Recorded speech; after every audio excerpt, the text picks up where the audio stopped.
Ladies and gentlemen, boys and girls, hello and welcome to the iQOO Battlegrounds Mobile India Series 2021. And this is it. We have made it to the end game. It's the grand finals. My name is Angad the Experiment Chehal, and joining me is a gem of a person, but we know him for his mischief. It is Floki. Now, Floki, before we get to anything, we had a look at that beautiful trophy. And of course, you know, there is something added amongst all that money because it's all for the pride and for the glory that the team is going to have bestowed upon them, the team that walks away with that trophy.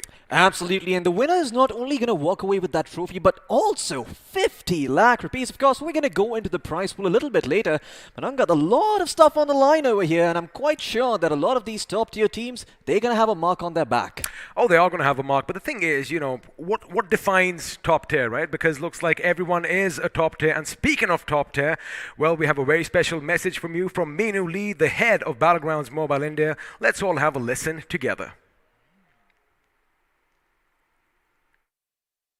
Hey everyone, we are finally here at the grand finals of iQOO Battleground Mobile India Series 2021. The journey thus far has been nothing short of spectacular. The synthesis of incredible dedication and skill shown by the country's finest esports athletes has been absolutely out of this world.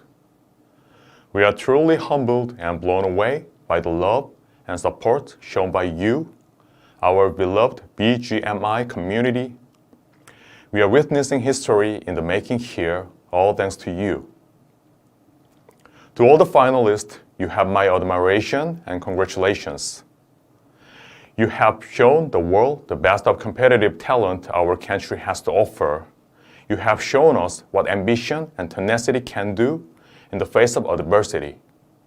You are already champions by your own right.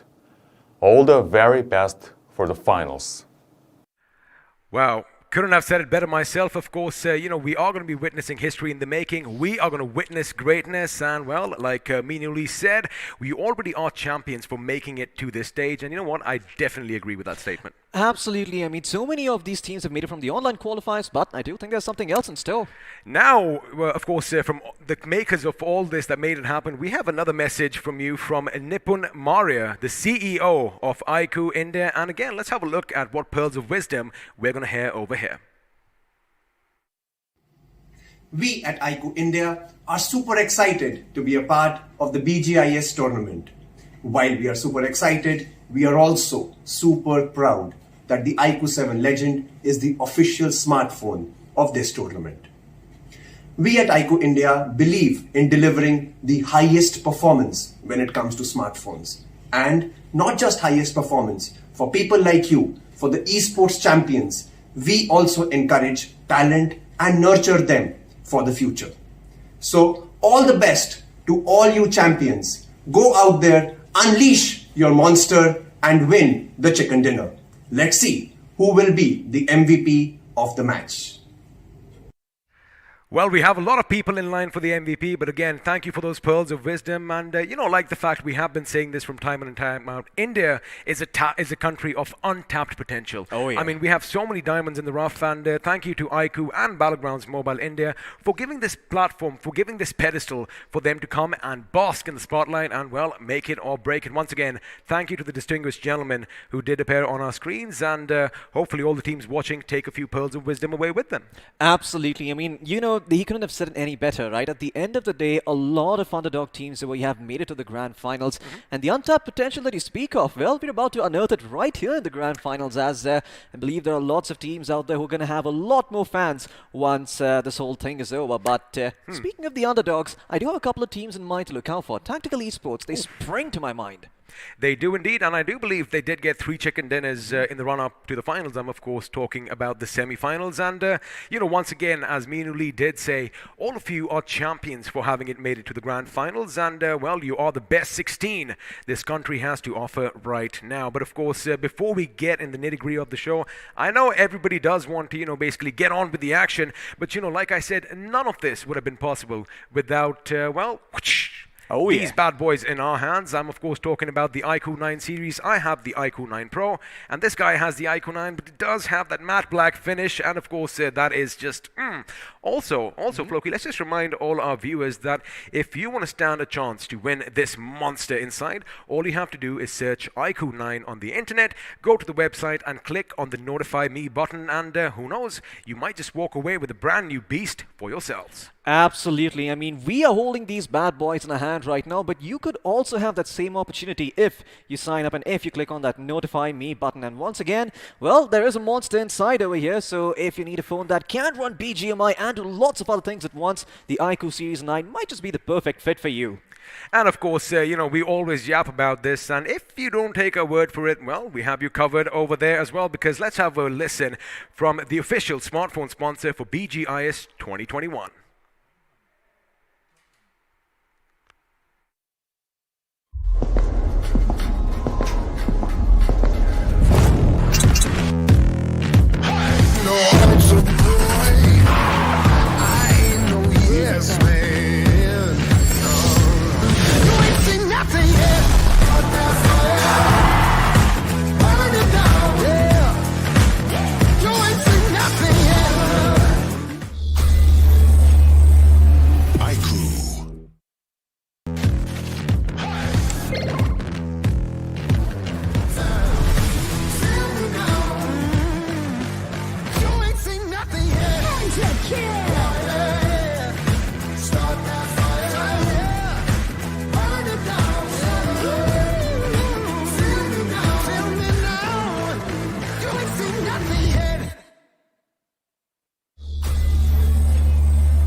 Well, there you have it. We told you, if you don't believe what we are saying, these bad boys, they have everything that you need, starting from, of course, the Snapdragon 8 Gen 1. Then we do have that 120 watt, just listen to that number, 120 watt flash charge. That is just ridiculous, Floki. Absolutely. I mean, 18 minutes to just get this bad boy to full charge and get you playing BGMI again? Sign me up. Well, speaking of BGMI, you know why we are here, but what is all the fuss about? What are we fighting for? Why are we battling it out on the battlegrounds? Well, you did see that trophy just moments ago, so we are fighting for pride and glory, but the thing is, we're also fighting for a lot of moolah, and in just a few short moments you are going to see some numbers appear on your screen.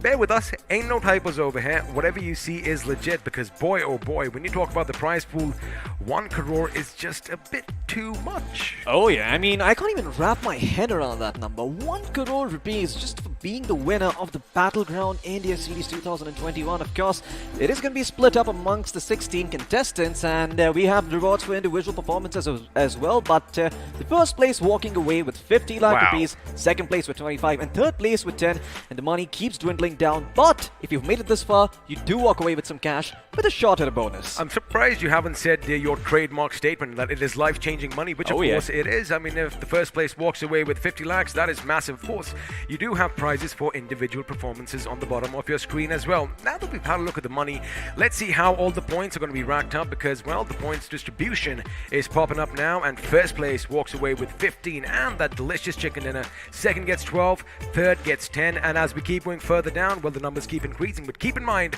one finish equals 1 point. Absolutely. You want to make sure you at least get top 6 placements so that you get that extra points going in your favor. But this is the format in case you guys have missed out on the action and tuning in for the first time to the Grand Finals. First of all, welcome. This is what the format was like. We had online qualifiers with 1,024 teams. We cut it down to 64. Then we again cut it down to 24 in the quarterfinals. After which we said goodbye to another 8 in the semis. And here we are with 16 teams in the Grand Finals at the end of it all. Well, now that we've had a look at the money, we've had a look at the points, let's see where all these points are going to be tallied up, because the schedule is now popping up on your screens. And of course, we are going to start at the fan favorite Erangel, followed by Miramar, another Erangel in between. Then this is the map that I'm pretty sure a lot of you are anticipating greatly, because again, it's the RNG factor. Of course, I'm talking about Sanhok, after which matches 5 and 6 are going to be in Miramar and Erangel, once again making sure we come back full circle. But again, oh boy, things are going to be heated up right right from the beginning here, Floki, because again, everything is going to be on the line. The best thing is, with 6 games a day, they have 24 chances, so to speak, to basically make it to the end game. Absolutely. I mean, a lot of matches to be played over here, and of course, Erangel is going to be the majority of those maps being played. So all the teams that have made it from the online qualifiers are going to have a fair chance, because that was the only map that was played for the first 2 rounds. But in the 3rd round, we switched things up when the invited teams joined in. Of course, we added in a Miramar in the midst of those 2 Erangels, and well, things started getting interesting from there. I mean, things are going to keep on getting interesting, because we did hear in the video messages just moments ago that, there's a lot of spectacular action that has taken place. But boy, oh boy, fasten your seatbelts, because it is just getting started. Now, of course, we did see the semifinals, right? We're going to talk about a few teams before we jump into the action.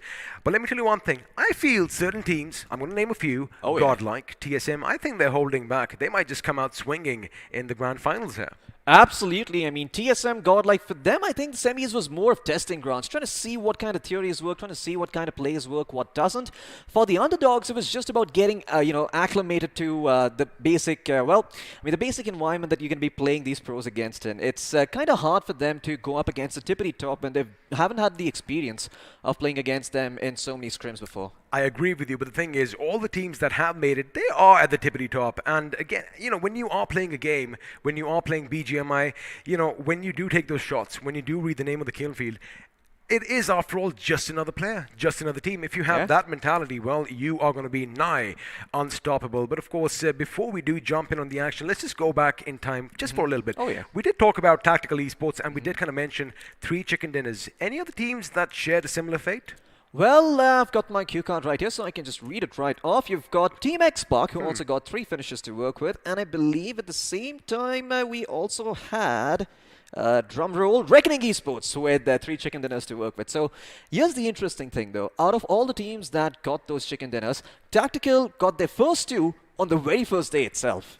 And then they proceeded to sort of be sloppy for the upcoming 2 days and made a resurgence back on the final day with another chicken dinner to boot. We did kind of bring up Tactical at the beginning because, they had a phenomenal start to this tournament, the semifinals, of course, that's what I'm talking about.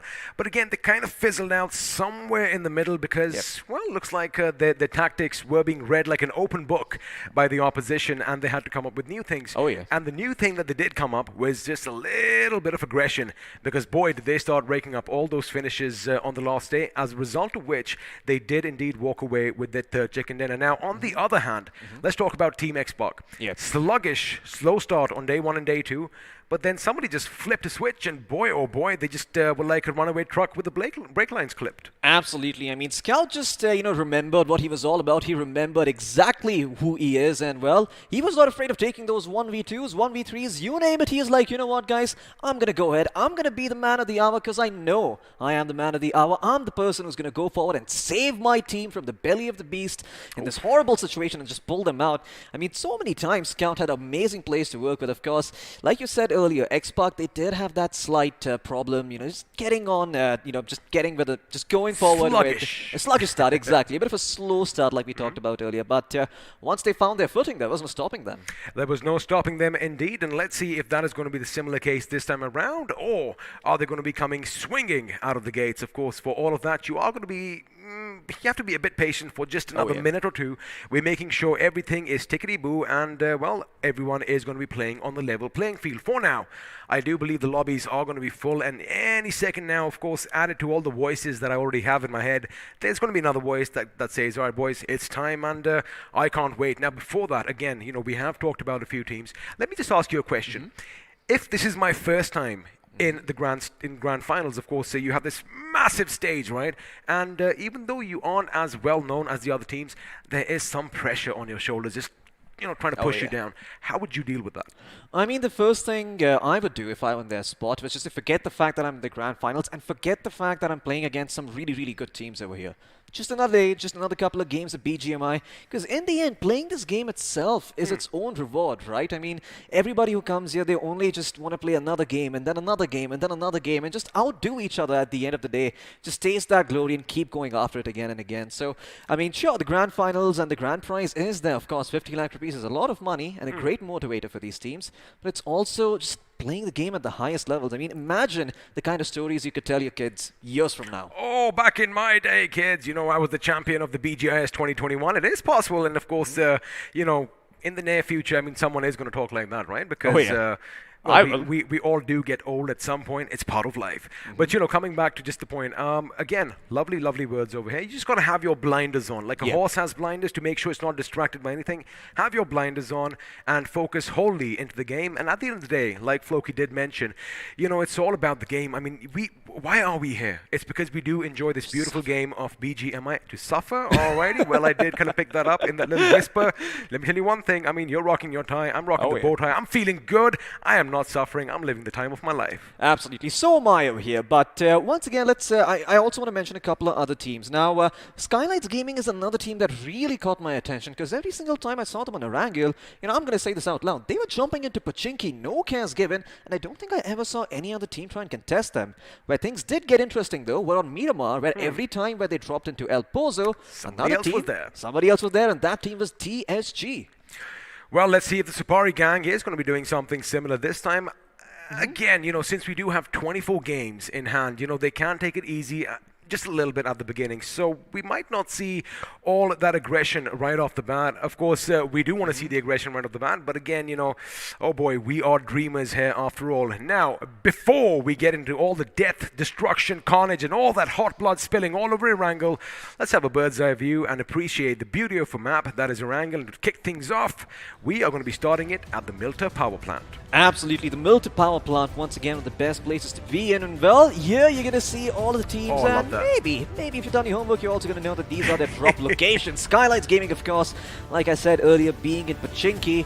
You got UDog India over here as well. And I have a feeling that we're going to see a lot more early fights breaking out, considering that this is the first day of the Grand Finals. I love this. Let me just tell you one thing straight up. I love the fact that, we do get to see all the beautiful spots in Erangel and the likelihood of which team is going to be dropping there. Now, of course, TSM, they love calling Georgia Paul home. Question is anyone going to come and contest their location? Because just north of them, Recknoning Esports love dropping, as well as the Hyderabad Hydras. Now, we've seen in the past, they love sharing the city, and no shots are really fired. Hopefully, this time around, things are going to be a bit different. Now, if you know this logo, if you know this location, you know which team loves dropping down there. Absolutely. Team X-Pac, one of the favorites to drop into Rozhok, right near Water City.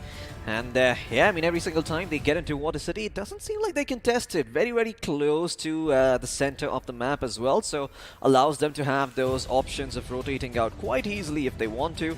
And a lot of teams over here have a lot of fixed drops, and I believe it's going to be down to these teams to try and contest each other to make sure that they send a message right at the start, right? Because on Grand Finals Day 1, if you contest a team and you go right where they are and you start taking up a fight, it sends the message that you're not afraid, and it sends the message that you guys are going to have to take us seriously.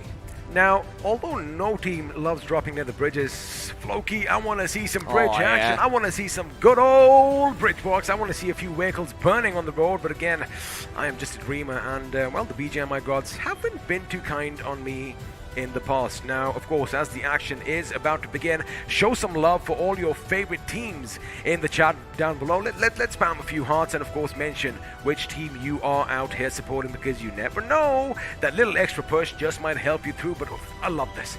This is probably one of my favorite places because it just reminds you of battles of the past and gives me those World War I vibes and all that trench warfare that might just ensue if a couple of teams tango right at that location. Absolutely. I mean, those Hauser cannons as well reminds you of all the artillery strikes that used to go around, and maybe that's what the trenches were dug for, to try and make sure that back then they stayed alive. But we got a lot of different places here in Erangel. I believe this is the military base. And I'm very curious to see if we see some early drop clashes. Now, I do want to take this time to also mention a couple other things. You guys are watching this right here on the BGMI stream on the YouTube channel. Make sure you click like and make sure you click subscribe so you're notified for all the future matches. And that's new. Of course, a little bit of augmented reality, but now it's time to step back into reality because, ladies and gentlemen, the big bird is going to take to the sky for the first time in the Grand Finals. It is going to be Erangel down below, and if you know your map, we are going to be flying near the military base. There you have it. We do have a slightly northwestern trajectory, but again, the question is, are all the teams going to drop where we expect them to? Absolutely. Well, let's see if these teams are going to go to the places they want to. I believe X-Park might have a somewhat of a difficult time getting towards the Water City because, of course, they're going to have to drop in super late. And they might see a couple of teams making their way there, although the teams that do like to drop into Milta and Farm are going to be particularly pleased with this flight path here. Revanant, once again, no big surprises, making their way towards Nova Ripnoi. And yeah, I do imagine that Georgopol is also going to be occupied by a couple of teams. Skylightz Gaming, this is what I want to see. Are they going to continue to drop into Pachinki, uncontested, or is someone actually going to go ahead and try and fight them over there this time? See, I mean, at the beginning, towards the beginning of this tournament, the grand finals, right? I mean, we are going to see a few separate drop clashes. We're not going to see a lot together. Hold on, I might have to eat my words because 7C Esports are dangerously close to Team XO, and if Fierce does drive his vehicle towards the opponents, well, we might just see some early clashes taking place. But now the question is, where is the circle? Oh, there you okay. have it. You have your answers. We had a southern flight path, but the circle is going to be towards the north, and sooner or later we might just see a few teams clash when they do migrate due north. But for now, as mentioned, XO pretty close to 7C, but Floki, I don't think any action is going to break out just yet. Absolutely. I mean, I feel like all of these teams not really, woke up today and decided to choose violence as we're going to be having a look at EXO. For now, just going around the map, looting and getting their grubby little hands on whatever they can find. Because at this point, you're looking for just a bunch of weapons and maybe a couple of heals to work with. You know, one thing that I love that production just outdoes themselves is the fact that, A, if you notice, we now have the point of view cameras and you can see your favorite players battling it out. And of course, all the emotion is going to be visible on their faces as well. Along with that, I love the fact that we have real-time stats, we have damage, we have heal, we have headshots. So all you sniper fans out there, well, we got you covered. But now, as we do go through all the players, Team XO are going to be looting Milta to their heart's content, while enemies, although they are lurking by elsewhere, everyone has made it to their favorite spots because, well, just let's say that I was going to say no clashes yet. Maybe we just might see some complicated action break out. Question is, does anyone from either team have some weapons? Answer is going to be answered as well. There you have it. He's got to make sure he doesn't go in the water because Maxi might just chase him down and, well, put a few bullets in his back. Absolutely, Maxi is just going to make sure that they are kept at bay over here. Once again, great awareness coming in from him, trying to make sure that his team has the safer rotation in towards Georgopol, and they will force the Hydras instead to take the other bridge towards that same city. But the question is, who's going to get to those houses first? Because I don't think Recknoning Esports are just going to sit by and let Hyderabad Hydras have their fair share of the loot too, because Recknoning Esports, I mean, they're here to deliver a message and at the same time rack up a few finish points. I'll tell you one thing, these teams have been doing this pretty much for the entirety of the semi-finals, and I think they've kind of separated the city. They've kind of botted it amongst themselves, as one team is going to take the western half and the other is going to be content looting in the east. So for now, again, Hyderabad Hydras, they're the ones that actually love heading towards the west of the city, which means they have a few options when they want to traverse into the next circle. Usually they're going to head up north towards Zarki, then suddenly take a left towards the shooting range, and then well, from there they're going to let the circle decide their path. But for now, Striker and the boys, they look good. They are hungry, Floki, and if you know something about them, like me, they are late bloomers as well. What a comeback in the semi-finals. Absolutely. I mean, Hyderabad Hydras were one of the few teams, once again, who were sort of, caught in that state of flux. They didn't know if they were going to be bottom 8 or if they're going to be able to make it in the top 16. And at the end of the day and the final day of the semi-finals, they were able to cement their place and make sure they get here. In the meantime, we're going to turn our attention to the members of GodLike. And it seems that Neo, for the time being, is going to have his hands on a lot of great loot to work with. I believe it's a level 3 backpack. He's got level 2 on the western helmet as well. And GodLike, this is about as good of a start as it gets for them, because they love taking those early engagements, and everything that they've found so far is going to help them do just that. Now, of course, the circle is going to be shifting when the blue zone closes in, and I do have to mention, Severny has never looked better. It hasn't, but again, if it does kind of shift a bit down south, all the teams that do head up there, they're going to have to come back. So I like that they are waiting for the next circle to show its face and then make their move. But looks like we just might have some action breaking out, because TX are going to be dangerously close to the members of TSM. And for now, it's only one man lurking in the shadows. It is Shadow OG himself, but I do believe He does hear the vehicles, and well, the positions of the enemies are going to be given away. Keep in mind, TSM still, the majority of their players are still at the George Paul containers.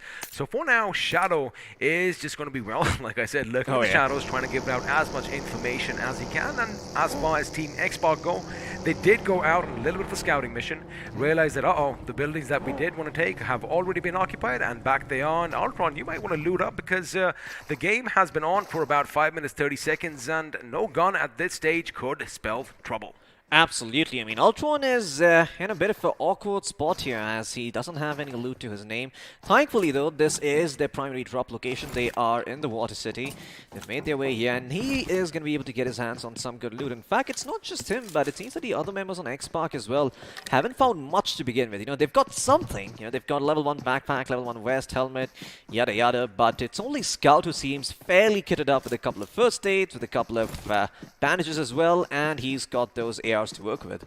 He does have those ARs, and boy, oh boy, do we know he's proficient with them. Of course, you slap on a 6x scope, and you know, every single shot is going to hit its mark because he does have that laser-like precision. Oh yeah. And is pretty accurate. Now, of course, you know, all the teams are going to be migrating towards the center of the circle. However, they have a very tough question ahead of them. Do they head north of that creek that ends up in that fjord in Yasnaya, or do they remain south? Because if we have a drastic shift coming in, say, the second or the third zone, man, all their gameplays are going to be dropped out the window. But for now, Pokar, you don't want to let loose that grenade just now. It's only you, and well, we know that you've done something similar in the past as well. But for now, Pachinki, all for Skylightz Gaming, but it looks like action just might break out south of Rozhok on that massive hill that seems to be around there. And you know what? I can't wait, Floki. Absolutely, me neither. And you know, the man on the screen just a moment ago, Destro, I do kind of want to give him a bit of a shout out because I feel like he's sort of been one of the more understated players on the side of Skylightz Gaming. You know, he always has got the dirty job of going in first, of getting the information, of being the assaulter for his team. And that job, I mean, sure, it has its perks, you get a lot of glory, but a lot of times, more often than not, it's a big risk that you're taking, trying to figure out where everyone's going to be shooting you from, and more often than not, you do end up going down. And Destro, I mean, he just does that with a smile, you know, no problem whatsoever. Even when I interviewed this man, he had a big old smile on his face and he was cheery as all heck. And well, Skylightz Gaming, they're also inside the circle, so they too, like Destro, are going to have a smile on their face and will be just fine until the next circle shows itself. Well, looks like OR Esports might just have a smile on their face because Rozhok, of course, is theirs for the taking. They have moved up north from the school. But again, like I said, all teams have that idea. You know, you want to make sure you are as close to the center as possible, just in case, you know, the next shift zone kind of shifts away from you. It could be problematic. And, you know, looking at the map that we have, I kind of feel we are going to have another rotation. We actually might end up fighting somewhere near the shooting range. Possibly Severny could be in play. I wonder if Zarki is finally going to be popping up on our screens, because for now, who is popping up on our screens are the gentlemen from 7C Esports. And boy, oh boy, Floki, they barely made it through. In fact, they just scraped through with 3 points ahead of Team X Lions, who unfortunately didn't make it to the grand finals. Absolutely. I mean, Team 7C, they also started off very, very strong on the first day. You know, they got themselves a lot of points to work with. I actually thought that they were going to be the dark horse of, you know, just be under the radar, you know, just make it to the top 8, maintain their position. Yes, they're strong, but you don't know how strong. But man, towards the end, they really started to sprint for the finish line, and they made it by the skin of their teeth. Here's the circle once again showing us on our screens as our Esports still inside the military base, healing up with all those first aids, delaying the rotation in a little bit. And the circle is going to shift away from George Paul and Zaki and right towards the center of Rozhok, where there is going to be Team X-Park. And Team Xbox, they are going to be joining them in Rozhok just a little bit, I think. There you have it. The moment you said it, they are going to move towards Rozhok, which means we might just see some early clashes. Well, early for the second round. Speaking of clashes, finally the beautiful sound of bullets leaving the barrel is going to be on your, well, in your ears now, as shots are being fired. 7C Esports letting loose on Team XO, who are going to drive by, but Team XO, well, same team. Yeah. They are going to make sure they do have the compound for themselves, which means 7C, if they do want to, you know, hit them, they're going to have to hit them hard and from every single angle. But for now, I do believe they are going to move to greener pastures themselves, because Fierce could be in trouble. He might just be isolated, and Sarang is heading straight for him. Absolutely. They have the information over here, 7C. Once again, you have to remember this is the grand final, so Nels might be a play, but it doesn't seem like that's the case for Prince. He's trying to follow Fierce with the spray, but in fact, he's going to get shot from behind. Bonku comes in with a big headshot straight to Prince's dome, and Prince in a world of trouble hiding behind that buggy. can Punkyo actually pop that buggy? If he could, that might be a very early finish point going to the side of EXO.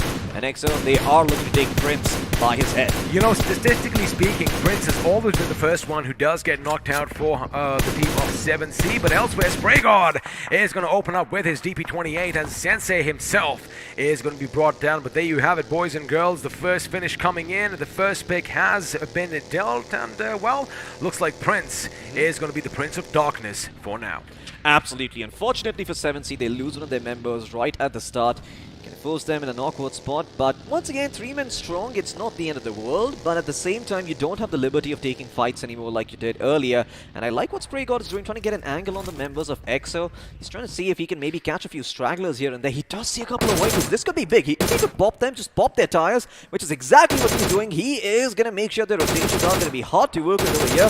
In fact, with the DP28 at that distance, he is really causing a lot of trouble for EXO, although he has to be careful because I don't think I see his teammates around just yet. If he gets knocked, might be a while before he gets back up on his feet. But yeah, 7C Esports, once again, like you mentioned, Prince, not really something that you want to be remembered for, statistically being the first person to be knocked out early. Yeah, not the best at. Now, here's the interesting thing. It looks like the priests in our game, Revanant Esports, they did hear the commotion. Wait a second, Encore, in fact, is going to be heading straight for Sensei's position. He wants to chase him down. There you go. Shots are going to be fired with that M4 and that holographic sight, and now he's going to make sure he has some cover for himself. He does lose the rear left wheel off that buggy, which means pretty much it is done for because, boy, you need all that horsepower to push you through. For now, he is going to deploy some smoke while his teammates are going to have that high ground above him. Potato Hill still in play, but the question is for how much longer, because I feel all the action to come might just be in the streets of Rozhok. Absolutely, it most certainly could, and Revenant Esports, they're happy with the damage done and are just going to try and move out instead. Unfortunately, the buggy not a front-wheel drive, so yeah, those back tires do matter a lot. And once again, I mean, this is the grand final, so, you know, it's no big surprise that we aren't seeing teams take a lot of fights. Everyone is sort of on edge, you know, everyone does have the sweaty palms, but I believe as the games go on, as the day progresses, we will start seeing teams just shake off that rust a little bit and get a bit more loose and get a bit more jiggy. The circle, it's going to shift towards south once again, right over Rozhok. Well, as the teams get ready to get jiggy with it, all the others are going to be on the move. And like I mentioned, you know, all the teams that went to the north, well, now they are going to have to migrate due south. But Jelly is going to be happy, and he's going to make a lot of other people jelly, as he does have an MG3 in his hands. However, the ghillie suit does seem to be left behind. Oh, no, he did. Now, he got it. Yeah, he got it. Alrighty, there you go. He does have it. Oh, yeah, you can see that. I mean, all I thought was, where's the guy's head? There it is in the background. But for now, action is going to break out. Ladies and gentlemen, this is something we've been waiting for. GodLike going up against Tactical Esports. But for now, Z-God is going to be the first who takes a little brunt of the damage. Of course, he does have that med kit to make sure he is back up to 100, much like the iQOO, which only takes 80 minutes. But oh my goodness, a grenade comes in. There you have it. GodLike's Jonathan is going to be brought down now. Are the boys from Tactical Esports going to move in? Well, they were trying to move in, but Wild is going to be taken down as well because ClutchGod retaliated with a grenade of his own. Now, as Clutch is going to lob one, that is not going to hit anything. In fact, it is going to be a bit too far. Hitman coming in from the other side. This could be good. Unfortunately, it's going to be a bit too short. Now, ClutchGod is going to be caught out with some bullets. He, in fact, has made it to the Wizard Tower. This is when Hitman needs to go in from the left and basically quench them out because, have a look, ClutchGod is back up, Jonathan is back up, and now GodLike are going to be still a four-man strong team. Absolutely. Wild69 is still on his knees, and only now is the rest going to start to come in while Z-God continues to be a pest against the side of Tactical. Hitman could be in a world of trouble, but Z-God does eat a few bullets and will reconsider his position. Hitman will be knocked down by the nade in the meantime, and only bandages to work with over here. Z-God's going to take some time before he's back into the midst of it, but that is a ClutchGod comes and goes on, takes the space. He will get one knock to work with his teammate Theo's here as well. 3 people locked down from Tactical. Not the start that they were hoping for. Clutch, the only person standing strong. Can he clutch this out? No, he can't. Jonathan and GodLike get the credit for the first 4 finishes of the game. That is what Tactical should have done. Now, of course, this is GodLike for you, ladies and gentlemen. They're going to make sure if you give them a little bit of chance, they are going to squeeze you out with everything they've got. The moment that knock came on Hitman, ClutchGod was like, you know what, I've had enough. He goes on the right flank, opens up, gets another member down, goes down instead, which is fine because Jonathan was standing nearby to make sure he covers his teammate. Again, this is the aggression that we wanted to see. This is the aggression that we get to see, and you know what, I am a happy camper, much like Revenant Esports, who do still have these buildings to their favor. But of course, you know, have a look at that. Oh my goodness, Exo's Punk pretty much in no man's land. You know, the way GodLike played in the semi-finals pretty much makes me think that they were trying to make everyone believe they're sloppy with their aggression, but they're not. They were holding back. You're absolutely right. And well, this is a completely different GodLike we're seeing here as they punish the members of Tactical, and EXO once again in a little bit of trouble because they've lost 3 of their members, and Punku is the only person surviving, keeping the dreams of his teams alive. Mind you must be wondering what happened to the team of Team EXO. Well, as they were leaving their apartments, looks like they were under fire from 7C, HH, and another team, TSG, I do believe. Now its circle is going to be shifting just a bit up to the north and to the east. Looks like we just might see some action in Rozhok, and the school is still going to be in play for now. But as far as GodLike Esports are concerned, they have the first squad wipe. They have all these compounds to themselves, but we know them as a hungry team. We know them as bullies. Chances are they might just get out in their vehicles and, well, that was tricky, Chris. You got to make sure your back is secure, because if you can't see the enemy, it doesn't necessarily mean the enemy can't see you. Absolutely. I mean, TPP, well, advantage is it's a thing in this game, and you got to be sure that you account for that. In the meantime, Gamla Boy making his presence felt as Punku, the only member surviving once again from the side of EXO, is trying to keep his dreams alive over here, and also his teammates' dreams. In the meantime, TSM coming under heavy fire. On one side there's Enigma, on the other there is OR, and in fact there's also a Canary in the midst of it all, as Canary from our Esports 2 has made his way to this part of the map. Not too sure what he's doing all by himself though, and Canary might not be long for this world because Jelly is going forward. Does he know there is someone over here? No, he actually miscalculates, does not know exactly where he is, but now they will be able to find him.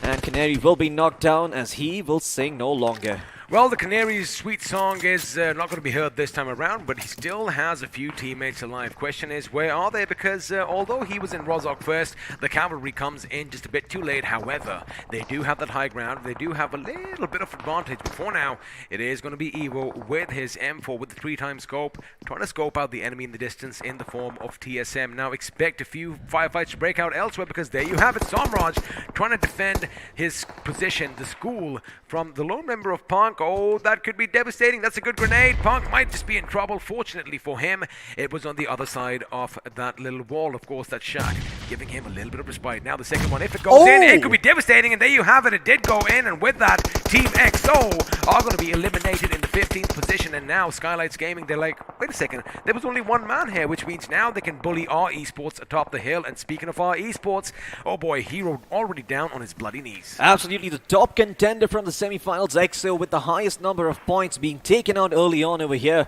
as they're not going to find a lot of points to work with. I believe just one finish point going their way, and that is all she wrote. In the meantime, our Esports, well, they're also on the high ground over here. They did lose Canary to start things off, but with this vantage point, they can certainly create a lot of problems for the teams fighting here. I am talking about Skylightz Gaming and Recknoning Esports, who are in a bit of a tussle right now. Skrills, oh boy, Kamala Boy is going to pay for that nade. I don't think it's even going to connect, but in the meantime, Pukar comes in from the flank, gets a knock, and is now going to switch things up instead with the UMP. He's going to run around and try and make sure he gets another flank going for himself, but someone else is joining the party. Revanant Esports, they hear the commotion, and Core could be in a world of trouble, but Pukar will just miss by a hair, and that will mean that Core lives for a little bit longer. They do indeed, but now the Revenants are going to be coming in. Let's see if they do practice what they preach, because for now, Samraj is going to go in for a little bit of pickup, but he's got to be careful, because if they make it to the basketball court on the other hand, well, they could have a little bit of visual. Now let's see if you get it to bounce. It is going to bounce. Unfortunately, it went a bit too soon, and if he had made it bounce off that little wall over there,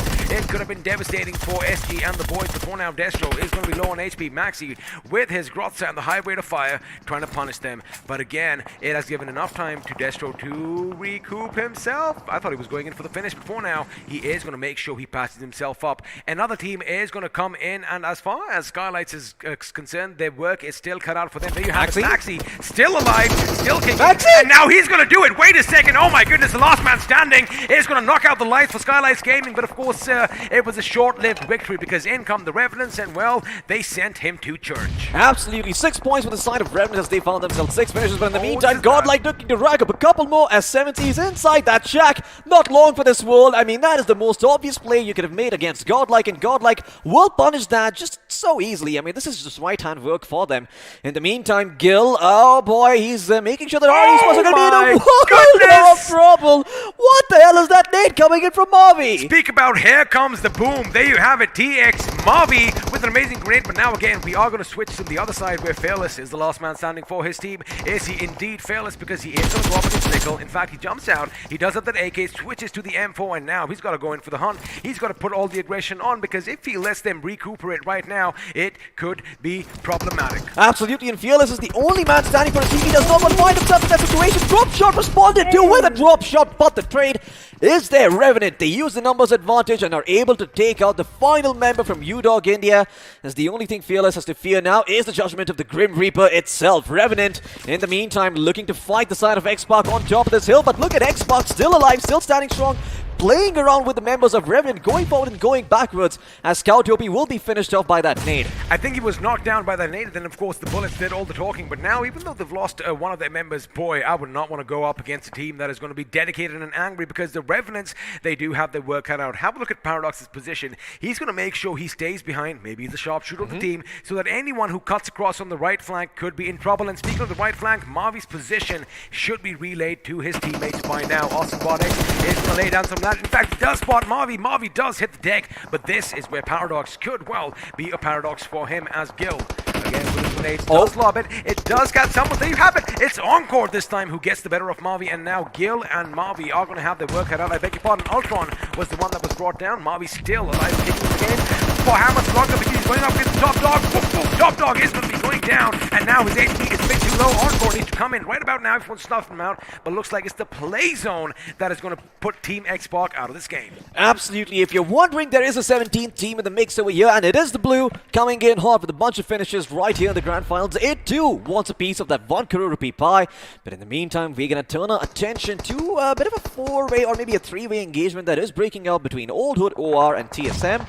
As it does seem that TSM have got the high ground to work with over here, but they have to be careful, because if they peek out a bit too much, there could be another team coming in for the punish. In fact, Enigma, Hyderabad Hydras, and GodLike are all going to join in. I believe that is the entirety of the server right here in front of our screens right now. We're just lacking one team at this point. I'm not too sure who that is. I believe that might be the side of Revenant, because we did see them earlier, eliminate the side of Xpark. You know, the thing for Enigma is right now, of course, they are between a rock and a hard place, because at one end, of course, they have OH and OR, but from behind, GodLike will be coming in. And speaking of GodLike, Jonathan, in fact, is going to get Avi down, and Avi is going to be out. Hey, you have it. The rush comes in. They need those buildings, and these are one hungry boys. And, well, Enigma Avi is going to be put out of his misery, which means Enigma now, again, as anticipated, in a world of trouble. They do have one man still alive amongst the take and tin of all the action, because TSM is on one side, OR is on the other, and we have OH coming in as well, and GodLike behind them. Now, all Enigma has to do as well, make sure he doesn't move a muscle, make sure he doesn't bat an eyelid, but no, Rex is not one to back away from a fight, as he gets the better of the Sultan of Swing himself, Sultan from Old Hood Esports. Absolutely, and well, Old Hood, they might have to be a little bit careful, because on their ready left are the members of GodLike, who've got 11 finishes already to their name. That is nearly 3 squad wipes coming in for the squad, and they're going to be hungry for more, because they are GodLike at the end of the day. In the meantime, OR will take out carry from the side of the Hyderabad Hydras, and it looks like it's going to come down to the other members of that team to try and carry their dreams forward. TSM in the meantime trying to fight a war on multiple fronts, as Blaze will be tasked with watching the house where GodLike are situated.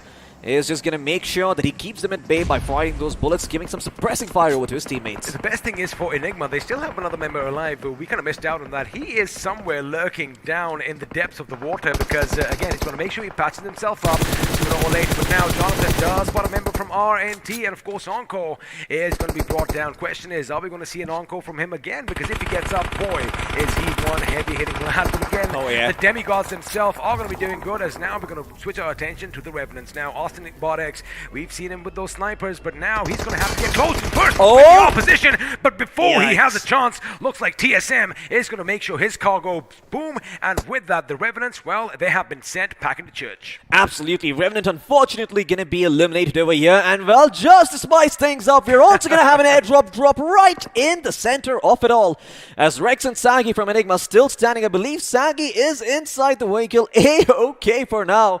Inside the blue, nothing to worry about for him. Not too sure how much sense that makes, but yeah, somehow that is the logic of this game. In the meantime, OR going to be situated in the house. TSM Ninja Jod, unfortunately crawling about on all fours, will have Shadow to come and res him back up, and Shadow is the man who clutch things out for the side of TSM on the semi-finals day 4. Have a look at your circle, ladies and gentlemen, because the circle has kind of shifted on the position where the grenade is going to go. Boom! Luckily for TSM, it isn't going to be shaking them off their feet just yet. But again, expect GodLike to push in full force after a couple of grenades being thrown in their direction. But that is where Rex could come in and pick them off one by one. GodLike, Neo, he is going to make the first move. They are trying to ascertain the route which they are going to take, because again, when you have 12 finishes, oh boy, you know that these demigods, they mean business. Now, as all the teams are going to engage with one another, expect a few smokes to be popped off, and then they might just make the move with Jonathan in the Eagle's Nest, making sure he has a good lay of the land. Of course, all that information is going to relay to his teammates as well. Looks like Z-God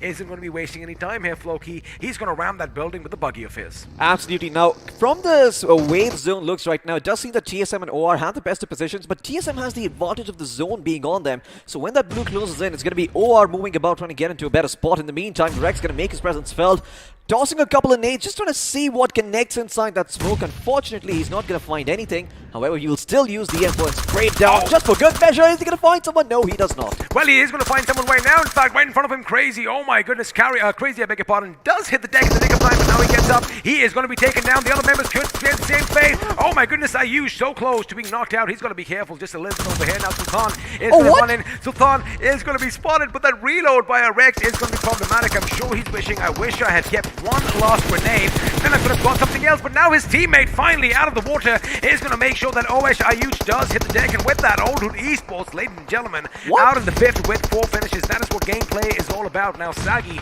is going to sacrifice his life, but that does mean Rex is still going to carry that forward. GodLike over here in prime position to wrap up all these kills. Question is, are OR and TSM going to let him do that? Absolutely. OR are the ones in the back foot over here with the blue closing in on the back. They need to make sure that TSM are not able to get good angles on them, and that is kind of hard to do from this position over here. Speaking of which, OR, they will lose one of their members thanks to Ninja Jod, who is all the way around the corner with the AKM in his hands. Aditya on his knees. It's going to force the final surviving member from OR, Vexy, to come out in the open and reveal himself, as GodLike also looking to put Enigma 6 feet under. Enigma, they've outdone themselves, getting that 4th place finish after losing 2 of their members that early on, but this might just be it. The fat lady is singing, although I'm not too sure if it's singing for GodLike, because GodLike has to be careful. If they don't approach this correctly, it could be problematically, but it is GodLike. They have got the finesse, they have refined their play, they will not let anyone clutch it out against them. Although one could have been enough in that situation, 2 guns are always better than one, as Aditya finally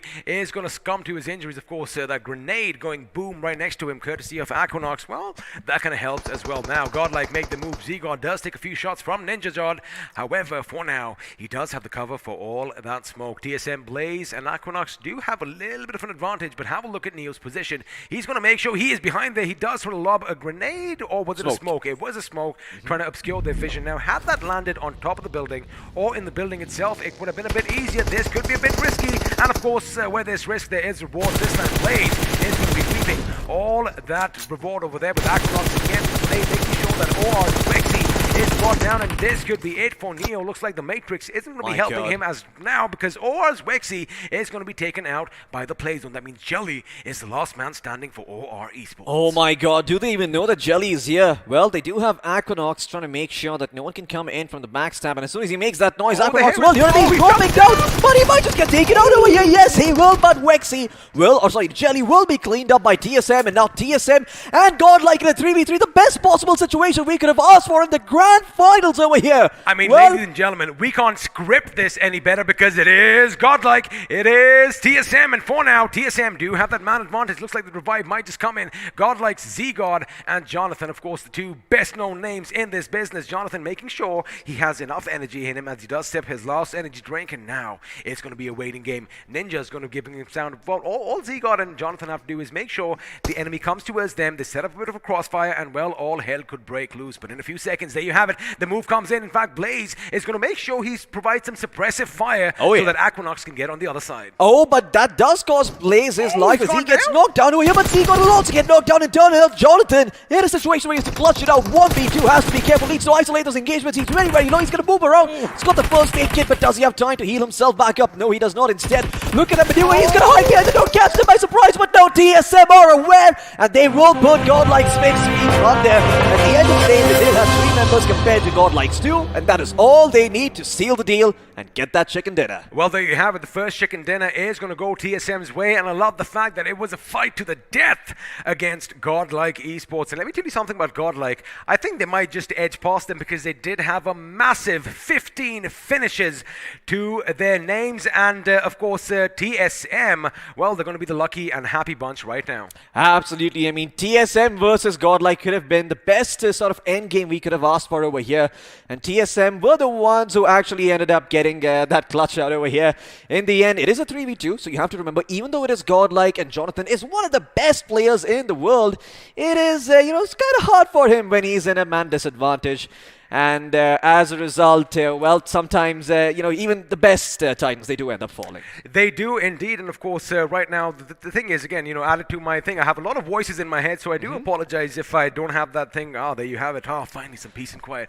But again, I love the fact that, the final fights, in fact, did come down between the big dogs, right? We had TSM, we had GodLike, we had OR Esports, Enigma, despite, pretty much walking into a trap. Oh, yeah. I like the fact that Sagi did have that vehicle, but of course the blue zone did force him back out, but the way they finished up OH was just brilliant. Now, if you missed any of the action, question 1, where were you? Make sure you set your clocks and have those alarms because, well, we have the highlights popping up for all you lovely viewers right about now.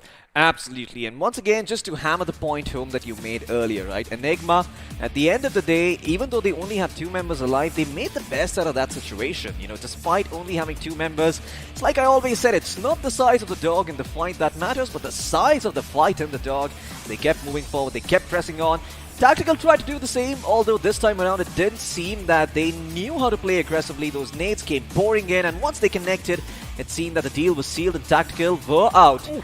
And, well, GodLike, they did this keeping all 4 of their members alive. So, once again, we could not have said it any better because GodLike, at the end of the day, they are the team who love going for those finishes. And if you come and take a fight, well, they'll be more than happy to take it. When Jonathan was taken down and Z-God was taken down, they should have probably pushed in then. But again, they are going up against the demigods themselves. So a little bit of hesitation and fair nerves are going to play a part. Now, Skylightz Gaming, they did a good job, try and keep the opposition at bay. In fact, they almost got the better of a team that did finally snuff their lives out, but looks like it was a short-lived victory because then the Revanants came in and, well, sent them packing.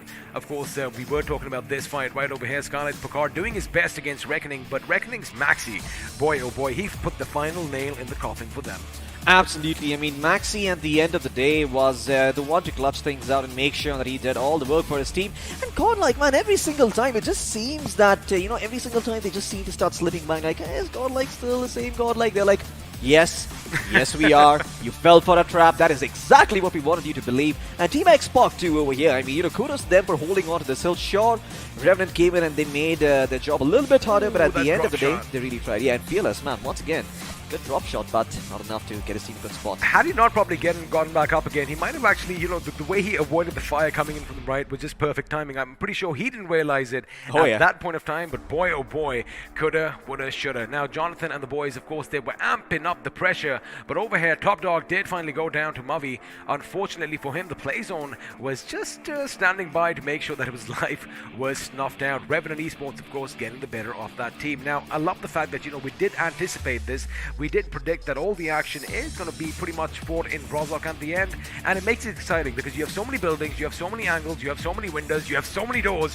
Where do you look, Floki? Absolutely. I mean, there's just so many areas to cover, and it seemed that TSM, they had the boon and the curse of being in the best spot at the same time, right? I mean, they had to spread their forces out, try and make sure that no one really comes in and catches them by surprise, but as a result, they aren't a very strong force. They can't convert those knocks into finishes, they can only hold on to their position, and they are sort of reliant on the blue to come in and do their provoke, and all the teams in the periphery to smell blood in the water like sharks and go forward and finish what they started. Unfortunately, that didn't happen. However, TSM in the end just proving that it doesn't matter how bad of a situation you put them in, they still come out on top. Now the thing is, if you had a look at how TSM were pretty much, distributed amongst all these buildings, they made sure they had one man on each side. The thing is, once one of them goes down, if you do go in for the revives, well, all your game plans are out the window. Now over here, Rex, let me tell you something. Wow. Rex should have probably just held on to one grenade, then maybe he might have racked up all those finishes for himself. Lucky for him, Sagi was like, you know what, this car isn't doing me any good right now. I'm going to come out and help my teammate. And in fact, he did sacrifice his life because, well, Jonathan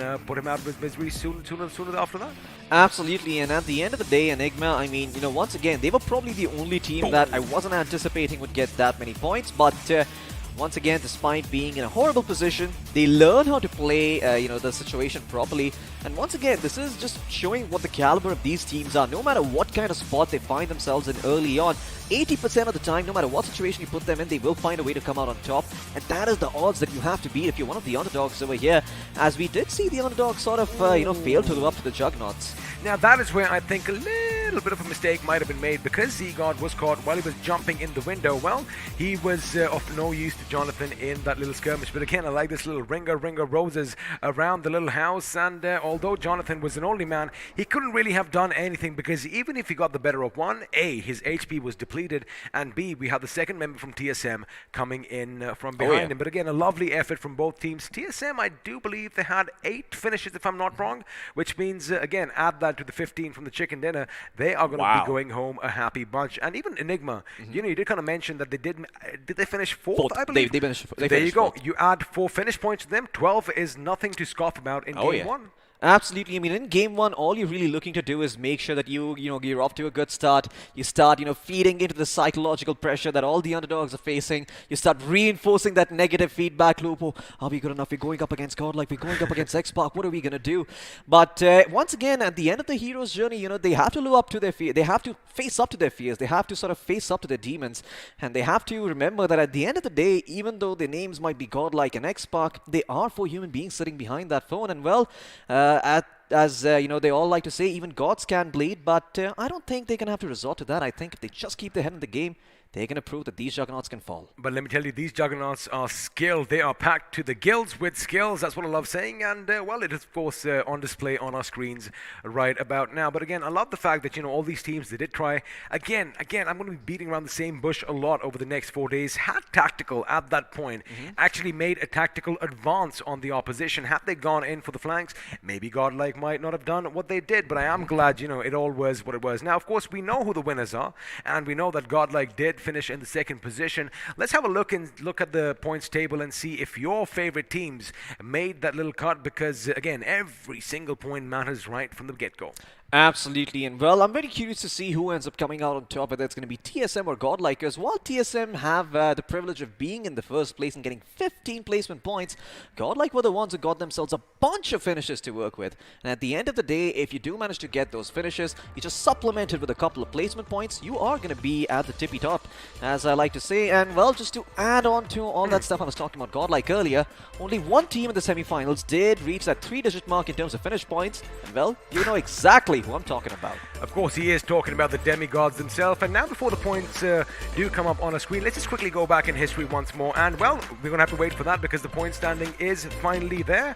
And looks like GodLike Esports, they did go forth as far as TSM is concerned. 27 points for them. Wow. 15 of which came via finishes. My goodness, that is 3 squad wipes and then some coming in from GodLike Esports and TSM as well, just 4 points behind at 23.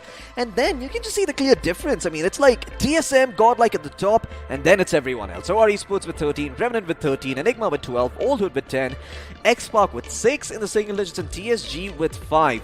Now, not the best starts for a couple of the top dogs over here. Of course, GodLike and TSM, they get up to a flying start, but it does seem that the underdogs here or elsewhere are starting to scrape through, as Oldhood are also over here. We also see the Supari gang, And I'm quite sure, you know, by the end of the day, we'll at least see the side of UDog get at least one chicken dinner to their name. It's just a sleeping giant. You poke it, it's going to wake up and it's going to wreak a havoc. Well, you don't really want to go out and poking dogs like that because it might just turn out and bite you. But in this 9th position, we do have Skylightz Gaming with 4 points, 4 of which, of course, came via finishes. At the bottom, oh boy, this is not somewhere where they want to be at because Tactical Esports again won the first game in the semi-finals, and this time around, well, they are going to be first from the bottom, unfortunately, with 0 points for themselves. Elsewhere, if you have a look again, not a lot of points on this side of the table. Of course, when GodLike and TSM are dishing out all the damage, there's nothing left for anyone else. Absolutely, I mean, Tactical with 0, EXO with 1, 7C with 1 as well. It just seems that every single team that did take an early fight just sort of never really made it towards the end, and GodLike and TSM were the ones who racked up all the points, like you mentioned. So, yeah, once again, this sort of reinforces the fact that, I mean, some of these teams, if they are not fighting early on, that they shouldn't fight early on, because they will get beaten by the likes of these better teams, and there is nothing to be gained coming in from this early engagement. So once again, probably going to see a lot of teams being very, very careful during the first day of the Grand Finals. I have to disagree with you over there because as far as Tactical Esports and GodLike goes, you know, again, at the same point, I get it, XP, move on, but no, I've got to say one thing. Tactical got the first 2 knocks on the opposition, and again, now that is where that little bit of hesitancy came in, that little bit of intimidation factor kind of set in them, because they could have gone in, maybe they could have lost a member or 2, and they would have come out on top, but now, since they were up against GodLike, of course, Z-God from GodLike Esports is going to be crowned the iQOO MVP from Game 1 with 5 finishes to his name. Absolutely, Z-God once again, you know, getting himself that MVP spot, and you have to remember at the end of the day, there is a prize for the person who gets the most number of MVPs, so you kind of want to be making your way here, because 1 lakh rupees could be awaiting you, but 691 damage done, you know, 197 healing, and a great survival time of 28 minutes. Z-God did it all for his team at the end of the day. However, I also believe there are going to be 4 other players joining him in the mix and following right behind him. I want your guess, XP. Who do you think is going to be in number 2? Because I think it's going to be Jonathan. It could be Jonathan. In fact, I do believe, you know, they do have 15 total finishes amongst themselves as a team, which means if you do divide them, I did see one of them end up with 1, so that means somebody's going to have 4, somebody's going to have 5. There you have it, Neo with 5 finishes for himself. Encore from the Revanant coming in the 3rd spot with 5 finishes for himself. Jonathan, of course, as we did mention, does have a tremendous amount of damage. Unfortunately, did secure 4 finishes, and of course in 5th position. And let me tell you one thing, the IGL himself, Mr. Marvy over here, making sure he got a few extra points because, well, he has 4 finishes for himself. Absolutely, I mean, all of these teams having a lot of finishes, but GodLike having a monopoly on the top 5 player spot. 1st, 2nd and 4th place all going to them. And Core and Mavi just sneaking in there and, you know, just making sure that their teams also are in the limelight here or there. Well, now we've had a look at these numbers, let's have a look at a few more facts and figures, which means you all know what's coming up. It is the math summary, and the question normally on everyone's mind is, you know, how many grenades ended up finishing people? Because this time we did have 115 grenades that did go off, and quite a lot of them did end up in finishes. Of course, we are going to have to wait and see. There you have it. I like that. Now we have it on screen. So, you know, if you don't believe or take our word for it, well, it's on your screen. 9 to be precise. Absolutely, that is a big number of finishes over here, and the longest finish distance also going the way of GodLike. Jonathan getting the credit for that at 281 meters, but we've also got a couple of other stats that are very interesting, namely the finish to damage ratio. Speaking of meters, you know, Sparrow loves calling these the buildings, the skyscrapers. Looks like the tallest one this time is going to be with 2,335 points of damage, and of course we all know which team we're talking about. It's the demigod themselves, GodLike, with 15 finishes to their names. Absolutely, I mean, so many finishes to work with over here, and they got themselves that 2nd spot, so 12 extra points, they end up at 27. But you also have got a couple of other teams over here, namely Revanant with 9 finishes. Although they weren't really able to make it to the tippity top, they were still there in the top 6. You've got TSM as well, who got that 1st place finish with 6 finishes to work with, 1,200 damage done. So yeah, once again, all of these top tier teams having a good time, and maybe a couple of underdogs sneaking in here and there, you know, making sure that everyone does keep an eye on them. The best thing is, it's just game 1. Right? Yeah. I mean, as far as the underdogs are concerned, and we're not just talking about UDog India, we're talking about the lesser known teams out there. They're getting warmed up, and, you know, Tactical Esports, they might just make a tactical win in a couple of games and get a chicken dinner for themselves. It can still go either way, but for now, Oh boy, statements are definitely being made. I mean, GodLike, I told you they were holding back in the semifinals, and boy, oh boy, 15 finishes in game one. I think they've just kind of set the bar up over here. It's even going to go higher till we're done by this day.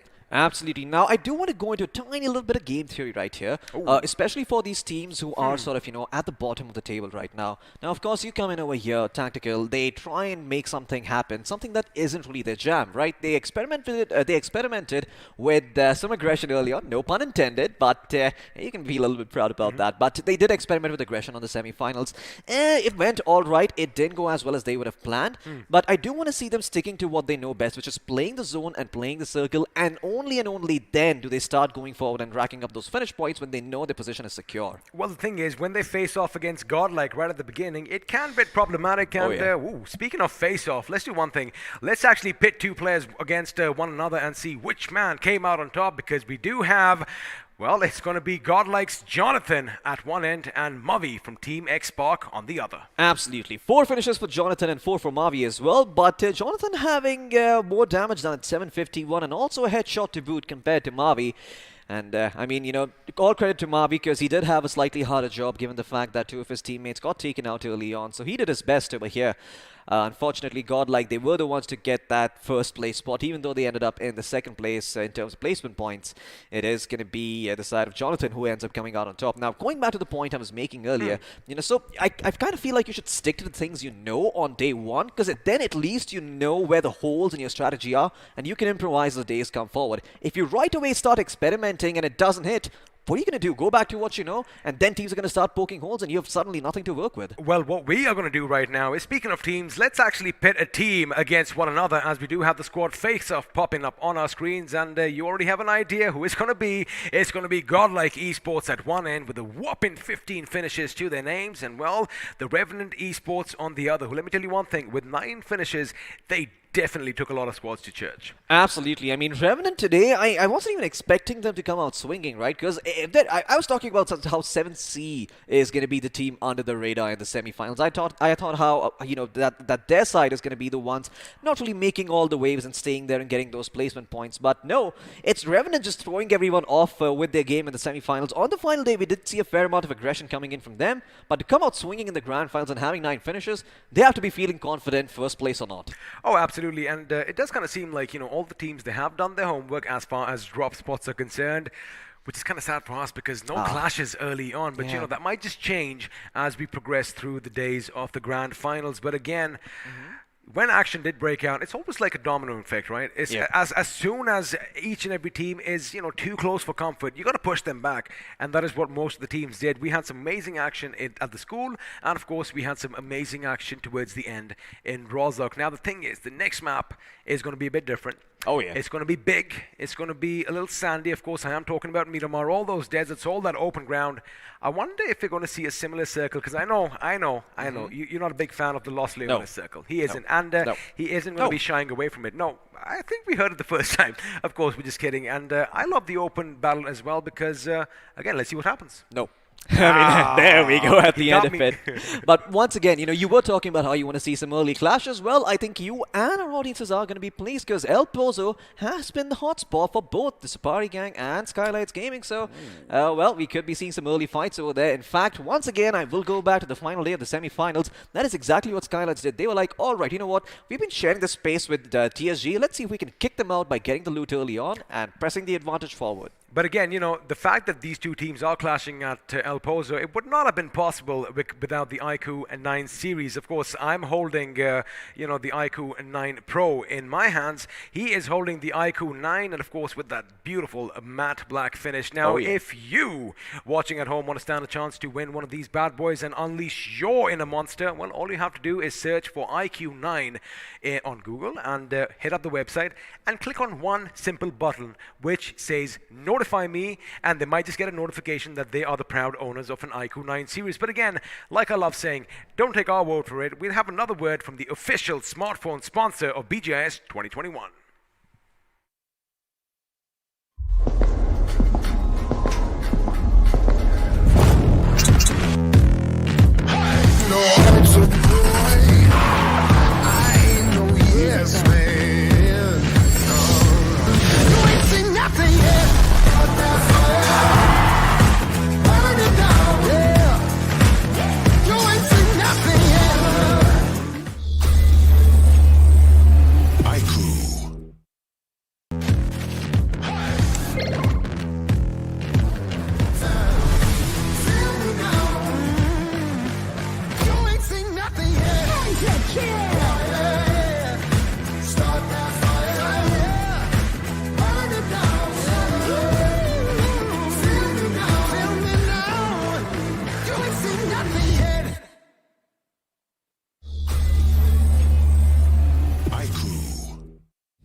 Well, ladies and gentlemen, it seems that for the time being, we are out of experiments to run because a beacon of hope has joined us over here on the desk, of course. I'm talking about Spiro. Once again, welcome to the Battleground India Series Grand Finals 2021. Spiro, how are you doing, buddy? Well, I'm doing good. Thank you so much for the lovely introduction. And I have to say, what a way to kick off Grand Finals. I mean, GodLike, the way they played. I mean, there was an argument in the community. A lot of people were thinking how GodLike are going to play. Are they going to be aggressive, just like in the semi-finals, or are they going to be a little passive? But boy, oh boy, the way they came, it's just the same strategy. Eat, sleep, destroy, repeat. Absolutely, that seems to be the strategy over here. But once again, it's not only going to be the teams walking away with something in their hands, it's also could be you guys. So make sure that you're able to vote for your favorite team down there. You're able to, sign up your name, click the link down in the description below, and fill out those lovely details that you need to. And you could stand a chance to win some of these goodies being shown on your screen right here. We're going to be giving away some BGMI merch to 50 players to work with. 50 of you are going to go home with some of those sweet merch. So, yeah, do make sure you sign up. Do make sure you tag me on Instagram as soon as you guys are able to get that merch and, get your hands on it. And I do want to see what exactly they find in the mail. Well, absolutely. I'm looking forward to it. But talking about the match, talking about the games, I mean, a lot of teams managed to come out all guns blazing. I mean, we are talking about TSM. We are talking about Team Revanant. The way they came in, I mean, I was not expecting Revanant to be that aggressive.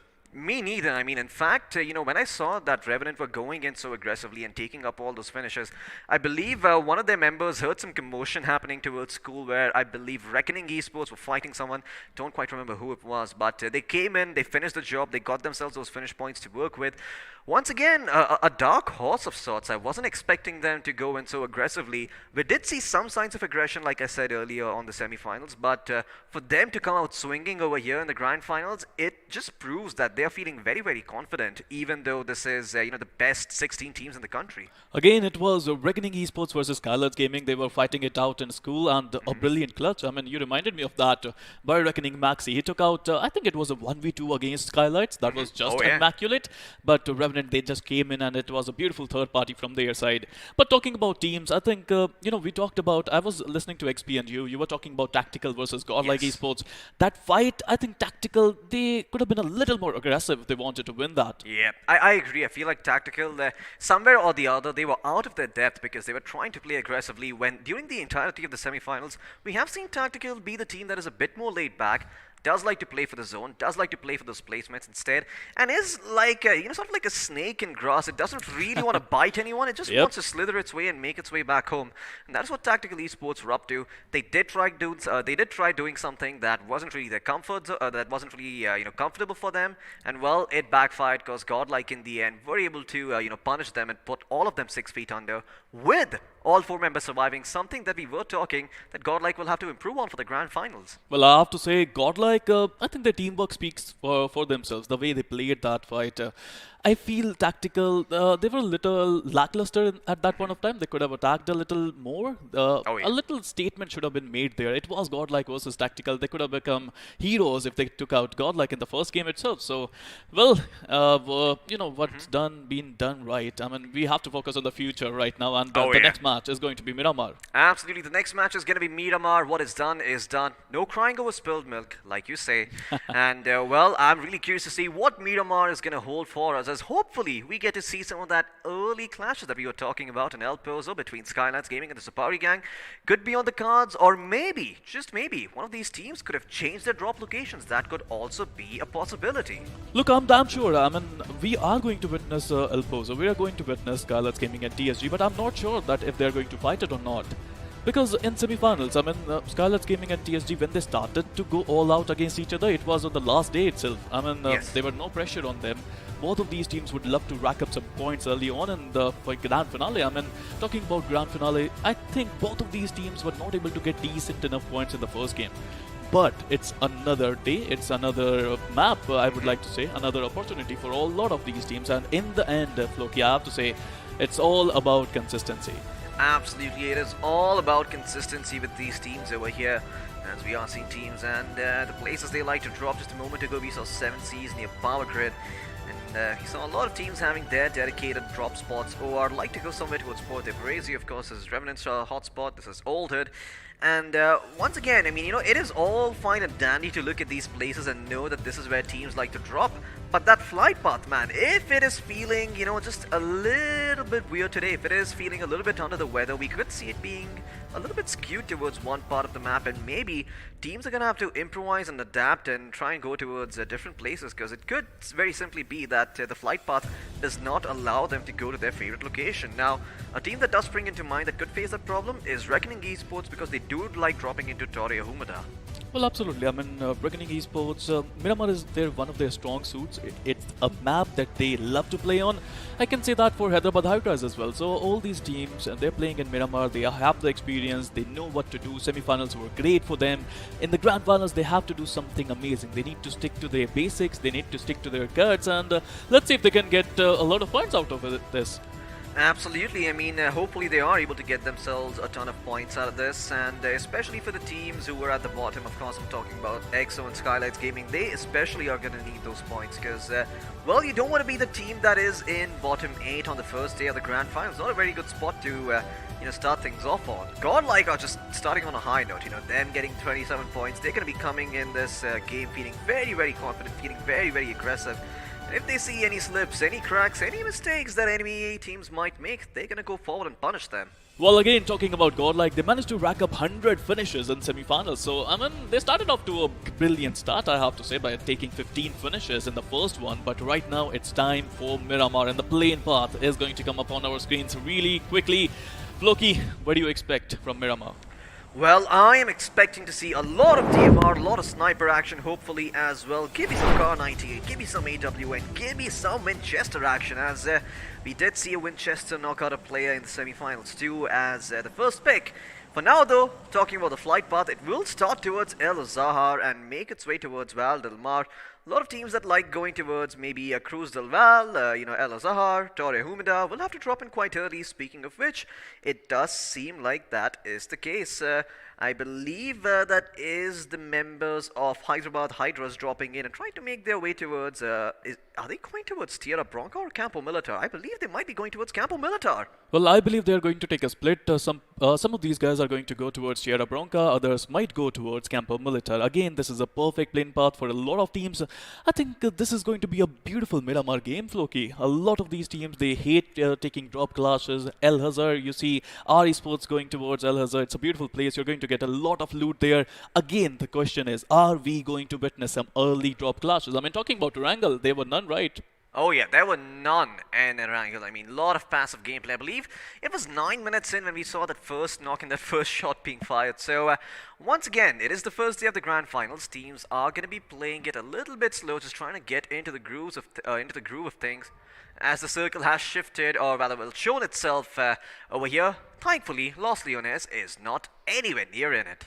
Well, I mean, I don't understand, Floki. Why do you hate the zone of Los Leones? It's a beautiful city. It's basic. It's so basic. I mean, you look at the beautiful map of Miramar, Spiro. There's so many lovely places you can go to. Look at all that terrain towards the northwest. Look at all those open spaces in the northeast. And then you've got yourself a very, very simple city with tall buildings that is Los Leones. I mean, I see that every day where I come from, which is why I want to see the open fields. I want to see some high ground action.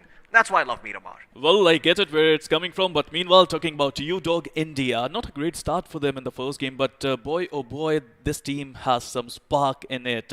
We'll talk about Fearless. He got his hands on a Winchester at this point of time. It's a beautiful weapon, but right now we're talking about drop clashes. It's not a drop clash, it is a car clash indeed. Maybe we are going to see some bumping cars there, and Sagi, who's trying to take out Skylightz Gaming, he won't be able to take out by bumping his car onto it, but at this point of time, it's better to be smart, it's better to rotate and try to find a weapon first.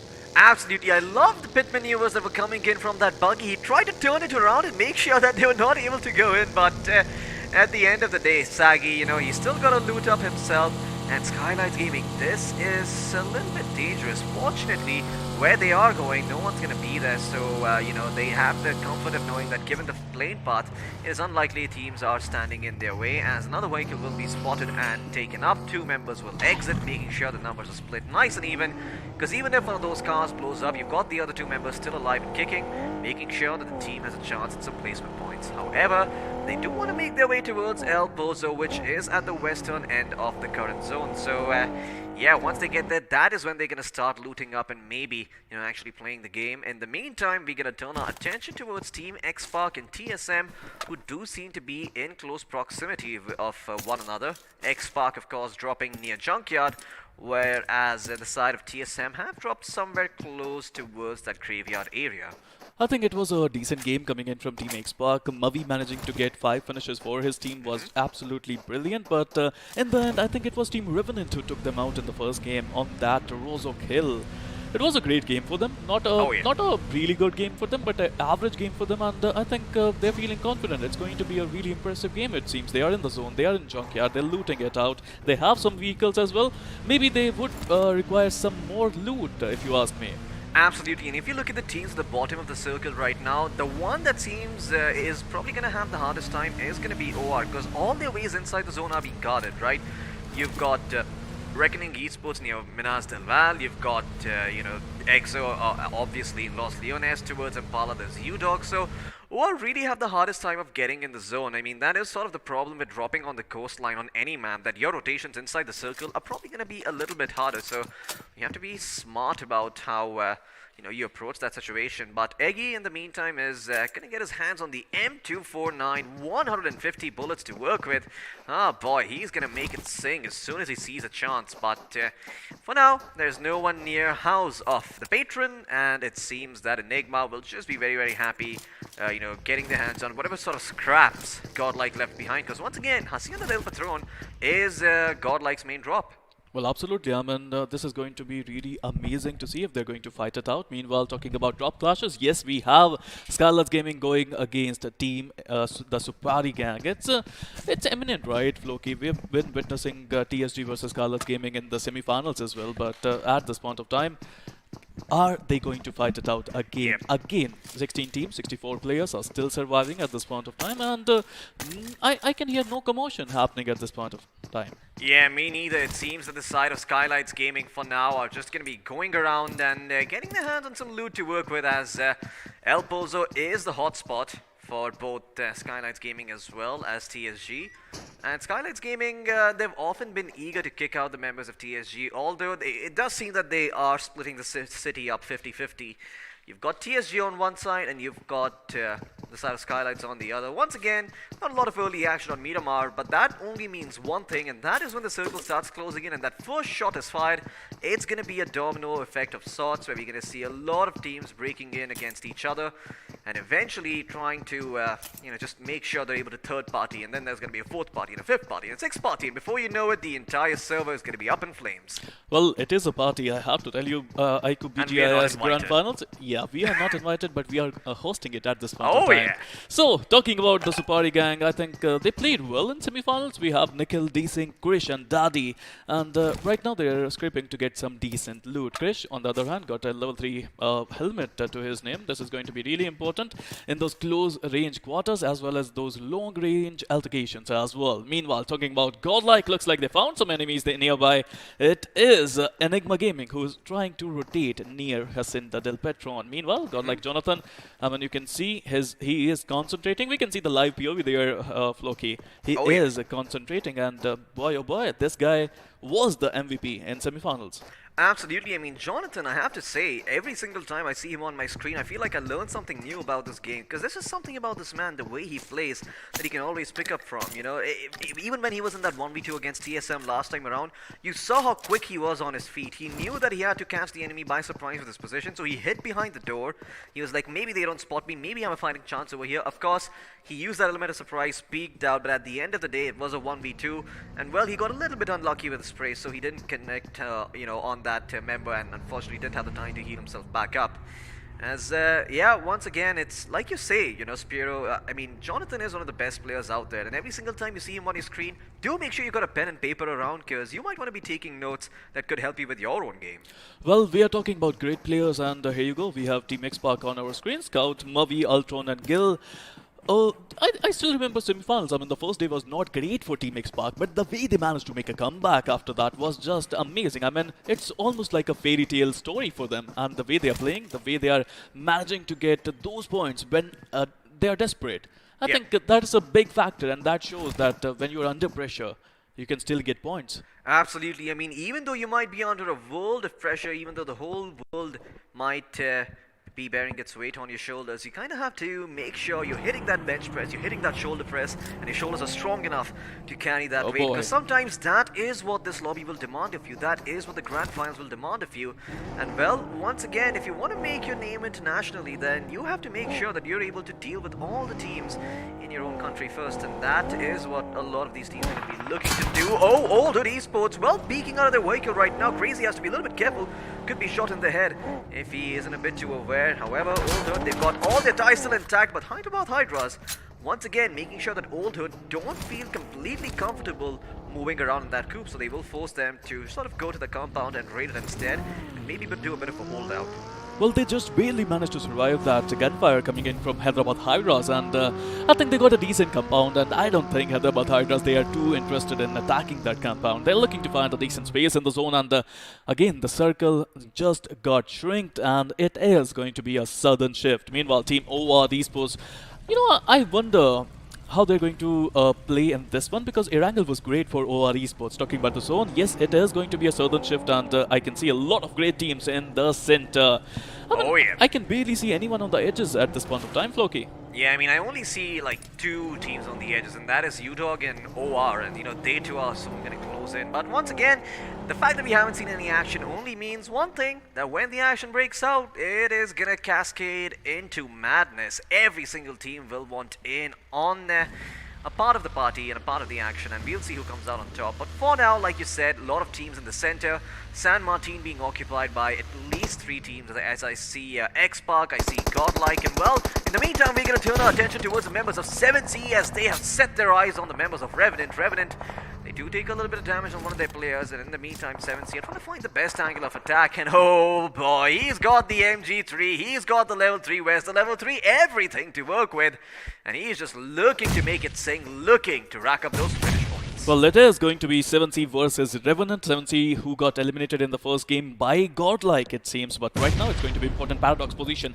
That position is super important, Floki. I mean, he can deal a lot of damage. 7C Aladdin, he barely managed to survive at that point in time. But at the same time, 7C Prince also got a decent position for himself. He can also be a very crucial element in this fight if they are going to fight eventually. Meanwhile, talking about fights, Enigma and Tactical, I think they are having some altercation on some other part of Miramar. Absolutely. Well, Revenant Esports, they are going to drop a couple of smokes around, try and make sure that they've got some cover to work with. That Nate can do a lot of work, and in fact, he will take down Spray God with it. Can Top Dog convert, though? He's cooking up another nade in the meantime. He's trying to make sure that they're not able to close in on that gap. He is still holding on to that nade. Will that find the second knock? Oh, it might, but Sarang is going to be able to get behind cover, but is he ready for the fight? No, he's not. The AKM will find one. It will in fact find 2. Revenant spots out a third and Core down on his knees, but another nade being prepped up by Top Dog. Just how many nades is this man gonna fire?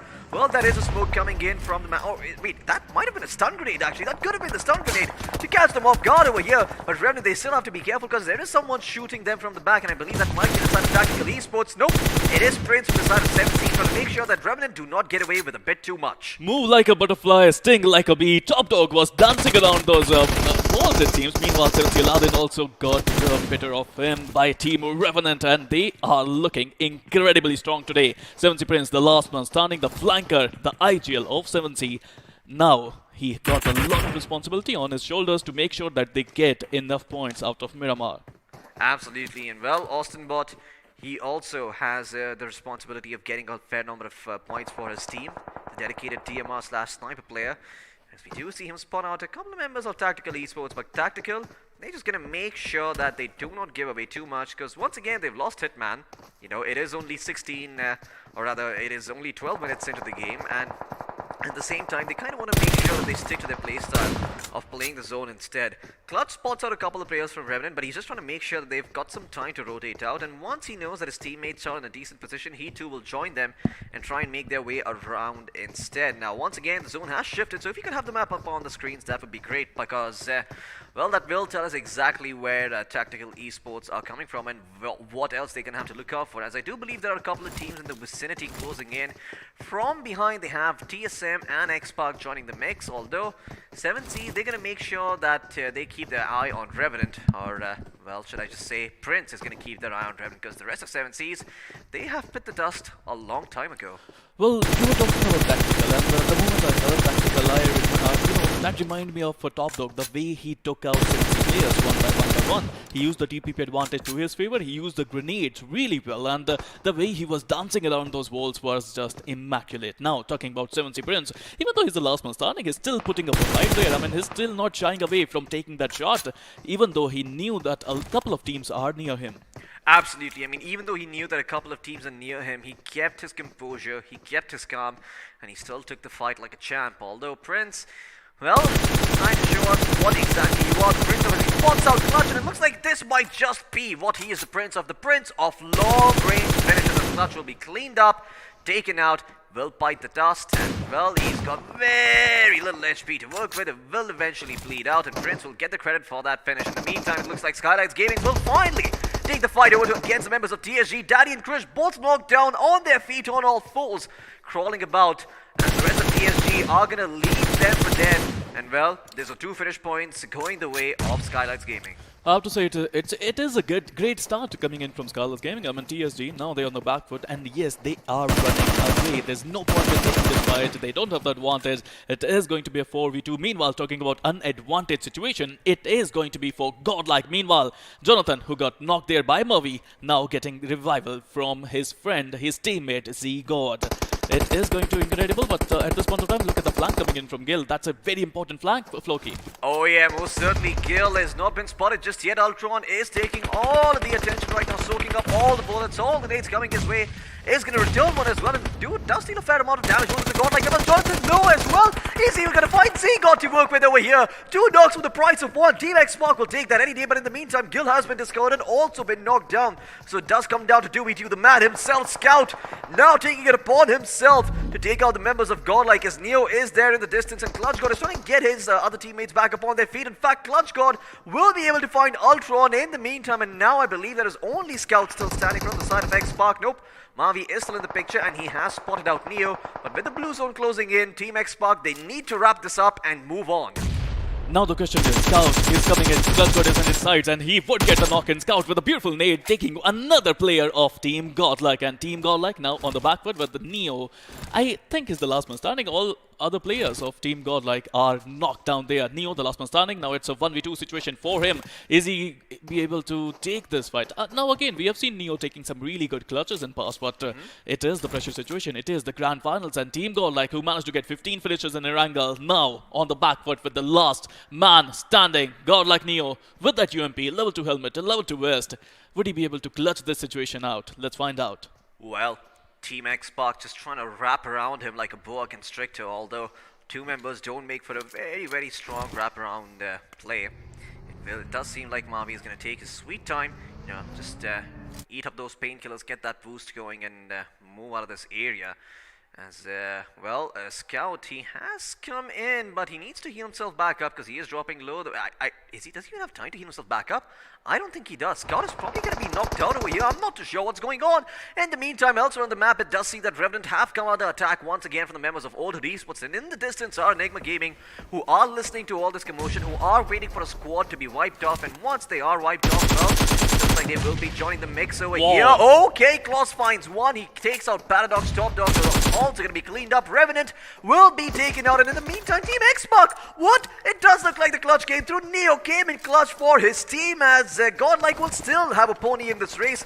Old Esports, they also eliminate the side of Revanant. 2 teams being knocked out 17 minutes in. Well, we were talking about clutches, and GodLike Neo, I think he know how to clutch a couple of, opponents, but the way he took out X-Pac, he was just waiting for it. Let's relive the memories again, Floki. Let's have a look at the instant replay.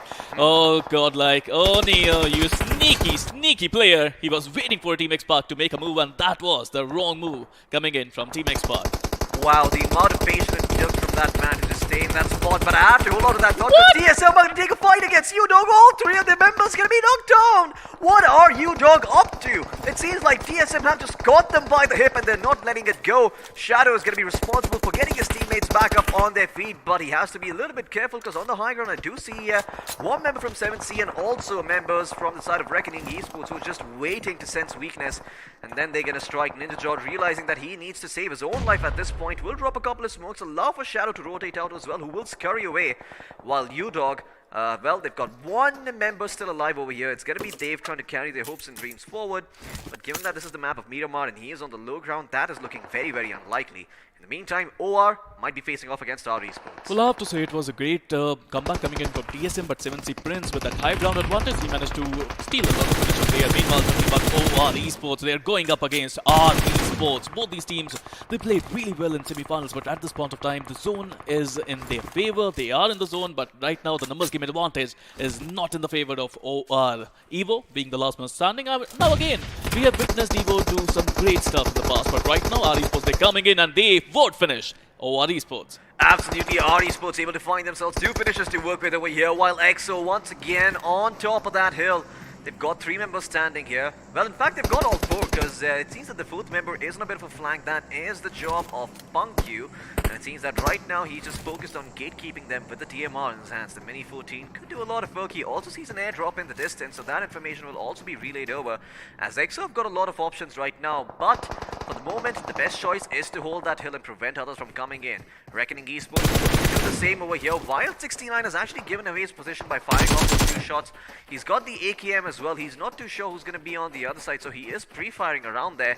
And Recknoning Esports are continuing to hold on to this little area, while Tactical are trying to skirt their way around it, but Wild 69 might be caught out in the open. The beats up, the bullets fly, and Maxi OP won't connect on Wild 69, but he's still standing strong and he's still fighting back, and Nate comes in on the side. Can he stand strong for much longer? No, he cannot. He will be cleaned up, and so will the final member from the side of Tactical Esports. They will be taken out, and it seems that, wait, never mind, it was actually the Supari gang who got cleaned up, not the side of Tactical. Oh no, it was Tactical Esports. TSG also got cleaned up on the other side. My bad. It was just beautiful, right? I mean, the TPP advantage that Recknoning just took there, it was amazing. But meanwhile, Neo still surviving, still managing to break some havoc there. I would love to see if Neo can do the clutch again, but this time against the sides of Enigma. Now he can't be sneaky, he has to rotate his position. But meanwhile, Team Enigma with the numbers game advantage in their favor, they managed to take out Neo alongside Team GodLike. Right now, let's talk about top 9 teams. 26 players still surviving Floki. Yeah. It's going to be tough.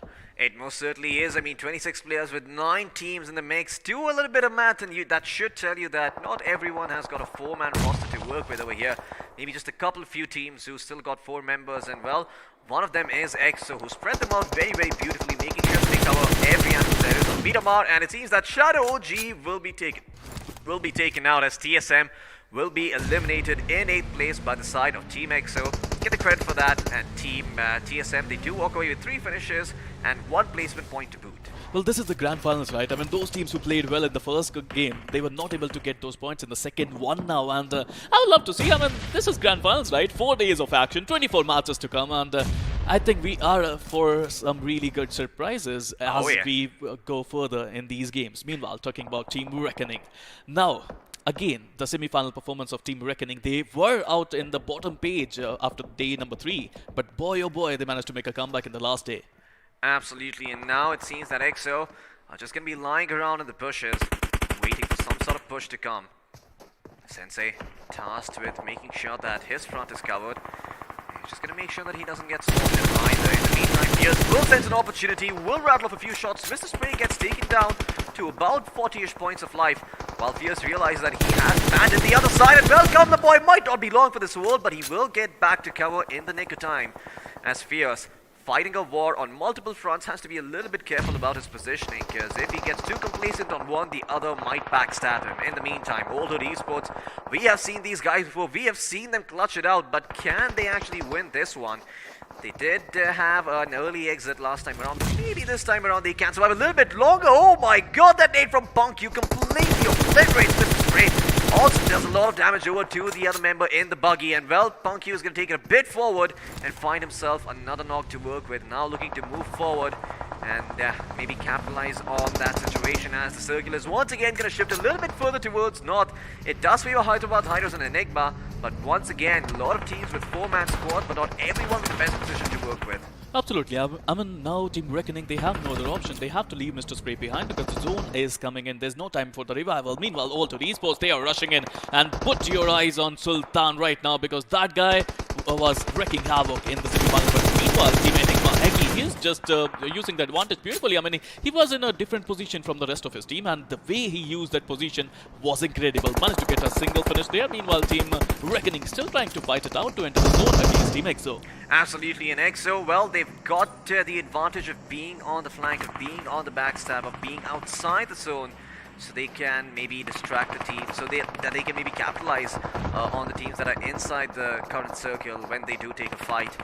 And in the meantime, it seems that Reckoning Esports are also going to make sure all their fronts are covered while we switch back over to Enigma and Oldhood. It does seem that Ravi has been knocked down. Eggy and Saggy still surviving though. So maybe there's a hope for them after all, but no, and Nate comes in, knocks Saggy on his feet, and now with only one Enigma member standing, they might not be long for this game. As well, they are still in 6th place. They will get 4th place with points. Another nade comes through, but it does not connect. Enigma still have one member in the race over here. Crazy will finish off one. Another nade coming in from Sultan, but no! He actually knocks himself. What a miscalculation coming in from that man. That could be very, very costly. As Oldhood need to get him back up on his feet. Crazy getting back up. And now that Eggy and Rex are up, they sense weakness. They get a bounce. Saggy is also healed back up. Oldhood, what have they done? That's a big blunder coming in from Oldhood Esports, but they're still fighting. Close managed to get to Rex, and he would not only knock him, he would finish him as well. But the blunder was in the favor of Team Enigma. They managed to creep in, they managed to get a couple of frags there, but now it's a 1v2 situation with a drop shot coming in. He managed to get another one. Now it could be a 1v3 situation. Let's see if Close can finish it off with a beautiful spray of his. Would he be able to get the job done? Eggy versus Close. 1 versus 1. It's a fight for the fittest. It's a fight for the survival, and Eggy is looking to heal himself. Absolutely, and so is, well, Claus, as he's got himself that first aid kit to work with. Will go around the airport fully loaded, waiting for Eggy to make a misstep. Any sound right now will be detrimental to both of these players, which is why they're all holding. Nate is being prepped up, and Nate will be forced out over here, but who's going to win the fight? It is going to be the drop shot coming in from Eggy, as he keeps Enigma in the race at 4th place. And it seems that while we're busy cashing all these action, 2 other teams have also been eliminated in the meantime. Oldhood down in 4th place, as we are left with Reckoning, Hyderabad Hydras, and Enigma in the mix. What a beautiful drop shot that was coming in from Enigma Eggy. I have to say, that was just legendary. But meanwhile, it's Reckoning versus Hyderabad Hydras going toe-to-toe against each other. Now, again, Gary is knocked down there. He's getting the revival coming in from Manti OP. Abrar, we can see him. He's a clutch master. We know all about Abrar. He's a great player. But right now, it's the biggest stage of them all, and Reckoning, they are reckoning havoc with 10 finishes to their name. But the question is, are they going to get the chicken dinner? Absolutely. Well, Reckoning Esports, they certainly want the chicken dinner. Everybody wants the chicken dinner, but getting it is a whole nother feat. We've only got 2 players in the mix over here. Abrar in the bucket. That is super risky. Might be cleaned up over here. Well, it does look like Reckoning Esports are out. Hyderabad Hydras have 3 men alive. There's only 1 member standing from the side of Enigma. They know for sure what they need to do. Ace Black gonna be the eyes, while Manti OP and Carry gonna be the right hand, as they try and move in from the right flank. No coincidence there. Eggy on the high ground, trying to spot them out and maybe isolate those fights and clean him up. If he gets 1 knock, he has the potential to isolate another, and before we know it, he could clutch it out, but it does start with that first pick. Well, absolutely. I mean, the problem is outside the zone, but you know what, Floki? I'm a believer. I believe in Enigma Eggy. I'm a believer in clutches, and I want to see some clutches because this is iQOO BGS, and if you can clutch it out here, you are going to be a superstar, my friend. Enigma Eggy, with a lot of responsibility on his shoulder, but the position, I think the position is not revealed entirely. They don't know that he's on the first floor, but now he would jump in. The nades are going to come in. The bullets are going to come in. He is on fire eventually. Quite literally, he was on fire himself. What a brilliant game coming in from Hyderabad Hydras. A winner chicken dinner to their name. I mean, that is just pure evil if I've ever seen it. A molly being dropped, the blue zone closing in. That just pulled at my heartstrings. I feel so bad for that final member of Enigma. But once again, Hyderabad Hydras getting themselves that chicken dinner. And like we talked about, if you're a team that starts off on a strong foot in the grand finals, those teams are going to be going a long way. Enigma, you really wanted to see them clutch things out. Unfortunately, the zone wasn't exactly in their favor. And well, that Molly, it just sealed the deal. Well, I always love watching these clutches, but at this point of time, Team Hyderabad Hydras, what a brilliant gameplay coming in from their side. I still remember semi-finals. I mean, Team Hyderabad Hydras, they managed to finish in top 5, if I'm not wrong, in the semi-finals. And, well, if you're in top 5 in semi-finals, of course, you're the hot favorites to win this tournament. I mean, you can do that.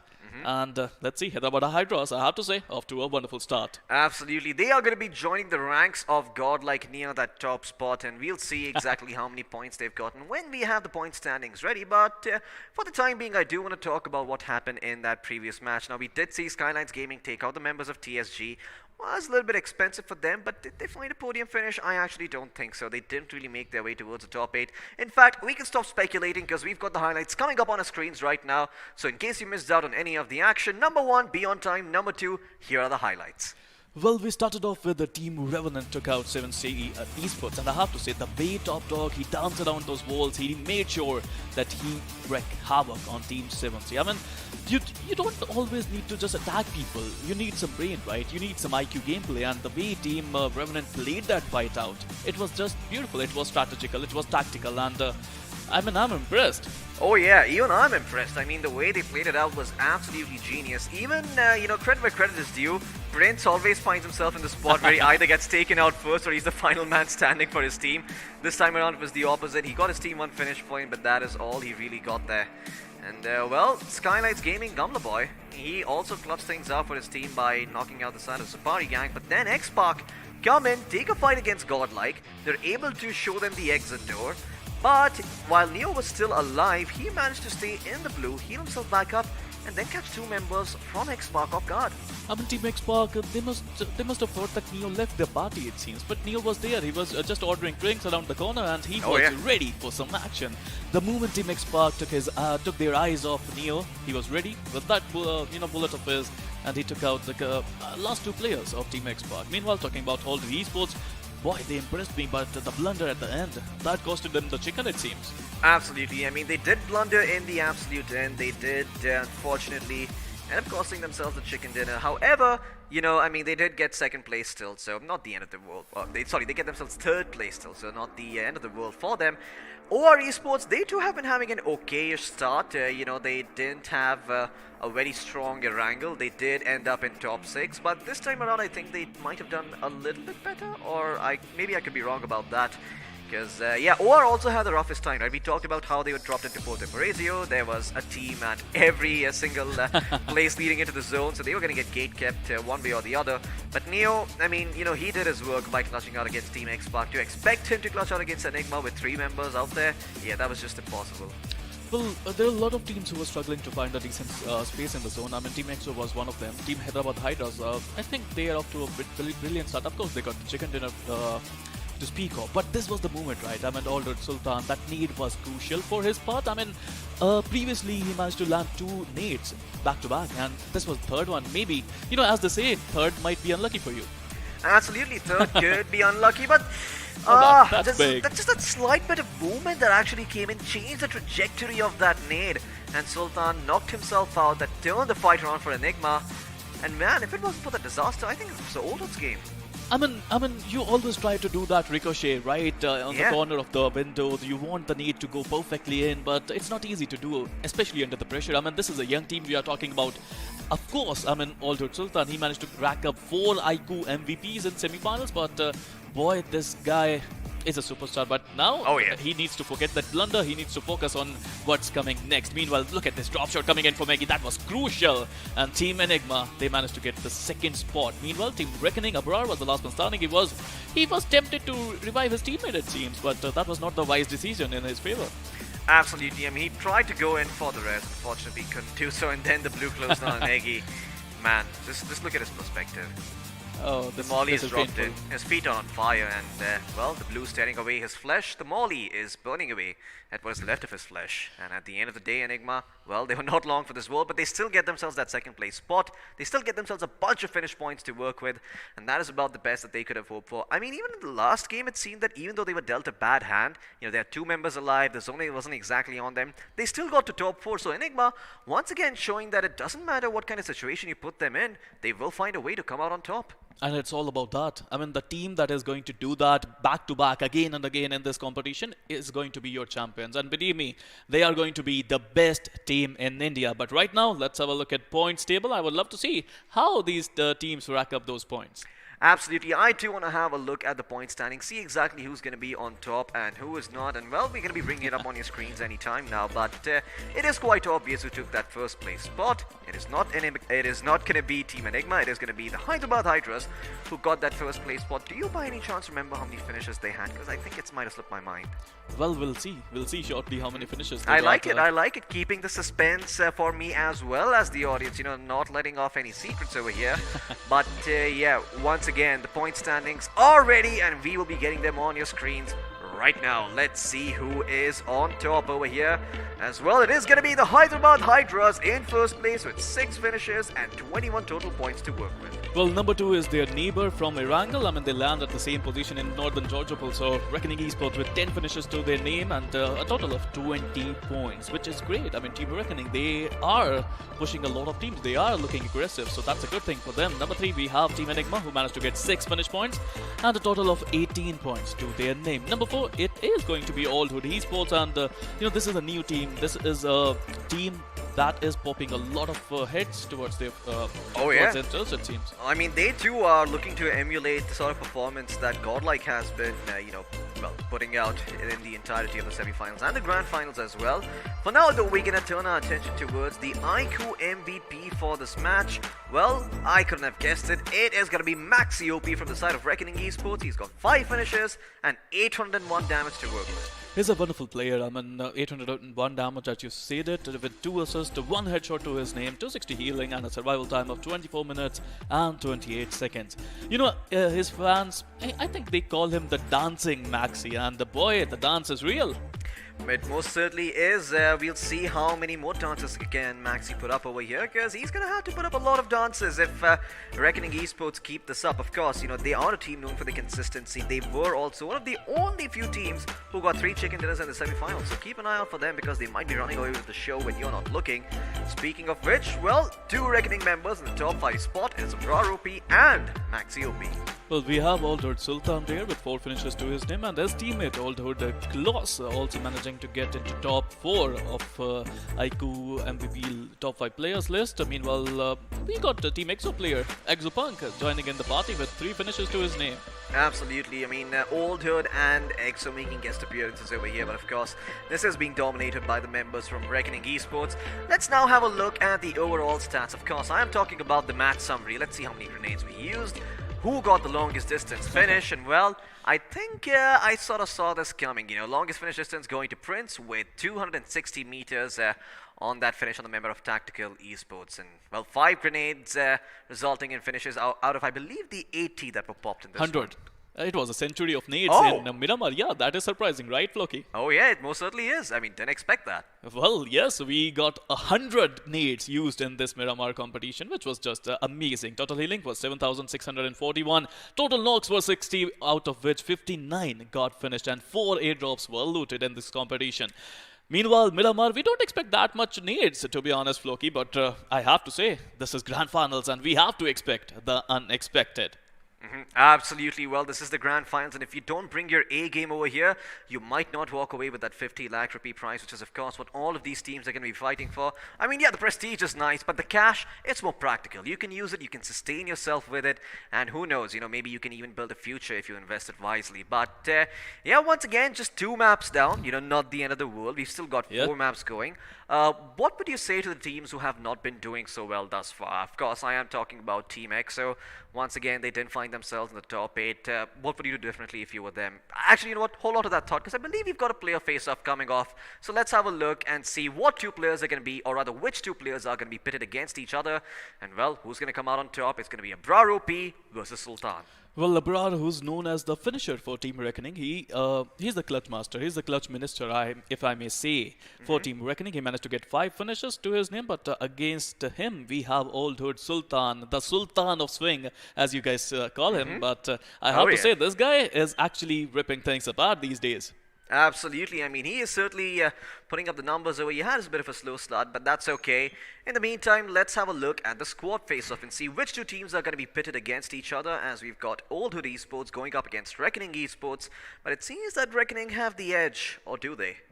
Well, they have one more finish to their name, and I think apart from that, it's almost similar. They got the higher number of assists, they got the better positioning in the position points table, and I have to say, Team Reckoning off to a decent start as well, Floki. Correct me if I'm wrong, but how does this make sense? How does Recknoning have lesser survival time compared to Old Hood, who went out in 4th place? Well, it could have simply been that one player survived for too long, and maybe that could have, shifted the average up a little bit. That's the only rational explanation I have, and well, that did catch me by surprise over there. But once again, great performance coming out by the Hyderabad Hydras, great performance coming out by Recknoning Esports as well, and you're going to be seeing a lot more of Recknoning on Miramar, because that is their home turf. That is where they got themselves those high number of chicken dinners.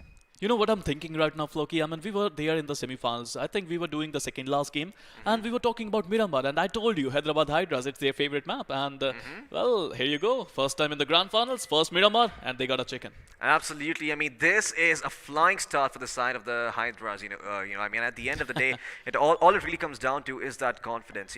All of these players, they know what to do. They've got the mechanical skill. They have the game sense. They've got the intelligence as well. It's just about feeling confident. And when you get yourself the first map, the map that you've practiced very, very hard under your belt, a map that you said you're going to perform on, well, that just opens up a door to a bunch of new possibilities that might have been locked because of the lack of confidence. And well, confidence is what is going to separate these teams from the tippity top, as if you want to compete against the side of GodLike, well, you better know what you're doing. Speaking of which, I did ask you a question earlier. I did ask what teams, the teams that are at the bottom right now, what is it that you would say to them if you were their coach? Well, I would say just stick to the basics, right? I mean, whatever you have done to reach here is the perfect thing. You can do it again if you believe in yourself. So the basic is believe in yourself, believe in your knowledge of the game, and just do it. Do it once again. Don't read the names, though. Absolutely. Don't read the names, because that is when maybe some of that fear and nerve starts setting in. Although I do want to ask perhaps a bit more of a technical question over here. Do you want them to change their drop spots, or do you think no? No, I don't want... That's more risky than actually staying where you are. The thing is, we're not seeing any drop clashes, right? We are only witnessing some car clashes. We are only witnessing some rotational clashes. So they need to focus on their rotation first, and I think it's going to be fine. The drops are fine, absolutely fine. But yeah, I think after a couple of days, we might see some changes. Meanwhile, let's have a look at the overall standings after match number 2 of day 1 of iQOO BGIS Grand Finals, and we have GodLike Esports at number 1 with a total of 32 points to their name. Absolutely. They had 15 finishes in the last game. They've added another 4 to their tally, and they've gone up to 32 points total. Enigma Gaming as well, making their way to the top over here with 30 points to work with. TSM with 1 chicken dinner in the 3rd place with 27 points. That means they only got 4 in this one. I wonder if these were placement points or if those were finishes. Old Hood Esports as well in 4th place. You got the Hydras, Recknoning Esports, Revanant, and OR. And these are your top 8 teams for the time being. There are a couple of names that I don't see here, so let's move on to the other side. Let's move on to the second slide and see who is there from the 9 to 16 place. Bureau, have the honor. Well, number 9, we have Skylightz Gaming with a total of 13 points. They played incredibly well in the semi-finals, but off to a decent start, I would say. Again, it's all about consistency, right, Floki? Number 10, we got Team XO with a total of 10 points to their name. They won't be that happy, but I think they can make a comeback really soon. Number 11, we got Team Xpark with 7 finishes. I mean, look at that start there. They got 7 finishes, but only 1 position point to their name for a total of 8 points.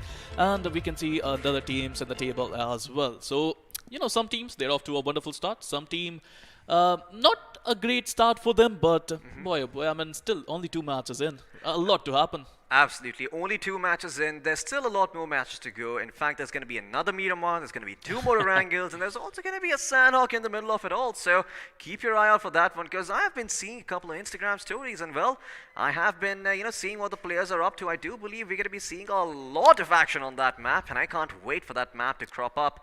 Although before we do get there, there is going to be an Erangel in the mix. What do you think is going to happen this time around? Because we did see Team X Park be a little bit late towards Water City, and they didn't have a lot of loot. Is it just the flight paths growing with them, or do you think they're doing something a little different? You know, to be honest, it's their drop, right? I mean, Water City is not a wonderful drop. Of course, you get a really decent advantage. If the zone is in your favor, you're going to get a brilliant advantage. But at this point of time, you need to be careful because you need some loot. Absolutely. You need a lot of loot to work with once again on Erangel, and hopefully the flight path will allow for these teams to do so.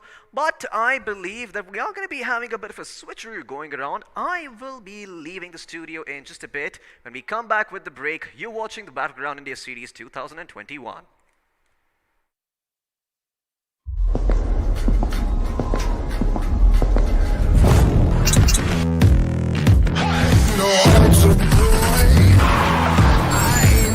Yes, man. You ain't seen nothing yet. But that fire, burn it down. Yeah. You ain't seen nothing yet. iQOO.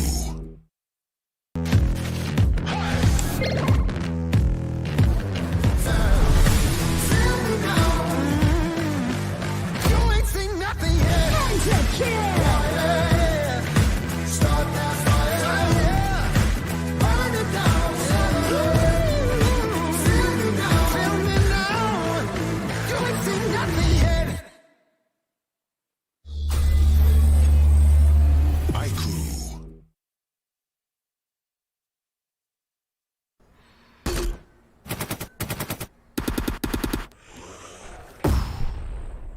Enemies ahead.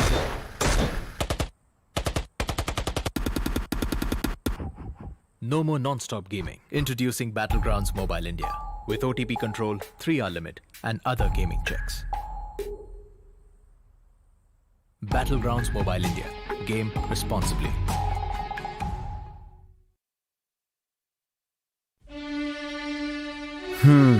वो एक दोस्त game में फंसा, कोने में बसा, gang में अकेला, दिन का भूला.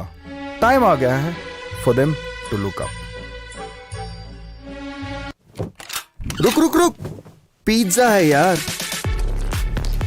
हाँ, ये बेटर है.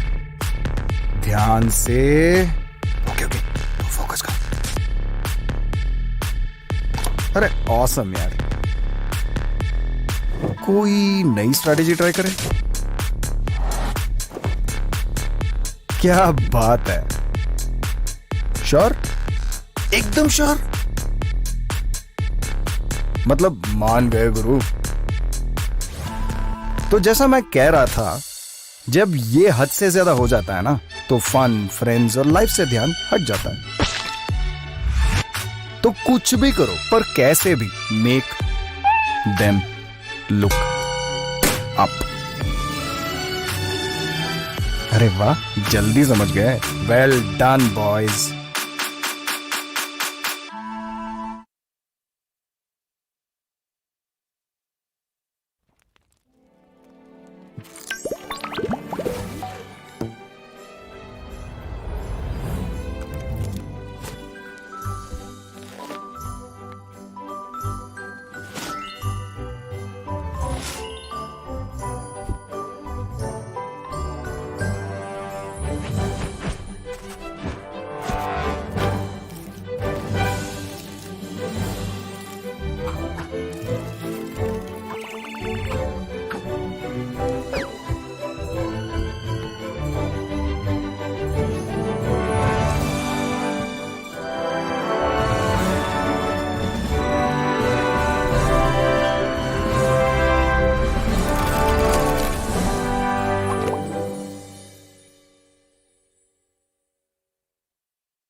Hello and welcome back once again to the iQOO Battlegrounds Mobile India Series 2021. This, of course, is the grand finals, and boy, oh boy, things are heating up. My name is Angad the Experiment Chehel, and well, the mischief is out. Hope is finally in. I have with me Sparrow. Sparrow, oh my goodness. I mean, I think it's safe to say Miramar is Hyderabad Hydras map. Well, it's their playground, I have to say. I mean, the way these players, they take their position in the zone, the way they manage to keep their numbers game alive till the final few seconds, it is just immaculate, right? I mean, these players, they know how to play Miramar. Oh, they know how to play Miramar, they know how to win Miramar, and they know how to get that delicious chicken dinner. Now, speaking of chicken dinners, I mean, you have the stats, I have the stats. Day one of the semi-finals, Hyderabad Hydras just ended with 7 points, and look where they are now. Well, the way they managed to make a comeback, that was immaculate, right? I mean, they played their Miramars well. They played their Erangels averagely. They managed to get a lot of points. And you know what? A weird stat? Hyderabad Hydras, after semi-finals, they managed to get 98 position points. Wow, I mean, that's just one shy of, I do believe, Team XO, which was on top with 99. Of course, he is going to have to confirm his stats because, you know, he likes calling me out. But again, we've had 2 maps played, and right now in the lead, of course, we did have a look at the overall standings.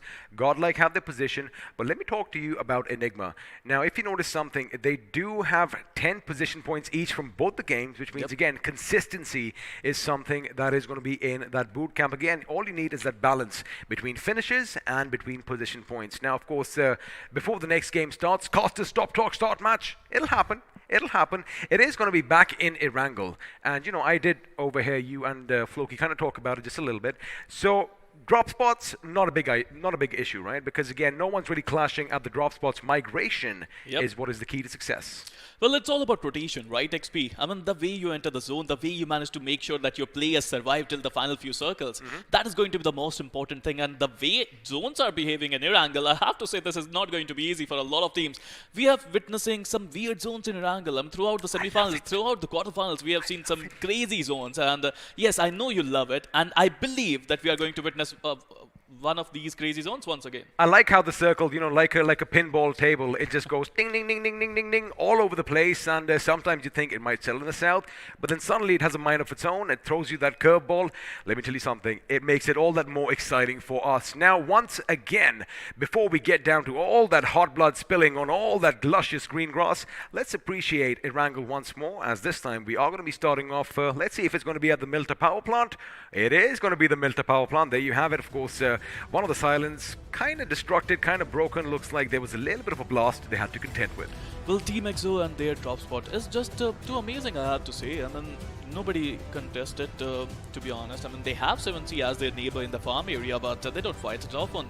Meanwhile, UDog India, and I think they're off to a decent start, but they need more points on the table. They need to make sure that they rack up a lot of points in this angle. Of course, I mean, XP, first day is going to be important for a lot of teams, right? I mean, if you have that coverage in the first one, if you have that buffer after the first day, that is going to help you. Absolutely, and talking of the buffer, now a couple of teams, they do look good right now. They do have a few points to their names. Of course, I am talking about GodLike, I am talking about Enigma.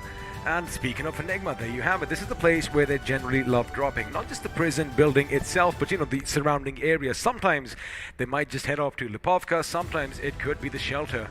And, well, although our esports, they love dropping down at the military base, they can do that because no teams are going to contest them anytime soon. And now, ladies and gentlemen, of course, if you have a look at No Repnoy, we all know who loves dropping there. But in about 5 seconds, there you have it. The Big Bird is going to take to the skies one more time over the green, luscious plains of Erangel. And oh boy, man, imagine being the final squad and all you are covered in is glory and all that golden glitter, because there you have it. Big Birds in the sky, my co-capitan. Where are we flying to?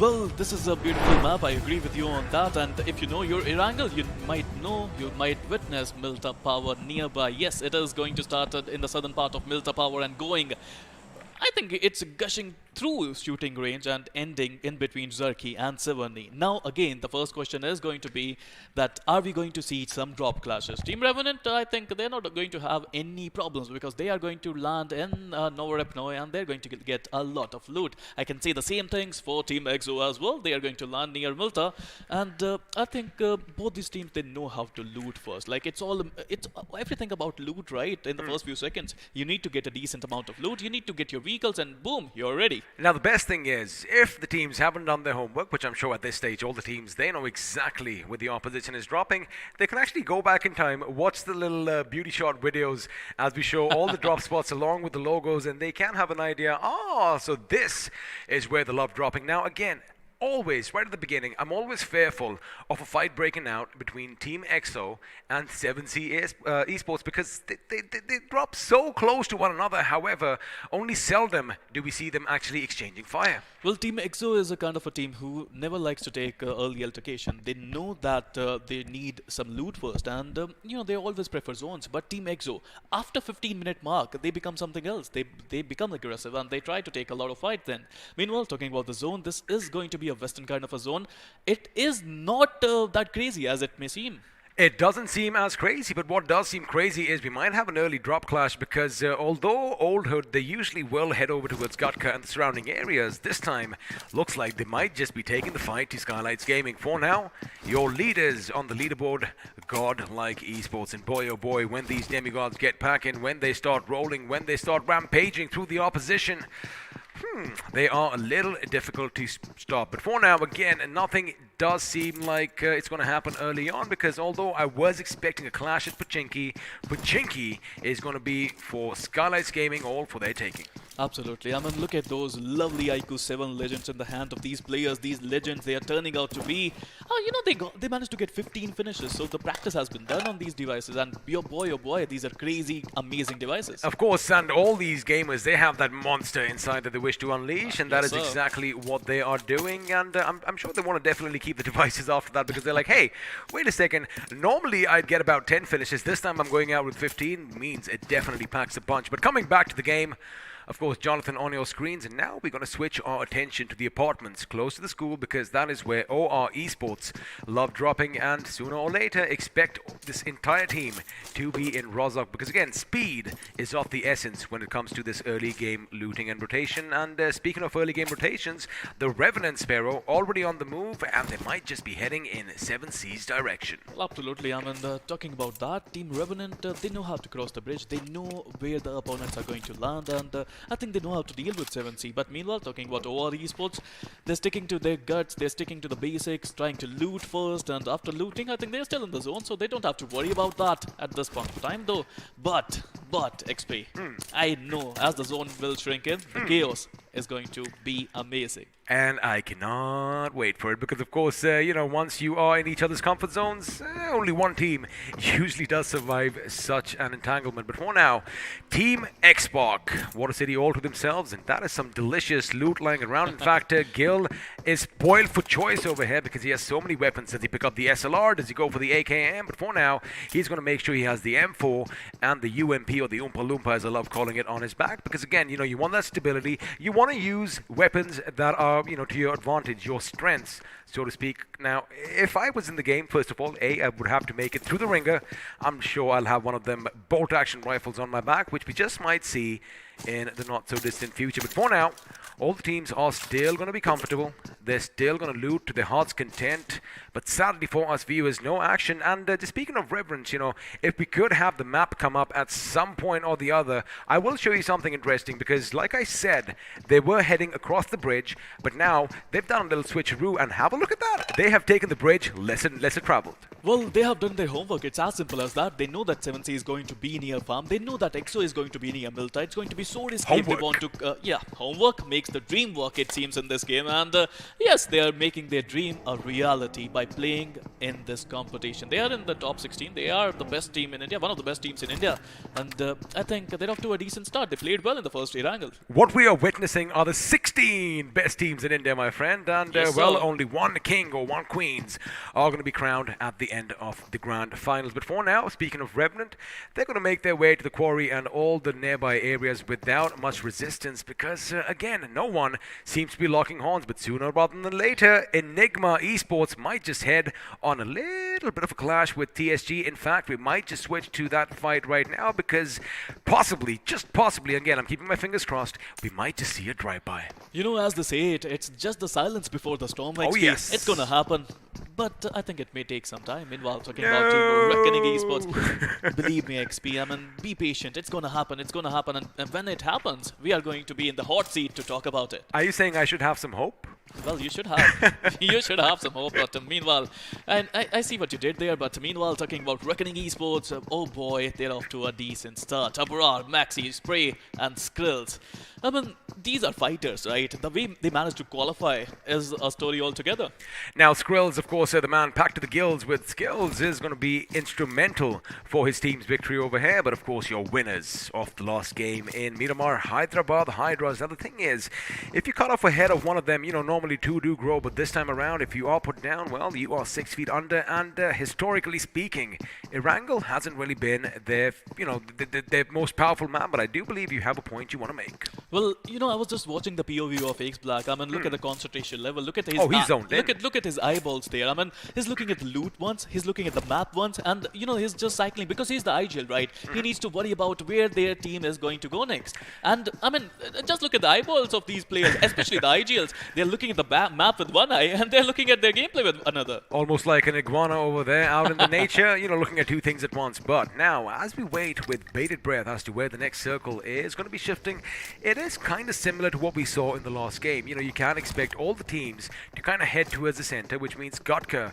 could be bustling with life sooner or later. The Ruins could be coming back alive after such a long time because, well, TX are going to be moving out, but judging by what I see on the map, I do believe the circle might just head a bit towards the southwest. There you have it. Shots are finally being fired, ladies and gentlemen. Action is going to break out, and it is going to be Clutch Guard who is going to get the better of Skrills. And now with his M4, he switches his attention to the other two members. It is looking bad for Skrills because they might know that they are split up, and there you go. GodLike, ever hungry for finishes, are going in, well, for the finish. Well, there was an argument in the community, right, XP, how GodLike is going to play, what their strategy would be. I mean, they are all guns blazing. They came up here, and it's simple. Eat, sleep, destroy, repeat.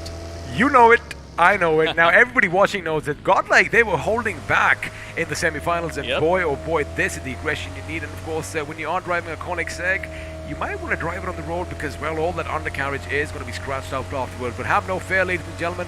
This, of course, is a game and anything can be fixed. Elsewhere, looks like TSM atop Olympus over here are going to be raining it down death as Reckoning Esports are going to be traversing the plains. Unfortunately for TSM, the distance was just a bit too much. Now, the circle, everyone's attention is going to be where the next zone is going to shift. And Sparrow, I'll be taking any guesses here.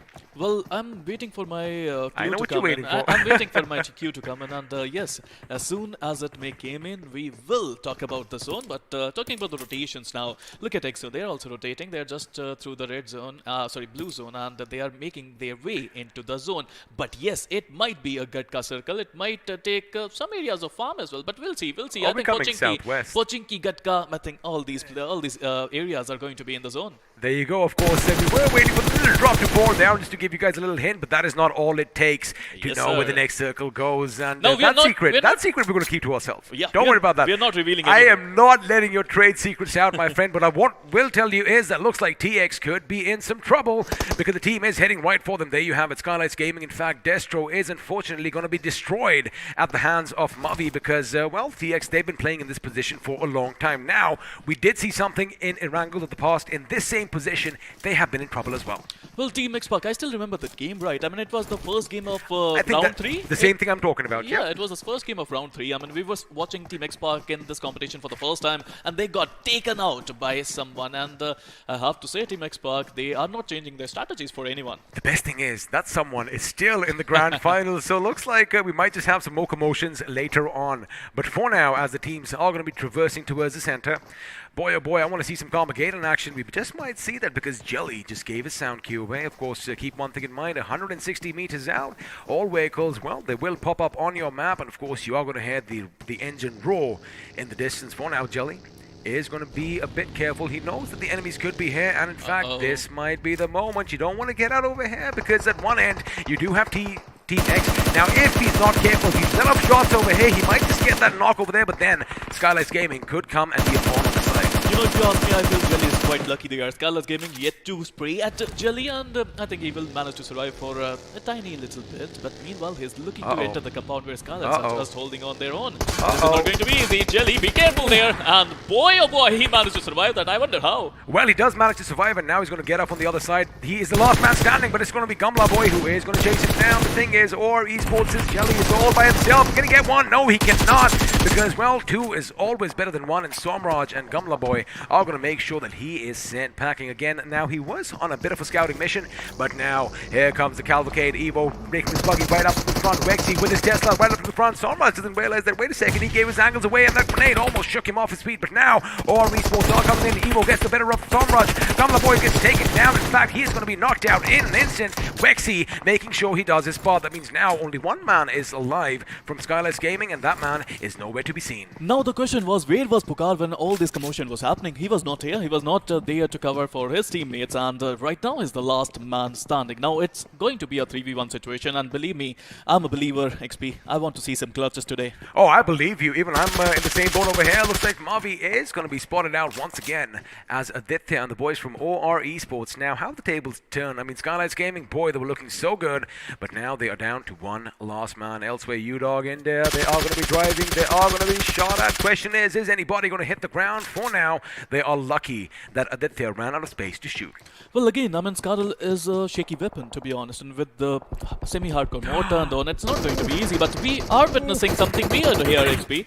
We are witnessing 3 teams losing their players in rotation. I mean, we have seen Skylightz Gaming, we have seen Hyderabad Hydras now. And this is what you were talking about. It's all about the rotations. There you have it. The IGL is going to be taken down. Ace Black is going to be on his bloody knees, but, well, lucky for him, Crazy is going to make sure that, you know, he sends him packing and makes him meet his maker. Wait a second, Crazy. Did you not spot the enemy? I think he did. And Ace Black is trying his best to, you know, just try and play with him. And now his position is going to be given away, and it is going to be Sultan who puts him in the ground. Again, a shaky start for a few teams, but the circle has kind of shifted as well. We are going to move a bit further up north. The Ruins are going to be in play. TSM, oh boy, from their position up top, that little eagle's nest, Sphero, they can rake up a lot of finishes. Well, I love that position, right? I mean, you know, they're on the top of the mountain and they have to be careful. Meanwhile, Old Hood Esports, they are trying to find a decent safe haven inside the zone, and I would love to see if they're going to do that. Meanwhile, Altered Sultan, they got the first knock in. TSG is on the back foot, and I would love to see how this fight is going to wrap up. Now, TSG is going to fight them over here. Elsewhere, looks like UDog are taking a fight with Mystic, but it's going to be GodLike and OR Esports that just might lock some horns. Unfortunately for GodLike, OR are just going to be driving past. Now, GodLike suddenly realized, hey, wait a second, there is somebody up on the mountain, and that somebody are the boys from TSM. Coming back to the fight that we left earlier, looks like Nikhil from the Supari gang is going to be brought down, and although OR Esports were in transit, they do stop. In fact, Exo Punk is going to be taken down and put out of his misery, as Z-God is still laying lead on the opposition. Well, Z-God coming back into the form is just amazing for GodLike, right? I mean, you know, we have witnessed Neo, we have witnessed Jonathan in the semi-finals. They were just great. But Z-God coming back into the finals with this kind of form is deadly for his opponents. Meanwhile, Aldous Sultan coming in, getting the better of his opponent, as Daddy might be taken down. Nikhil also got taken out by Team Holder Esports. Oh, they did indeed, and it looks like TSG are going to be falling down one by one. In fact, they are now reduced to a 2-man squad. Can the Supari gang make it towards the last few circles, because they need those precious position points? Elsewhere, TX are going to be opening up on OR. Again, ladies and gentlemen, we are going to have fights break out on every single patch of land available, because now the teams are coming a bit too close for one another, and as soon as they spot the eyes and the whites in the eyes of the enemy, well, shots are going to be fired, bodies are going to hit the floor. Well, you said it. I mean, the real estate prices are going to go on for a hike. Meanwhile, or they're trying to smoke his friend there. It's all about teamwork, right, XP? I mean, if you're a good teammate, you're going to get a lot of points eventually. Meanwhile, talking about OR Esports, they're just laying down, trying to find out a way to survive this battle. Team EXO, on the other hand, they are trying to take out Team GodLike. Well, as they are trying to take out GodLike are going to be trying to get surviving as well. Keep in mind, we do have one team. Oh my goodness, Team Whoa. EXO Sensei. He's got a smile on his face. He knows how lucky he is. He knows he's surviving by not even a pixel, not even a single HP. I mean, that was in the fractions, ladies and gentlemen, and he knew it. I love the fact that, you know, we can see all the emotion on the players' faces. But again, Look at him, he's smiling still. I mean, I'll tell you one thing. If we know how lucky he was, he definitely does as well. But ooh, this could be tricky. OH Ayush, he is going to drop a few smokes, making sure that his vision is obscured. Well, the second one was a grenade. Now, our Esports, as they move out, I wonder if they are going to figure out that, wait a second, there might just be a snake waiting for them in the grass. And oh boy is correct, because TSM look primed and poised to get this game in their hands. Well, but they have to be careful, right, XP? I mean, the zone is not going to end on the mountain, so they might have to come down. Have a look at that. Sorry to cut you off. Hyderabad, Hydras, Sparrow, they're going to be moving up behind them. So again, now TSM, they're going to have to split up. And if another team does the same from the other end, oh boy, their lives could be snuffed out. Look, I know that it's never going to be easy to survive on that mountaintop, but it gives you enough opportunities to get a lot of points. Meanwhile, talking about Team Enigma, it's going to be UDog versus Enigma and Eggy. The last time I saw Eggy, he managed to get a clutch on Team although it didn't feel, but right now they're fighting it out. But what just happened there? I mean, Enigma Eggy just got taken out by a couple of members from UDog. It's the Costas curse. You had to take his name right now. He takes things out. Wait a second. Sagi comes in from the side. He's like, wait a second. You took my teammate out. Here, take that. Catch this hot potato. And well, Dave did catch it. Unfortunately, he is going to be brought down to his knees now. Sagi, could he finish it off if he bounces it off perfectly? Not for now, but he does know that the enemy is nearby. Keep an eye on the two members of UDog down below. Doc is going to take the fight while Sagi goes in. Sagi, in fact, shoots him. He should have spotted him a bit better, but looks like it is going to be problematic. And again, the man from UDog, Fail, is still up on his feet elsewhere. Mystic is down. Dave is down. He is the last hope for his team. He's got a couple of people to go with. Now it's going to be a one-on-one situation. It is going to be Fearless against one man from the opposition. Question is, are they going to go and fight it out, or are they going to go in for the revive? Because you got to be careful. The enemies are nearby, and there you have it. OH Sultan and the boys from Old Hood are coming in, and now that could be a massive grenade. Lucky for them, it's just outside the house. This was a prime example, XP, how a smoke can change the game entirely. I mean, Enigma players, they were not able to spot Fearless there, and Fearless managed to get the best of them. But meanwhile, Team Old Hood, they are rushing in, they are gushing in again. They are not able to spot him. It's all about the smoke. It's all about the smoke, but not this time. Meanwhile, OH Sultan, again, the king of the swing, getting 4 finishes to his name. Beautiful work over there by Sultan himself, as UDog India are going to be eliminated in the 15th position with 4 finishes to their name. Now, of course, speaking of GodLike, Neo and Clutch God are in a little bit of trouble, but looks like revives are going to come in now. Of course, Clutch God goes first. Z-God is going to be shot. Is Z-God going to be taken down as well? We're going to have to wait and find out, because OR Esports are joining the fray as well, as Ultron from TX is going to be taken out now. Mavi is going to come into fire, but no! It's going to be Mavi with precision shots with that M4, who makes sure that OR Evos hit the deck and elsewhere. Well, we did see Claws go out. It's going to be problematic. Girl on the move. He knows the enemy is behind the tree. He knows he can see all those grenades coming out, but no, it's going to be Exo's Fierce who is going to fiercely put him down as well. Of course, this is now pretty much a free-for-all, ladies and gentlemen, as 3 teams, make it 4, are competing at the same position, but looks like only one will walk out alive. Now Team EXO, they got a beautiful position, right, XP? They can gatekeep both these teams, and they're looking to do just that. Fierce just pushing in with a beautiful nade there. Would he be able to connect something? That is the question. But the second nade, I think he just missed through it. I think he did kind of miss through it over there, but looks like Top Dog is going to be precise with his grenades. The Sultan of Swing is going to be brought down to his bloody knees, and looks like Tactical Clutch. Well, that is all she wrote for him, because he has been brought down elsewhere. Let's have a quick look. It looks like the Revanants are now pushing up on OH's position. Crazy, the last man standing. Crazy takes down one.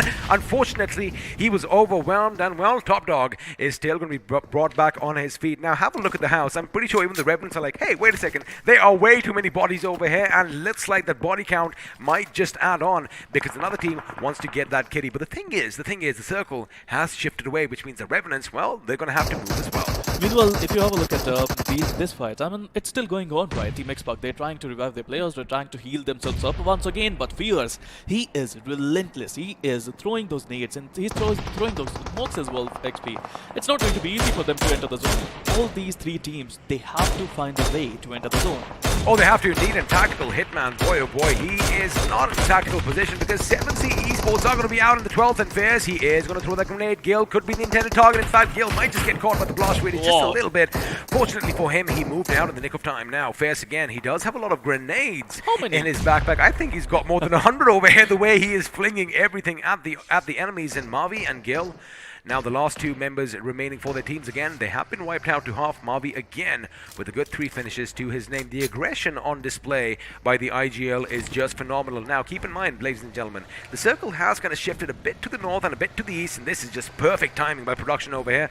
TSM still looking good, and looks like the BGMI gods are going to gift them with a drop of their own. I love the fact that, EXO, they left 2 players to do the gatekeeping, and one of their IGLs, I mean, their IGL, Team EXO Sensei, they managed to enter the zone. Meanwhile, Team Xbox, they're trying to enter the zone from a different angle. They're trying to rotate from the eastern edge, which is not going to be easy. Meanwhile, talking about Team Reckoning, they lost a player early on in the game, but right now they are struggling, and the cars are flying, the nades are flying. Nade parade is happening, and our Esports, they are looking to get the better of Team Reckoning. Well, you call it a nade parade, I call it an artillery strike by the way so many grenades were coming in, but looks like Maxi is finally going to be shaken off his feet, and in fact, a secondary grenade, a follow-up grenade coming in by Rockstar is going to be putting him in the ground. There you have it. R&T are going to join the fray as well, as Jonathan is going to make sure that, well, with the help of another team, Reckoning Esports are now out of this game. Ladies and gentlemen, we are down to the final 7 teams, 20 players still alive, vying for all that delicious chicken, and looks like Jonathan is going to get another finish for himself. Meanwhile, Team GodLike, I mean, I still remember they're yet to get a chicken in semifinals. They are in the grand finals now, and they are very close to get a chicken now. All 4 of their players still surviving. They have the center in the zone. They have the best compound in the zone as well. Meanwhile, Team Revanant with 3 players, 7 finishes to their name, trying to get their first winner chicken dinner. Well, let's see if that is going to be the case right now, because, GodLike, although they do have 2 teams near each other, the other 2 teams are going to fight and lock horns amongst themselves. As Revanant Esports, they have a choice to make. Do they go for Team EXO, or do they rush in on GodLike's position? Looks like EXO is going to be the choice of right now, because the Sensei, the IGL himself, is going to be lobbing those grenades in their direction. It looks like GodLike want to join the party as well. Have a look at where that Molotov was flung from. Now TSM Shadow is going to be going a little berserk, as he does get the better of Striker from HH, but it's going to be another team that bites the dust, as our Esports are going to bid us adieu in the 7th position with just that 1 finish to their names. For now, Immortal still looking good. However, every single one of them have to move to the circle, and look who is at the tippity top. TSM, if only they can make better work of Manti, well, they are going to be the only contenders over here. This is so rare, right? I mean, from...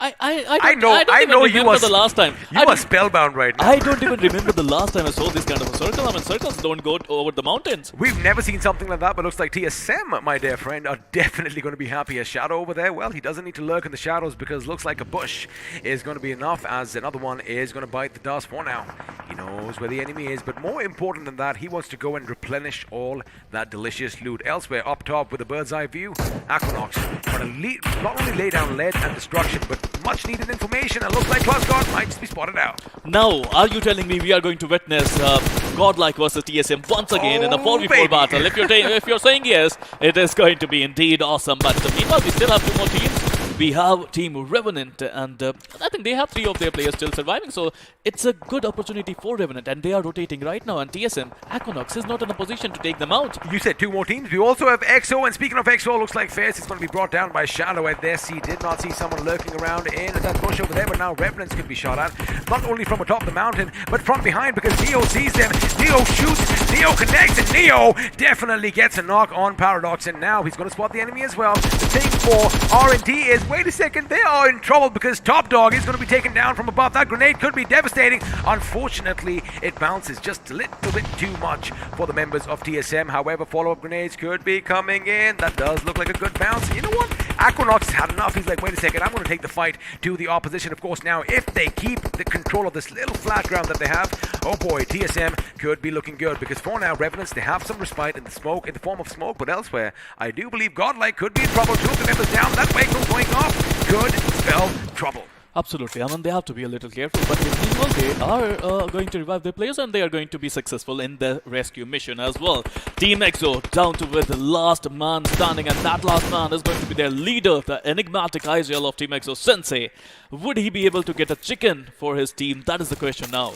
Now, I wonder if Sensei practices what he preaches. Like, he's got to be in Zen mode right now. He's got to be calm. He's got to be composed. And, speaking of Team Exo, they want to make sure they get as many placement points as they can, because when you have a 4-man roster from TSM still alive, when you have a 4-man roster from GodLike still alive, What? oh boy, things can get a bit tricky. I know what you want. You want to see GodLike up against TSM at the end? Let's see if Sensei can be a thorn in the side, because now Clutch God and Neo, they have an idea that someone could be nearby. Well, Jonathan's got to make sure that the Revenants are kept at bay. I'm just surprised, XP. I mean, I've never seen a zone like this on the mountaintop. this never happens, literally, but, this is what it is. This is iQOO BGIS, and you have to expect the unexpected. Meanwhile, Team GodLike, with 4 of their players still surviving, TSM, with all 4 of their players still surviving against Revanant, a couple of them are still there, and Team EXO with only 1. Speaking of expecting the unexpected, I'm pretty sure we all expected TSM to go up against GodLike. There you have it. The fight is going to break down, and this time it is going to be Clutch God who comes down early once again. Remember, he's been knocked down a couple of times. That means he is going to be bleeding.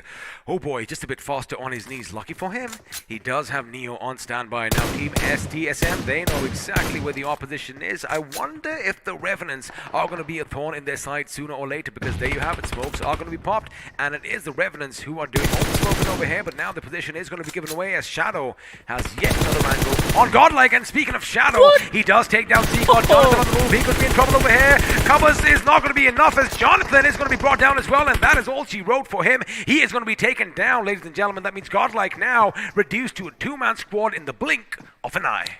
Zone plays its part, but meanwhile, Team EXO, they just got taken out. That means Team GodLike, Team Revenant, Team TSM, they are in the top 3. And Clutchbot again getting knocked there. Neo still trying to survive, but he's not in the zone. And TSM, now they are going to go crazy. They're going ham, and they are looking for some action. Neo taken out by the zone. It is down to 2 teams, 2 versus 4. TSM pushing in. Shadow with 5 minutes into his name, getting another one. 6-1, getting. I mean, he's looking to get the 7th one, and yes, he's doing just that. He is doing that. There you have it with the final squeeze Oh, look at of the the reaction. trigger. It does look like TSM once again are going to get another chicken dinner, and this time it is on Erangel once more. And let me tell you one thing, they did finish this game with 14 finishes, Wow. outdoing the last performance. And well, we did want to see that GodLike and TSM skirmish at the end. We almost saw that, but I'm not complaining. Again, GodLike, they really didn't have any space to move, and TSM, like you said, unexpected circles, expect the unexpected. TSM, I have to say, we have witnessed 2 Erangels now. And TSM, they managed to get 2 chicken dinners in those 2 Erangels. I mean, talk about dominance, talk about action, talk about ruthless aggression, and talk about positioning. Ruthless aggression indeed, and in fact, correct me if I'm wrong, we saw something similar in the semi-finals when they started, because Tactical Esports, they got the first couple of chicken dinners in Erangel. Looks like this time around, it is going to go TSM's way, but boy, what a fight. I mean, again, the way they were split up on top of Everest over there, I love calling it that, or Olympus, depends on my mood. If I see some gods, it's Olympus, otherwise it's Everest for me. But before that, again, all these teams are entertaining us. Let's do one thing. Let's actually give something in back, because if you do remember, we do have all these giveaways, and well, congratulations and all that merch. Hey, I want that t-shirt too. I want that as well, but meanwhile, I think we're not that lucky, XP. It is Jaydeep Yadav, Ankit Shivaram Rane, Somesh Kadam, Patel Ketul, and Priyanshu who managed to win the goodies. And if you thought that was enough, let's do them one better. Let's actually give it away to 5 more lucky winners over here, because Newton Himself. Newton himself. Alrighty, we have all your laws still in effect, by the way. Newton is joining us, as is Sumant Munna. Suraj Gupta wins something. Hemant and Kuldeep. Once again, congratulations. You are going to get those bottles. You are going to get those shirts. Represent BGMI out there on the streets, and well, Wow. always stay hydrated. And once again, like we love giving back. In case you missed any of the action, we got the highlights in store just for you. Talking about highlights, I have to say this match was just amazing, right? I mean, we have seen some rotational clashes. Here you go, GodLike Clutch God getting the better of a Reckoning skills early on in the game, and it's all about rotations nowadays. It's all about can you make sure your players survive the first rotation. It is about that, but again, GodLike this time around, they had so many opportunities. They were caught in between a rock and a hard place at some time, but this little move was a bit, kind of, just tickled my brain, I beg your pardon. It is so confusing, because although OR Esports did come up and, finish off Skylightz Gaming, losing Jelly early on, correct me if I'm wrong, could have been avoided. Well, they could have done better. It's all about information, right? They had no idea that Skylightz Gaming would be there. I mean, they were just went blind, it seems. Meanwhile, Team Altered Esports, I'm impressed the way this team is playing. I mean, be it Miramar, be it Sanhok, be it Erangel, this team is just popping heads. Oh, they are popping heads, and another team that were popping heads this time around were the Revanants. They will be coming up on your screens in a bit of time, but again, UDog India, oh boy, they did kind of get, caught out of guard over here by Enigma, and although Enigma, they did kind of push through, UDog, in fact, did get the better of them. Another team comes in and wipes them up, and when that other team comes in, well, they don't have any moments of respite as well, because that is when the Revanants come talking. Speaking of wiping them up, there you have it. OH coming in hard. In fact, looks like Sultan was riding shotgun on the buggy, and he did let his AKM go rat-ta-ta-ta-ta, and with that, a few bodies did hit the floor. But the smoke! Oh my goodness, the smoke, Sparrow. Well, the smoke was everything for Fearless. I mean, the way they took out Enigma was crucial. Meanwhile, Team GodLike, they managed to find themselves a decent safe haven in the zone, but not in the final zones. I mean, they were in the zone for a longer period of time, but the zone... I mean, you have to make sure that you're friends with the zone, but sometimes zones, they don't trust you. They don't trust you, as the Revenants don't trust anyone inside the house. They're making sure that they did lob plenty of grenades so that anything inside, well, would be caught by the deadly shrapnel. Mabi over here goes left, go right, he zigs and he zags, and he finally gets the better of the opposition. Rockstar with some Rockstar grenade, and the final one comes in. Out goes the vehicle, and, well, Mr. Spray goes out in a green plume of smoke. Now, these final circles were quite interesting, right? I mean, Team GodLike, they were stuck. They didn't even have a smoke to save themselves. I mean, they were not able to enter the zone. Team Revanant. But the best thing about Team Revanant is, even though they didn't have the numbers game advantage in their favor, they managed to rotate and enter a decent spot where they found themselves getting that second position, which was important. Again, as far as these two teams are concerned, now GodLike, they did have that flat ground. Unfortunately, it was too open around them. Yep. Revenants had some flat ground as well, but it was a little higher up. That means, GodLike couldn't do anything about them. There you have it. Now, I thought their game would have been over at that stage. Had one good grenade trickle down, it would have spelled trouble. But again, Shadow with all his amazing angles. And in fact, keep one thing in mind, Sparrow, it's not just GodLike that he was aiming at. He also single-handedly pretty much took out the team of, I do believe, Team XO, which means he might just end up being the iQOO MVP. I mean, with 6 finishes to his name, I think Shadow was making sure that he's not in Shadow anymore. I mean, he's going to bask in all the glory because he is in light now. Now, he is, of course, going to be basking in the spotlight, as you said, but let me tell you one thing, he was never in the shadow, but he still will lurk in the shadows because that is where he is most effective, like a ninja. Whoosh. I mean, they got a ninja in their team as well. There you go.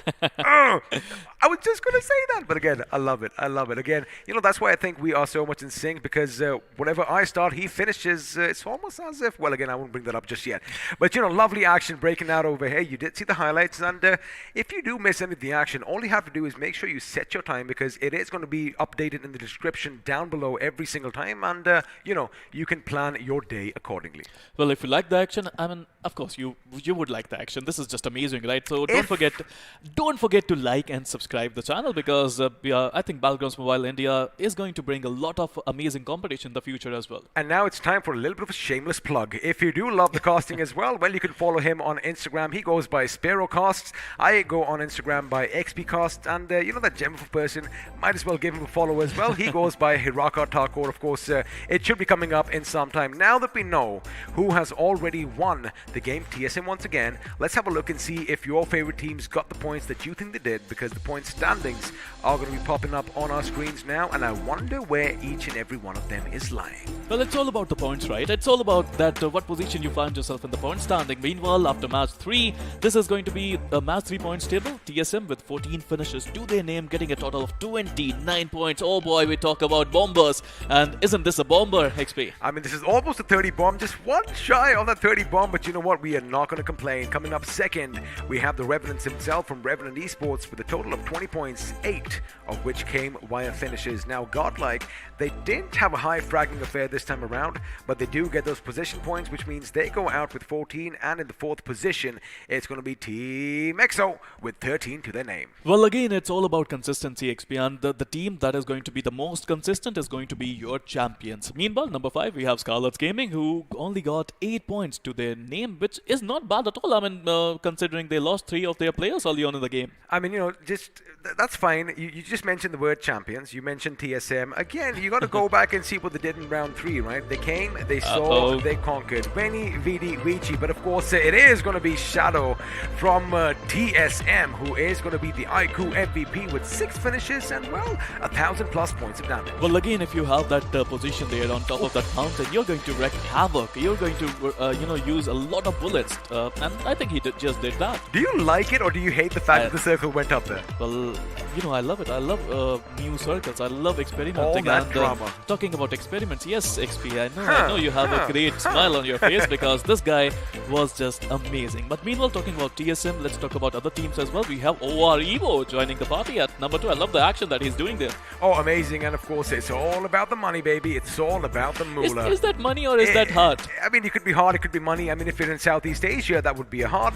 Everywhere else in the world, that is all about the moolah. But coming up third, we have TSM Blaze with 4 finishes to himself. The Revanant making an appearance on the screen with Top Dog, woof woof, 4 finishes to him. And of course, the Sultan, the Sultan of Swing, he's always going to be here. He's always going to be here. But now, let's have a look at a few more stats and a few more figures and a few more numbers, and let's just overwhelm your brains because the match summary is popping up. 118 grenades used, and what stands out to me is 5 ended up in finishes, and also 314 meters coming from TX Ultron. Oh, that is big. I mean, in Erangel, that is absolutely big. But talking about total healing, it is 6,028. Total logs were 68, out of which 59 players got finished. 3 airdrops were looted, XP, and I have to say, this is just getting better. I mean, match by match, these stats are getting bigger and bigger. And of course, it's always that little predicament, when you don't know anything about your enemies, you see an airdrop in the distance, it's like, nah, someone might be lurking behind or lurking around or, hiding in the shadows. But again, when the BGMI gods themselves, they're like, wait a second, you guys are on top of Mount Olympus. Hey, that's my house. Here you go, take a free drop. I mean, TSM, they just had a drop right on that little crest, the tiniest amount of spaces atop the mountain. And that is where they had an airdrop delivered to them pretty much handy dandy. So, I love the fact that teams are picking up all these drops and they are using all those versatile weapons. Well, again, it's all about positioning, right? I mean, we were talking about rotation, we were talking about positioning, and I have to say, I mean, if you have the zone in your bag, I mean, most probably you're going to win the match as well. I mean, of course, all you got to do is make sure... until unless you're TSD and you're going to jump off the cliff. We saw that in the past, and if you don't know what we're talking about, we're going to bring this up later. But now, talking of 2 different teams, 2 different approaches, let's have a look at 2 players face off against one another, and this time it is going to be Blaze from TSM going up against Evo Italy from OR Esports. Well, these 2 players are pretty much in form lately, and Blaze with 4 finishes to his name, Italy managing to get 5 finishes there. He did get 5 finishes, then of course a tremendous amount of damage as compared to TSM Blaze. But again, at the end of the day, it's all about who survives till the end and who walks away with all that delicious chicken dinner. Now, let's do one thing. Let's bring their squads in, because I'm pretty sure TSM is definitely going to be in one side. Could be the Revenants on the other, as we do have a look at the squad face-off. And well, let's see if I'm right. In fact, it is going to be TSM going up against Revanant Esports. TSM with 14 finishes to their name, Revenants with 8. I mean, look at the damage there. I mean, I can't wait for the FD damage ratio because that skyscraper is going to be huge. 3,508 damage to their name, and yes, Mount Everest came into play.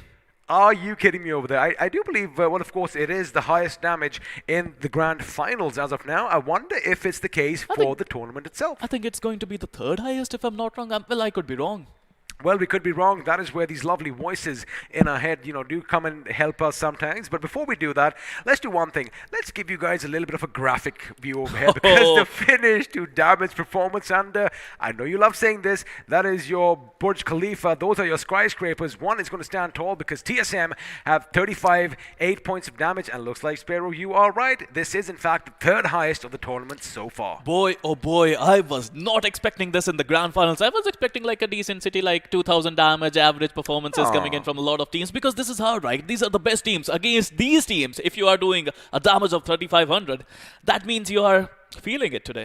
Oh, they're definitely feeling it. And of course, when you have those beautiful iQOO 7 legends in your hands, I mean, your gameplay is just going to be a little bit better because, of course, if you want to unleash that gaming monster inside you, well, these are the bad boys you want to have for yourself. But again, that was the stats and those were the figures from this game. And, we are going to be moving on to a few more matches in store for all you lovely people today. But again, since we are at the midway mark, let's just take a breather. Take a little step back and just, calm down, because I wasn't expecting action to be this frantic right off the beginning. I mean, I was expecting it, but I was not expecting that kind of a zone. I mean, I've never seen a zone on top of the mountain. It's very rare. I have seen it once, actually, but it was a long time ago. So it is rare, but it's happening. It is iQOO BGIs. It is the grand finals, and we are expecting something unique. But you know what else we are expecting? We are expecting the points table. The overall standings is going to come on our screens now. We are indeed, and of course, these are the overall standings on display for you. And you know what? I'm going to let you take the honors. Well, I have to say, TSM versus GodLike is going to be the big battle, it seems, XP. What do you think? But TSM with 2 chicken dinners already, 56 points for themselves. Now let's have a look at the finishes. TSM, they were racking up finishes this time. I am pretty sure you expect GodLike to overtake them sooner or later. Well, you know what I'm expecting? I'm expecting these two Goliaths to battle it out. They have to battle it out sooner or later, and I would love to see that action. And I would love to be on the hot seat looking at them. Now, of course, all of you can, have a look at the numbers. Revanant in 3rd, Old Hood Esports in 4th, and, everything is there on our screen. I want to ask you a question. Yes, sir. What if GodLike Esports finish maybe at the top, maybe in the top 3 without any chicken dinners? Because that's what happened with them in semi-finals. The only team in the top 5 without a single taste of chicken.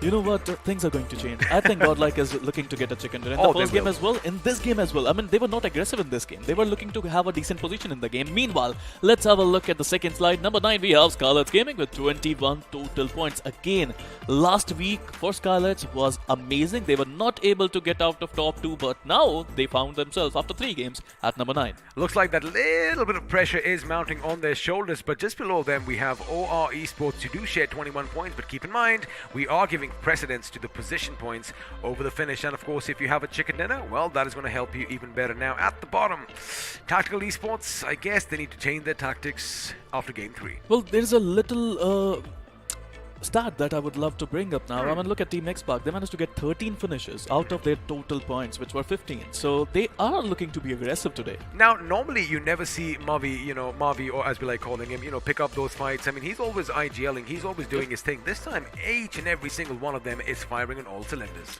Well, a lot of people call him the magician Mavi because he always managed to find the zone, right? I mean, center of the zone. But right now, they're looking to be aggressive.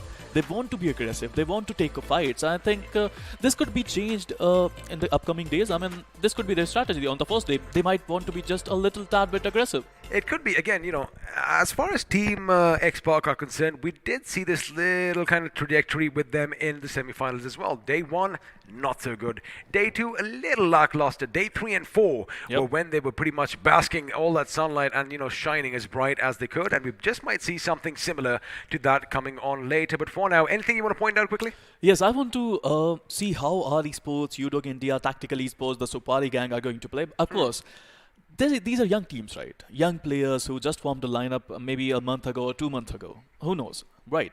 I would love to see if they want to make a comeback. Yes, of course they want to make a comeback. I would love to see if they are going to make a comeback. That is the question in my mind. See, I think, like you said, it's all about the mind.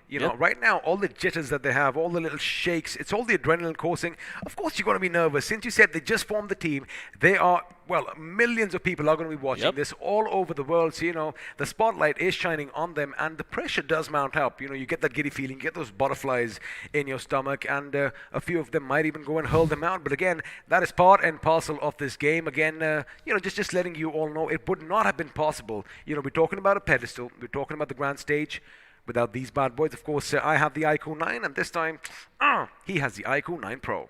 Well, of course, iQOO 9 Pro and the, all in all, iQOO 9 series, Snapdragon 8 Generation 1 processor, the best processor in India, the fastest, I have to say.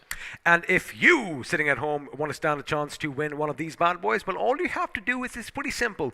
All you have to do is hit up iQOO 9 on the internet, go to the website, click on this one big button that says Notify Me, and, well, someone will notify you if you are going to be walking away with the monster inside. And, as always, don't take our word for it. Let's have a word from the official smartphone sponsor of BGIS 2021.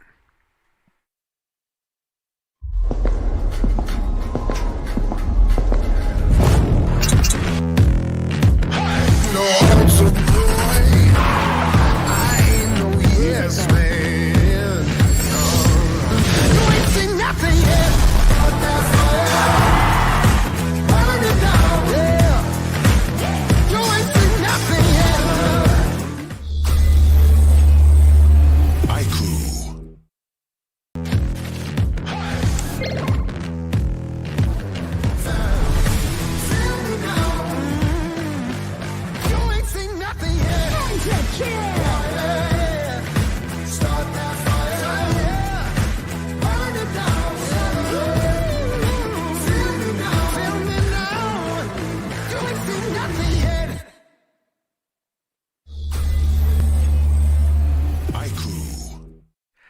As hope floats away, I now have this mischievous little devil to deal with, of course.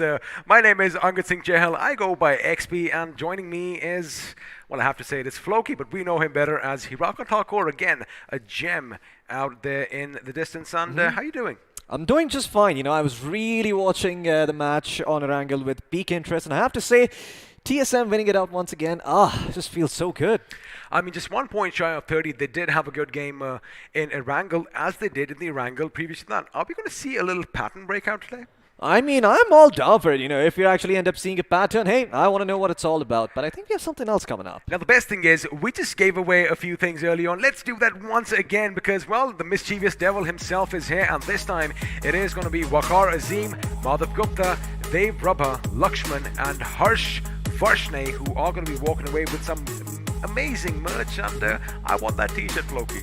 Yeah, well, I believe you already have a bag. You've got enough. So, you do not ask for more. We're going to save some for these viewers out there. But maybe if there's a couple more remaining at the end, we'll get you some. Don't worry, XP. But, yeah, congratulations to these 5 winners as well. Rakesh Kumar, Rohan Maji, Kaushal Patel, Shantanu Maji, and Daha. I believe. I'm sorry if I pronounced that incorrectly. But yeah, congratulations to these guys as well. You have won some cool BGMI merch. Make sure you let us know by tagging us on our Instagrams. Well, XP already did me the favor of letting you know how you can find us. Wait, what was the Instagram again? What do you go by? You can you can find me at XPcast, and you can find him at @Hirak Thakur. There you go. There you go. Now, of course, with that out of the way, first of all, congratulations to all you winners, and stay hydrated out there. Coming back to what is at hand. Yeah. Oh boy, the next one is a doozy. It is. It is Sanhok. I mean, yes, we can speculate what we're going to see, but whatever we say, it's not really going to happen, is it? It's just going to get thrown in the kitchen sink because, well, it doesn't matter. And turn the grinder on. Absolutely, turn the grinder on because that's exactly where everything we say is going to go. We can hypothesize, we can make 10,000s of predictions, we can even have the Enigma machine, the Turing machine, working all the calculations, imagining what all the possibilities look like. But at the end of the day, I mean, there's just so much RNG on that map, I can't even get my finger around it. I hope we aren't trying to crack some codes over here because that could be problematic and, well, we just might have some intimidation games on our hands. But again, come on, man.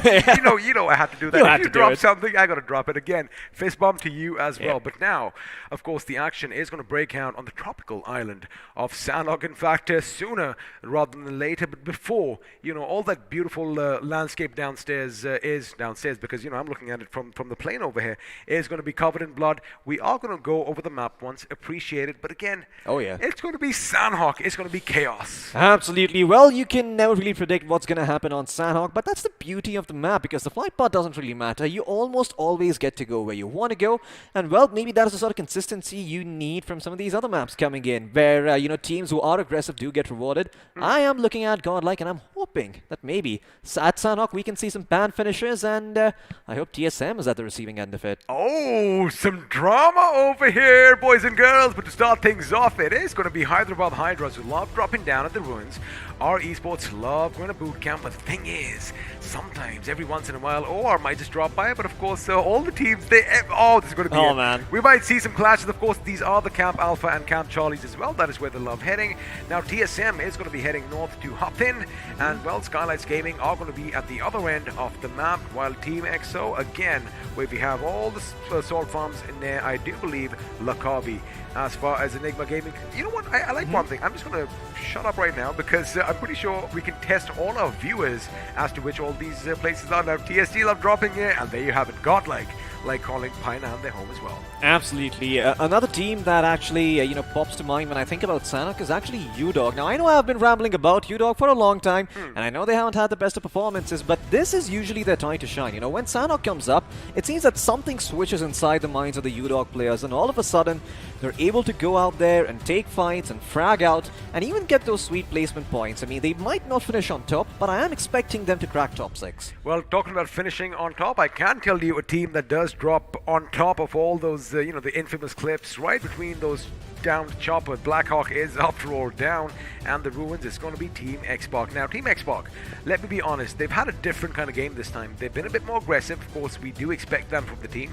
However, position points are lacking just a wee bit. Maybe they might just change things around, because as the 4 golden heroes are going to be rushing towards the map of Sanhok, action is going to break out. And ladies and gentlemen, without further ado, we are going to take to the skies once more. And, once more, my co-capitan is going to let us know where we are flying to. Not that it matters. Absolutely. Well, in case you want to know anyway, we are going to be going from Lakavi towards Nakam.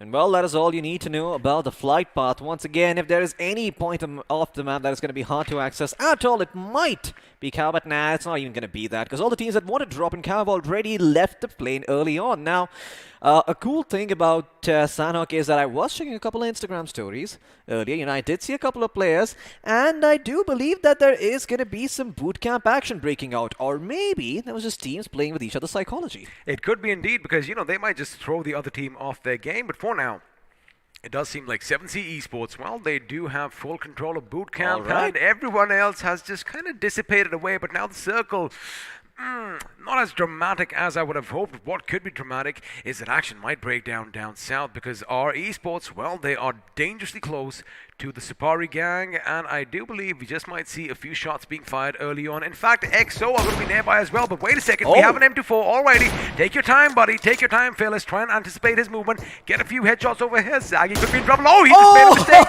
Zaggy made a little bit of a blunder. Maybe as soon as he got on that vehicle, he should have moved, but Fearless, boy, he was in prime position. I'm a happy guy. Bolt action, right at the bat, and it is Sanhok. Absolutely. Phil is going to get the credit for that too, as UDog come out swinging. First finish goes their way, but once again, I mean, you have to be a little bit careful with where you drop in, because if you're out in the open and you don't have a weapon, on Sanhok, that is a death sentence. I mean, any other map, maybe you get yourself to a vehicle, maybe you get out towards cover. On Sanhok, though, well, it is all going to come down to a coin toss. I'm sure Sagi must have been like, oh man, I should have just tried and zig and zag my way around. Unfortunately, well, his judgment got the better of him. Oh, yeah. Well, we still have 3 more members from Enigma still alive, and let's see if that's going to be different, because wait a second, I see something else. Looks like Team EXO have lost a member as well. Yeah, it looks like Team EXO have also lost one of their members, while we saw Enigma get a pick on one of their members, as, well, never mind, it was actually UDog who got that pick, not Team Enigma. OR Esports, though, I think they know that there is someone around the corner over here, so you can see them being a little bit hesitant to push out ahead. And once again, all the members from the side of UDog and OR, they're not going to have a lot of loot to work with, because once again, this is Sanhok. A lot of teams have dropped into close proximity with each other, and there's going to be a lot of action brewing out soon enough, as Jelly doesn't really have the best weapons to, scout things out and take those long-range fights, but at least he can let his teammates know when those rotations are coming in. Worst-case scenario, that is something that you can do, but let's have a look at the replay and see the action that we missed out on.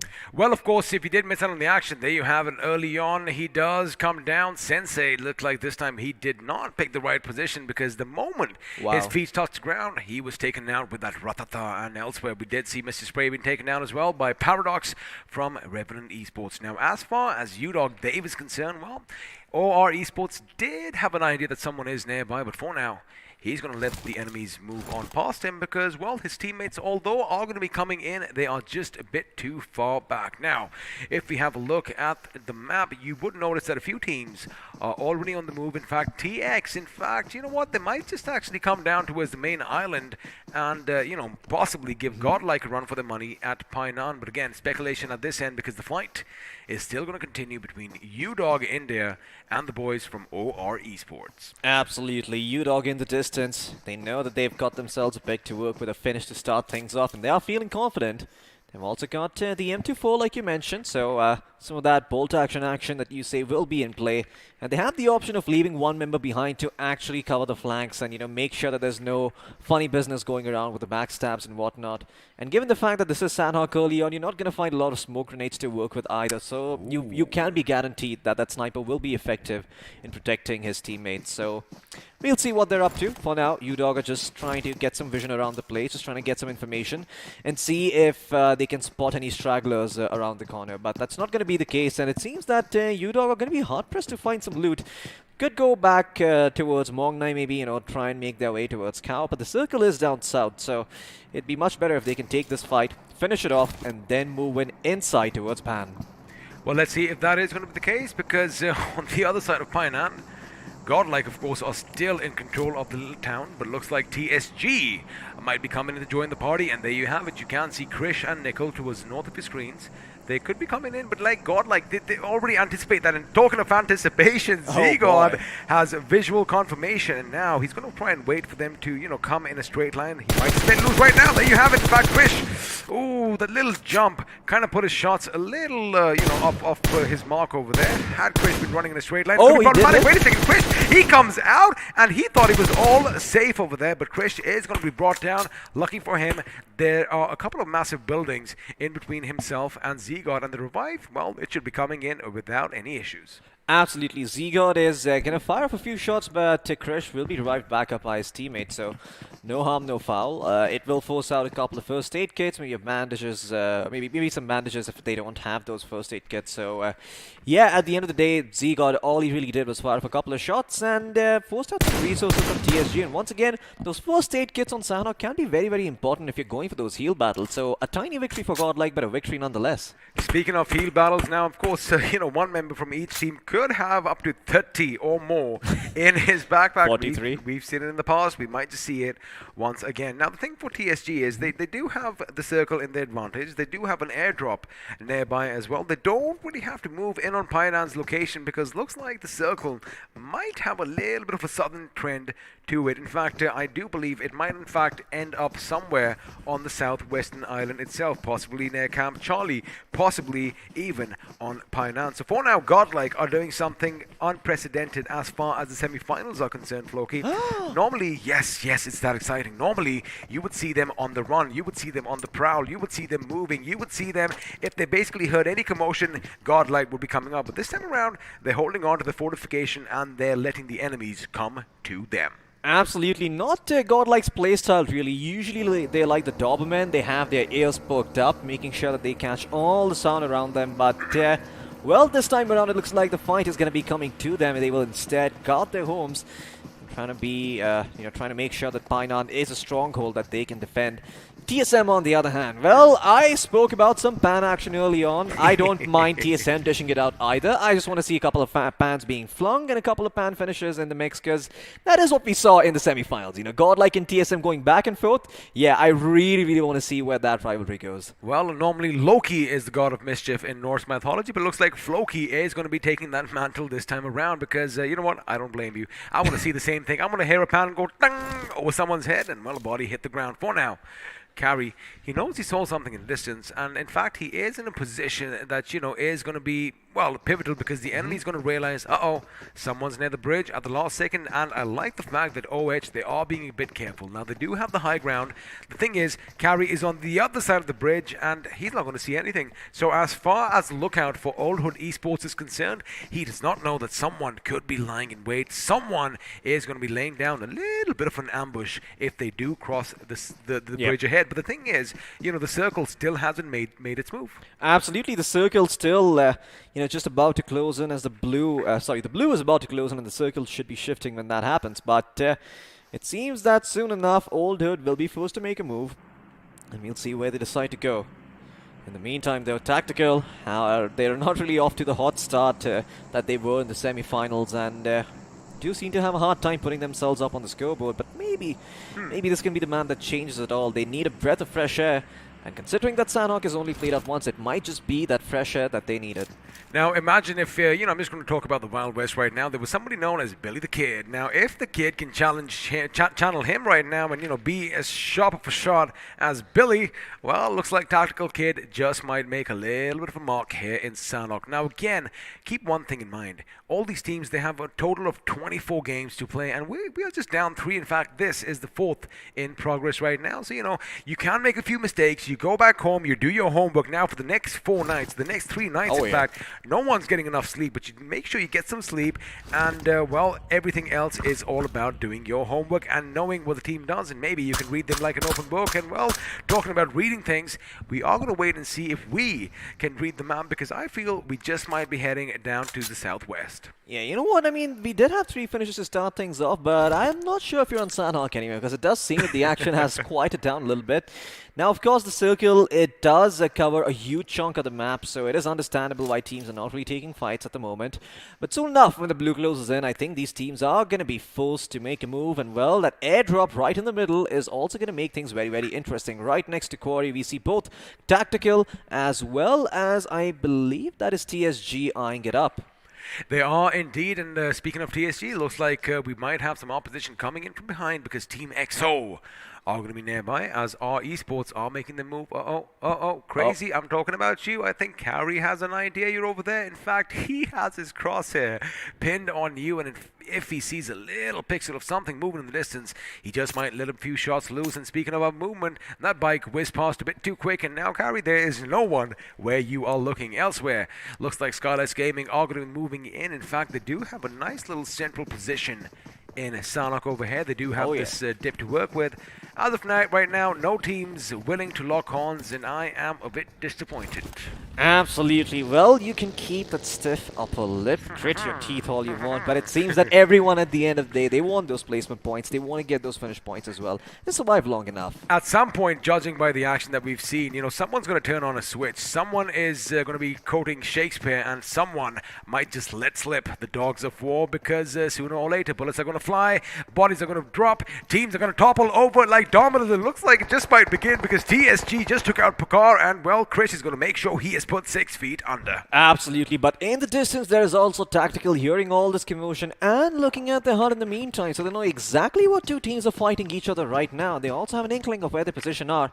Now the question is, how will Tactical capitalize on the situation, because they have the position, they have the information, sort of, but are they going to wait for the enemy teams to make a misstep, or are they going to take the fight upon themselves, you know, take the onus, take the initiative, and maybe go ahead and get themselves those finish points that they have been so desperately trying to get since the start of the grand finals? I mean, at this stage, I don't think anything's going to happen, because, you know, both the teams that you did mention, Tactical and the Supari gang, they have compounds to work with, as an airdrop is going to fall down, and it looks like Aditya might just be the lucky one to walk away with the Mark 14. And let me tell you something, the Mark 14 is going to be a versatile weapon at this map, especially as Tactical Hitman, oh my goodness, so close to being wiped out, because TSG are coming in at one end, and, well, 7C Esports are going to be at the other. That grenade is going to be good, but it looks like it is just a little bit too long, and the kid is going to be on hand. Have a look at Hitman's HP. You can't even see any red. Absolutely. I mean, Hitman was almost about to bite the dust over here, but will live by the skin of his teeth. Will stay alive, and Tactical will still be a 4-man roster, but a couple of first aid kits being forced once again, and they now know that there is 7C on the high ground, so they can't really move out without throwing down a couple of smokes. In the meantime, Jelly might not be long for this world, as he has been bought low by the members of UDog. They will get the credit for that second finish too, and I believe OR might be down to a 3-man squad here, as Rexy will now bite the dust. The headshot comes in from Dark, and Dark has got a perfect line of sight on them. The question is, does Evo know where the shots are coming from? Well, considering that there is no suppressor, they should have an educated guess as to the position of Fearless, but once again, Fearless taking the initiative for UDog India, keeping OR at bay. You had to jinx them, didn't you? You just had to say their names, and now Fearless is going to go in, but it's going to be Dave with the massive grenade who takes him out, and now Fearless knows that, wait a second, there could be someone else just behind the smoke. He does get shot from the back, because again, he wasn't careful. Saw that. He wasn't careful. He did not see him through the smoke, but now Vexy is going to come in. Mystic is going to be taken down. 2 members on either side, and it looks like Vexy is going to be taken down. Evo is now the last man standing. UDog India, they are going to be speaking with all their might, and in fact, looks like they do have a little bit of bite. Not just Spark, as now Evo is going to be spotted. Evo is going to be shot at, but wait a second. It's the high rate of fire coming in from the M4 that is going to get Evo the upper hand now. It's going to be a one-on-one situation, and if he gives a sliver off his body out, Evo could be down 6 feet under, as Dark is trying to get that, but now the grenade is going to be cooking up. The grenade is going to be flung. The grenade is going to go up, but it's going to be Dark. He's moving in. He shoots. Unfortunately for Dark, that is all she wrote. Take a bow, Evo, as OR Esports, against all odds, have just eliminated UDog India with a total of 2 finishes. Looks like it wasn't all bite and no bark after all. Absolutely, and the caster's curse strikes again. The moment you You start did it. praising a team, the moment you start saying just how well they're doing, they get eliminated. OR Esports, though. Wow. 4 finishers to their name. 3 members are going to still be in this fight. And you're going to need all the numbers you can get on this map, because once again, the circle did shoot a little bit towards the west. And well, it seems that OR, the fight is upon them. In fact, I believe, given the circle, they might just have the best position possible. Oh, they might have the best position, but the thing about the quarry is you can see enemies from the other side, and well, the enemy can see you as well. So they got to be careful, because sooner rather than later, their position, buddy, oh boy, it is going to be overwhelmed, but not just one squad. I'm expecting at least a couple. Now, elsewhere, Team EXO, they have been quiet thus far, but the thing is, they might have an idea that, OR is in the distance. Of course, 7C are going to be on the hill next to them. Skylightz Gaming are ahead of them. What worries me is Enigma Gaming, who are going to be closing in. But looks like Fierce, finally, shots are going to be let loose. And now, speaking of Enigma, they're no longer a mystery. Absolutely, Enigma, and Enigma no longer, as they reveal their hand, and fears that Suppressor's gonna do you no good, because they now know where you are already, so... yeah, you better start healing back up, otherwise you could be in a world of trouble. Eggy dropping down a couple of smokes, looks like he wants to change his position, or maybe leave his opponent guessing as to what he's gonna do next, but no, it is a practical smoke, it is not some 1 or 1000 IQ play. He's gonna get back towards Rex, and they're gonna move up. Now, elsewhere, looks like our Esports Rockstar does get the better of Manti OP, as he is going to be down on the ground. But the thing is, all this time, let me just remind all the viewers, and let me just remind you as well, of course, you have the map open in front of you. GodLike still haven't budged from Painan. Now, of course, all this action on your screen just now is taking place just west of Painan, which means one of these teams, whoever survives, is going to have to face the wrath of the demigods. But for now, Ace Black falls down, and our Esports are looking good. Absolutely, our Esports, well, in a very, very good spot as they found themselves 2 picks to work with. Well, they will convert one into a finish here. And Carry still standing strong behind that boulder, could be in a world of trouble. But once again, you have to remember that the flank could be coming from Striker, and he will spot out Canary, but it looks like Striker himself has been discovered. He's going to pop those energy drinks down, maybe try to change up his position, because otherwise a couple of nades could be flung. Doesn't seem like our Esports have any at the moment, though, so they will continue to hold them hostage. In fact, I might have spoken too soon. Rockstar does have one, but where is it gonna land? Okay, it does land behind. Okay, it actually bounced and went behind the boulder. That's a very clever nade coming in from Rockstar. But it's not gonna connect on anyone, because no one from Hyderabad Hydras is there. In fact, they will get their final member back upon his feet. And now the Hydras will try and regroup. Problematic. Oh, yeah, it could be problematic, because it seems that Manti has been knocked down. Another nade coming in from Striker. Is it going to hit inside the smoke? Yes, Yes, it is. it It goes. Boom. Canary going to be in a world of trouble. Nice Molotov as well. Might be forcing out Hero into an awkward spot. Well, looks like the Canary is going to be brought down mid-flight, as the Canary is down now on its bloody knees. Hero, luckily, is going to be on standby, and looks like he is just the hero that Canary reads at this point. Man, this also means that Striker and the boys, they could lob in a few more grenades. They could be coming down, but again, I expected our Esports to move a bit quicker, and well, with the fact that Manti OP is back up on his feet, now the competition is going to become just a little bit tougher. Carry over here, he knows where the enemy is. In fact, he does have an idea exactly where the enemy is, as Striker coming so close to being knocked out. Now, our Esports, they are split in twos, but keep in mind, GodLike is listening to all this commotion in the background, and as soon as they go over the summit and come down, it could be problematic. But once again, the little bird is going to be brought down as Canary is on his feet this time. However, question is it going to be burned to a juicy crisp? Yes, it is going to be an incendiary grenade coming in. It almost looked like that, the way all the fire came down, and there you have it. We have, well, one roast bird available for everyone to basically get. Yeah, it's no roast chicken, but it'll have to suffice for now. Hero, Rockstar, and Zhao, they're going to try to avenge their fallen aviarian friend. As the Hyderabad Hydras, well, it does seem that the birds definitely have an advantage against the reptiles, but in this case, the Hydras might just be a bit too much to handle for our Esports. Hero still sitting around the boulder, not very heroic of him, has to be a little bit careful, because now the blue is going to force him to move out. However, it only being the second zone will not deal that much damage. He is the hero, but looks like his pan was the hero over there, because we just saw a couple of bullets just fling off the pan, and well, boy, oh boy, that is why I always make sure I have one whenever I'm playing BGMI. But now have a look at the left of their screens. RE and HH out in the blue, they are going to have to come in. Neo is going to be the man at hand to make sure whoever whoever comes down, whoever trickles through all the thickets is going to be taken down elsewhere. We might see some action break out between Team EXO and Skylightz Gaming, but for now, there you have it. The final move is coming in. Looks like it is going to be still a little bit of distance before Neo comes into effect, because Jadu, let's see if he's got some magic of his own. He does have that UMP, and his teammate is nearby, but it looks like Harry is going to be taken down, of course, with a few bullets and the help of the play zone itself. Absolutely. I mean, they have to be a little bit careful over here, though, our Esports, because they're still only 3 members strong in Hyderabad Hydras. Well, you overextend, you could get punished. They seem to know where strike. There's a couple of free-fire bullets being thrown out by Jadu. And, well, there you go. Around the corner, he's going to be able to find him. And TOP also found slithering in the grass. As Jadu, well, this man works his magic. He finds 2 picks.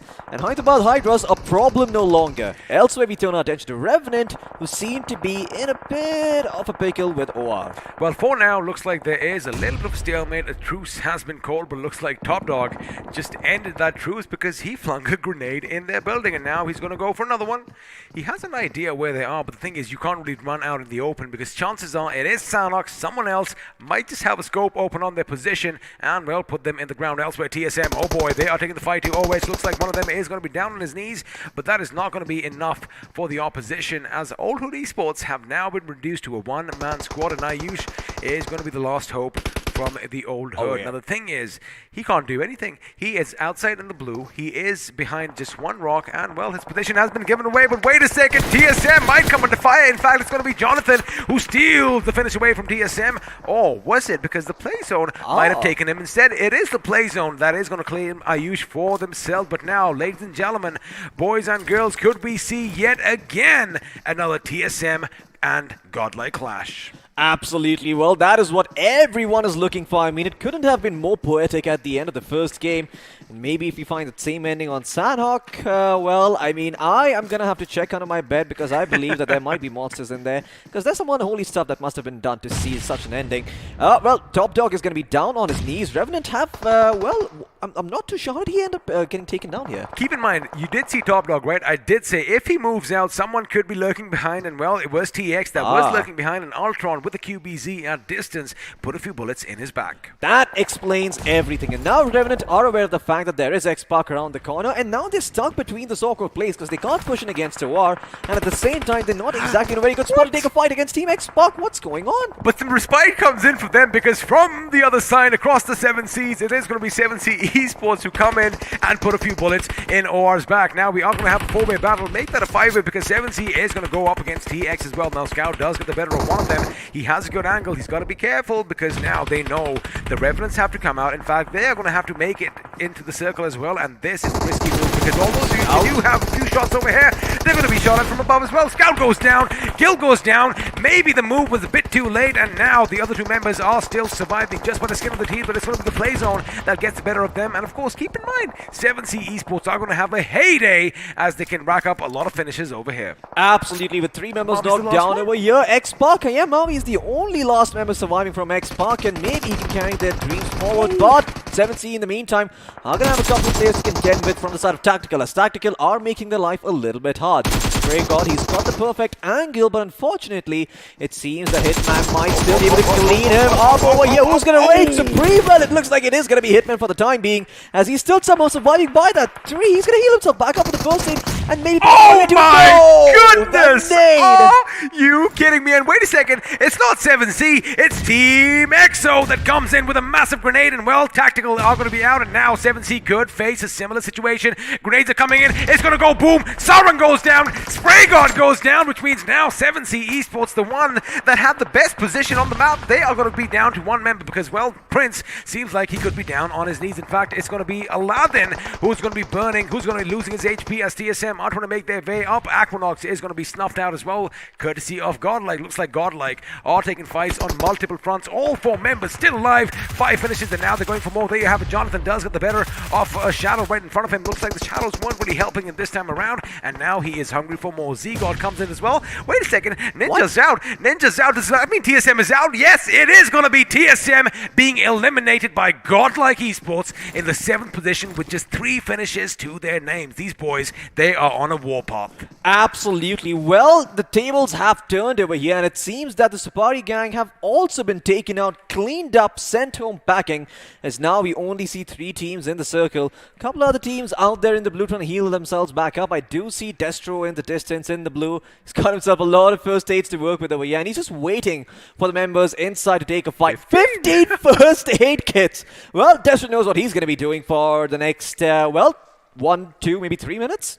Could be, because looks like the play zone is going to come in and snuff out the lives of the last of the Revenants. And, well, with that, well, they're going to be meeting their makers soon enough. I'm sure they aren't going to be too unhappy because, you know, I mean, that is what they preach as it is. Oh, yeah. Of course, all these cheesy jokes aside, it does seem like we are now down to the final 4. 9 people alive, out of which 4 belong to one team. And, well, this team, we like calling them the demigods because it is GodLike Esports and they are looking angry. They want some vengeance. They want some chicken dinner for themselves. Absolutely, and GodLike Esports now could be in a bit of a pickle if Destro does decide to move in. It's going to be impossible for him to do that, though. I mean, he should have probably taken that decision a lot earlier, so it's just going to be him trying to survive and see if he can rack up another 2 placement points.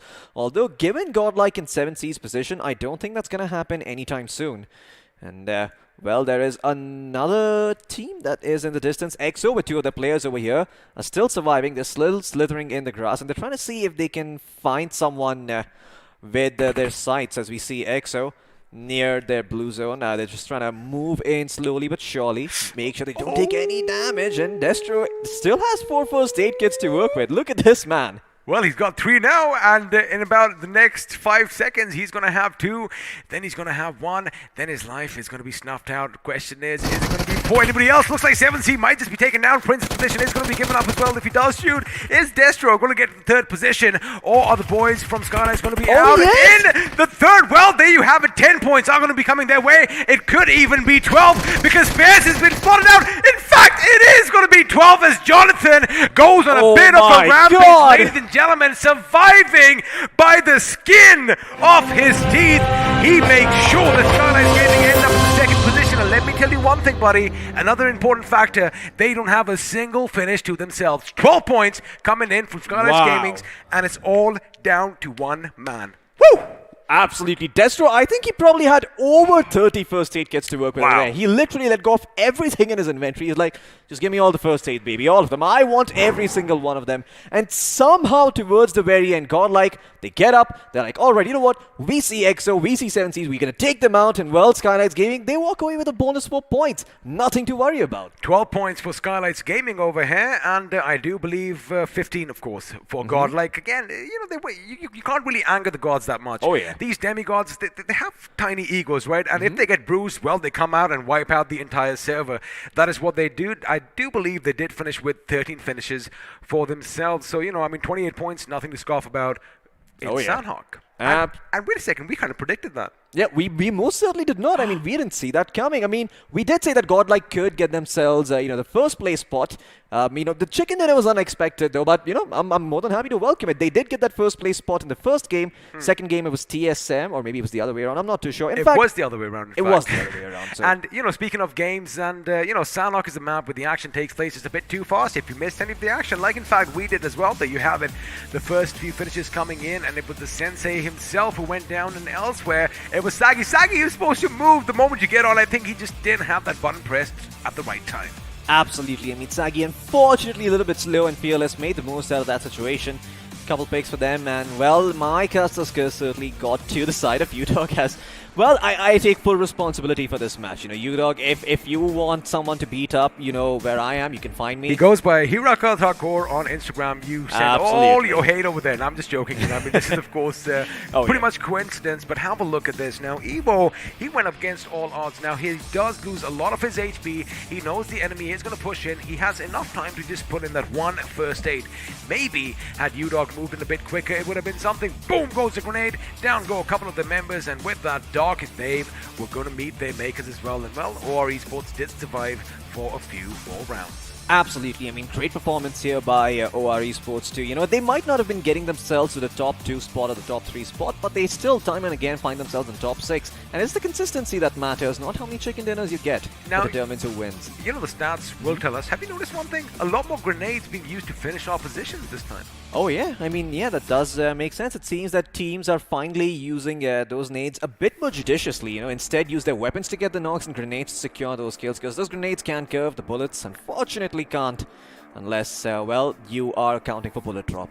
And of course, when you have magic in your hands, well, Jada can do everything. That pre-fire, as you mentioned, was pristine. And of course, he did, you know, have that immaculate sound sense on him as well. Jonathan over here almost getting the finish over there. Unfortunately, the play zone got the better of Ayush from Old Hood Esports. Now, Skylightz Gaming, man, this was looking a bit terrible. Look at Destro. He's still going to be hanging back. He's going to make sure that he starts the game of healing. And, well, it did help them at the end because, again, sans any finish Man, points, they've got 12 to the name.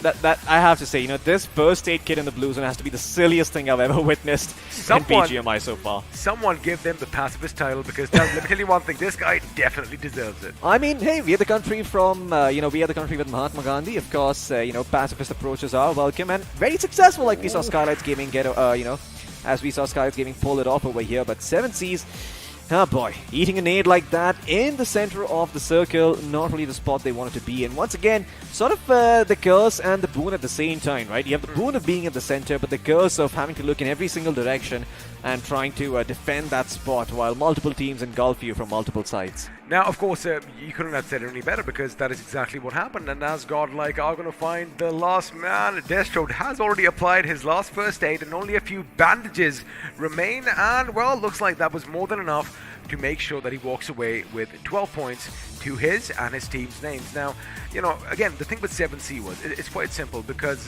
wait a second, let's just have a look. There you have it. He is going to apply the last few bandages. Oh, he's going He knows. He's not going to stop. God. He's not going to stop. Why would he stop? You know, I mean, of course, he got his team all those extra points. I mean, what if GodLike started chasing? That's a bit too much. Absolutely. But, you know, talking about They 7C. actually might have if it was first circle, but go on. The first circle, yeah. But no, this time GodLike was different, because like I said, you know, we anticipated that they would be going around chasing all those gunfires, all that commotion. They stayed in Painan as long as they could, because again, I think they're taking this a bit too serious this time. But you know, talking about 7C Esports, they did have that mountaintop all to themselves. They were spread a bit too far and thin, and that is what ended up being the Achilles heel at the end. Absolutely. I mean, when you're spread so far and thin over here and you have so many angles to worry about, yeah, well, things can get a little bit difficult for you. But then again, at the same time, you know, you have to remember that there are a couple of other teams in the mix as well. Sometimes it's just very, very hard to account for all the factors when you're trying to think of something. Nerves are going to be a thing. It is grand finals. It is day one. So, you know, a couple of these teams and players are going to take some time to get acclimated to the environment, like I said earlier.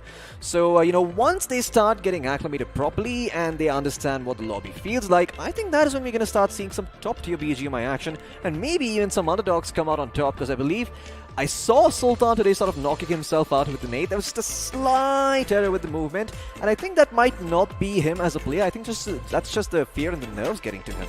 Could be. And again, you know, when you have so much sound breaking around you, you know, there's so much confusion and commotion. Well, looks like the point standing just snuck up on us. I mean, that's all right. Of course, we do know who the winners were, but the point standing is going to be on your screens. GodLike Esports with 28 points to their names, 13 of which came via finishes. Team EXO in second with 13.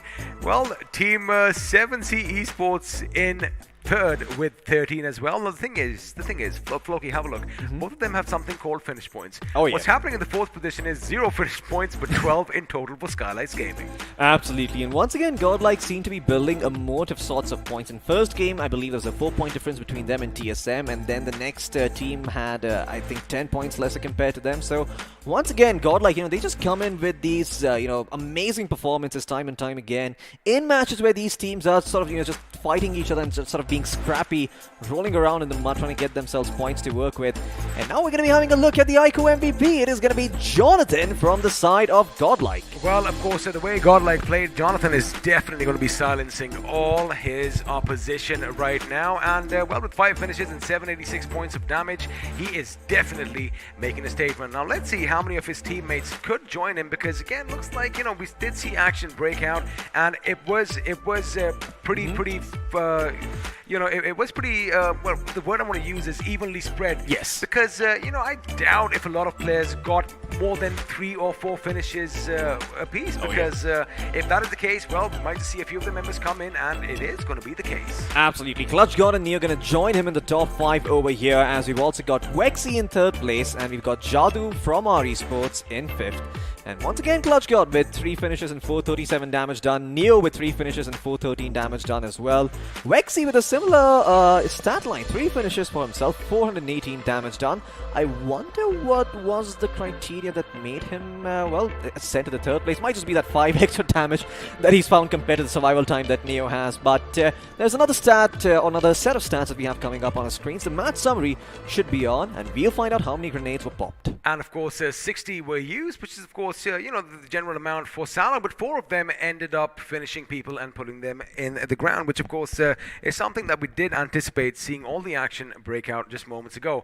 Now, as far as longest finish distance is concerned, 254, not so shabby for Sanhok. Absolutely. I mean, 254 is a big number considering that this is the map of Sanhok. And once again, I mean, I kind of expected maybe a couple of snipers to actually get that, to get the credit for that. But it just seemed that Spray God was the one who got it. So, yeah, no big surprises there. In the meantime, total healing done is 8.7k. Of course, a number that has been propped up to these heights by one man himself, whose name starts with D and ends with O. Of course, I'm talking about Destro. I mean, how many first aid kits did he even have? 30 plus? I'm just thinking, it all comes down to the final few seconds, right? What if GodLike hadn't pushed in at that time? What if, they hadn't spotted the first member from 7C who was laying low below? And, of course, Team EXO did end up in the 3rd position after that. So, again, it all came down to the fraction of a second, and that is just the way we love all our action in Sanhok. But it wasn't a usual Sanhok. I mean, we didn't have a lot of fights break out at the beginning. Luckily, there was utter destruction and carnage at the end. Absolutely. I mean, we saw like 3 finishes, going off early on. Only 3 people being knocked down and being converted into corpses. However, there was a bit of a pause before we started seeing the action break out once again. And I think the reason for that is the members of GodLike as, okay. I mean, yeah, I know you have a bow tie and I don't. You can do that all you want. I keep forgetting because, I've been doing this over the past, and it's like, I usually just like stroking my tie a little bit, but it looks like I forgot that. But again, coming back to your point. Absolutely. I mean, I was trying to say that because GodLike haven't been the ones moving around and doing all the fighting, I mean, I think that was why we didn't see as many finishes prop up on a screen. And of course, the circle also being a very, very big factor. Usually when we've, when you see Sanhok come up, oftentimes we have seen the circle shift a little bit towards one particular part of the map. This time, it also did shift towards the south, but once again, there was a lot of land being covered, and as a result, we didn't see too many teams fighting for real estate.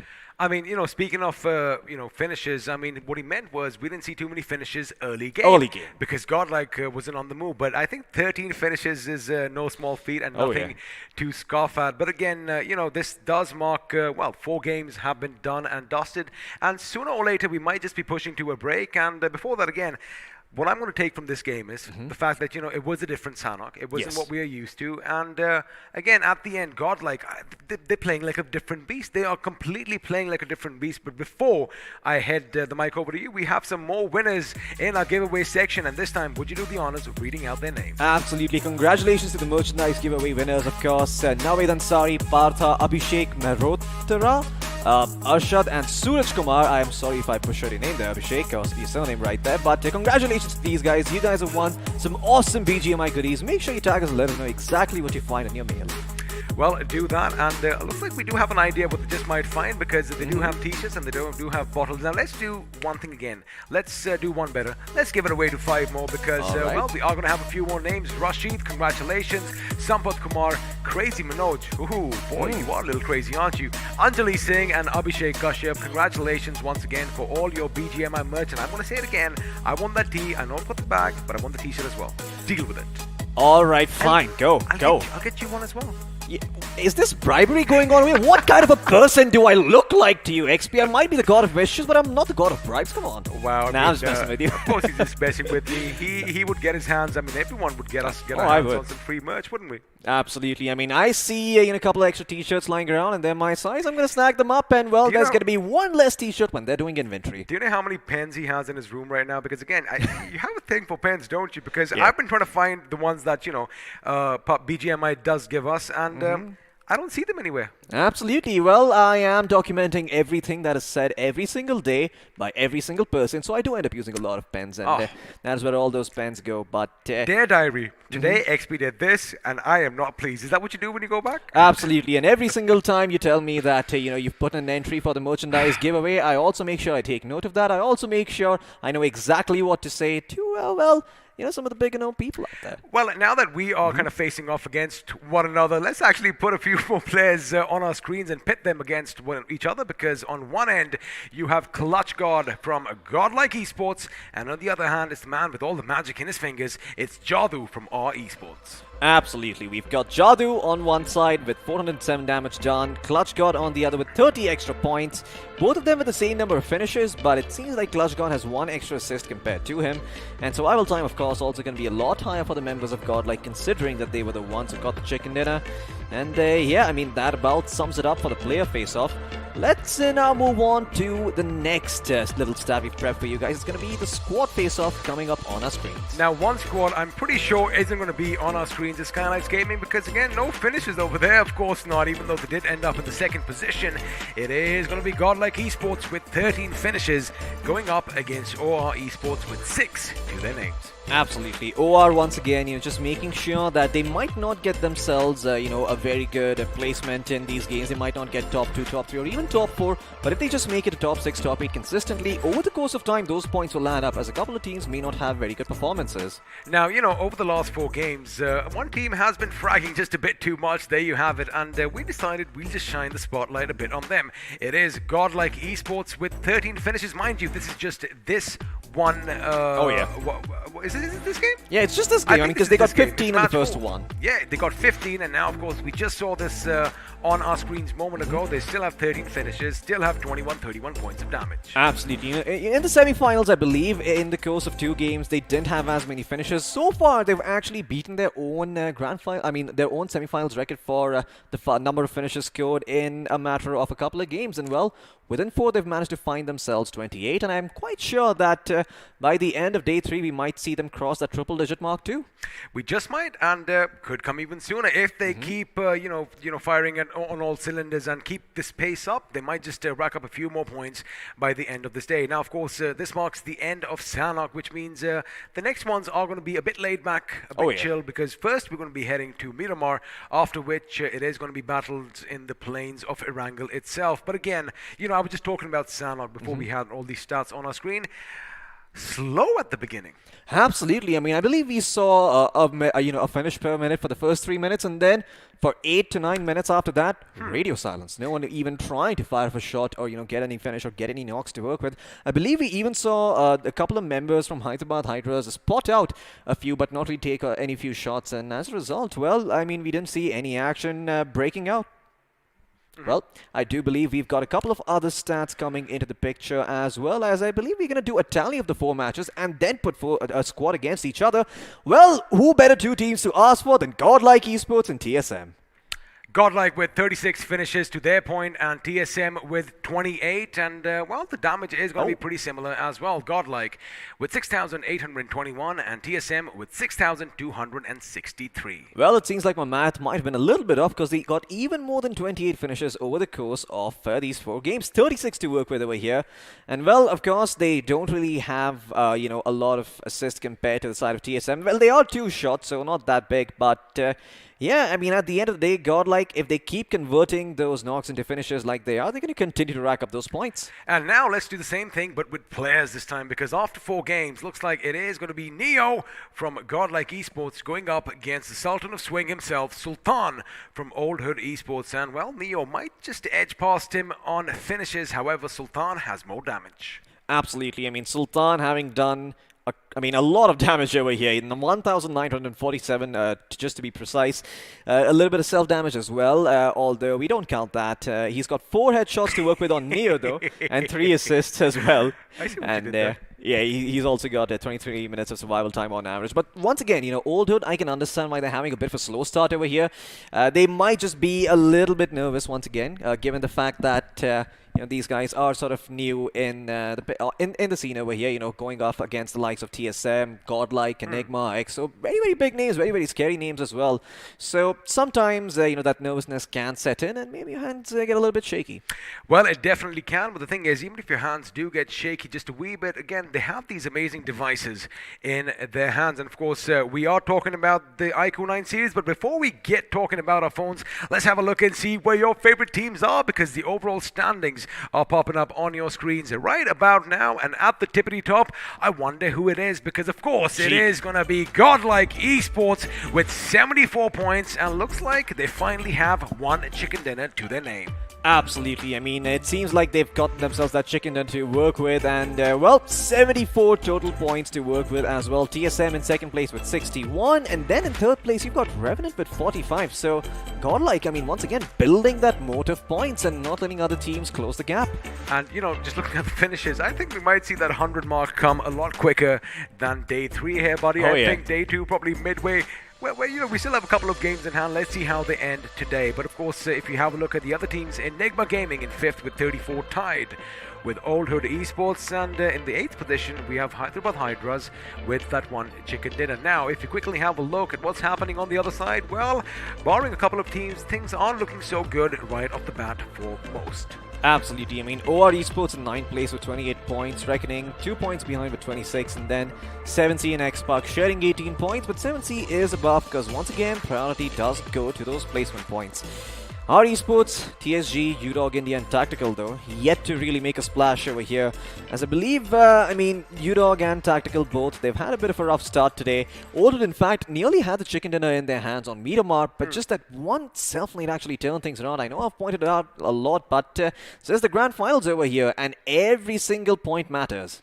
Every single point does matter, and of course, mistakes are part and parcel of the game, and the best thing is, if you do make a mistake, you learn from it. So next time, I'm pretty sure he's not going to be cooking the grenade for that long. He'll just throw it right off the bat. Absolutely. But you know what we're going to do right now? Let's actually take a quick little breather. So I guess this time we're going to be experimenting with our positions, because I'm going to be off, but all that on the other side of this short little break. Do not go anywhere.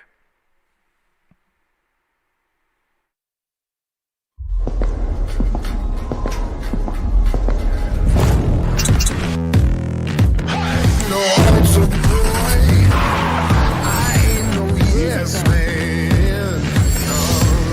You ain't seen nothing yet. Burn it down, yeah. You ain't seen nothing yet.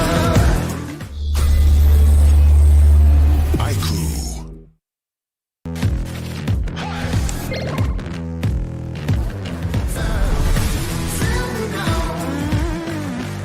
You ain't seen nothing yet.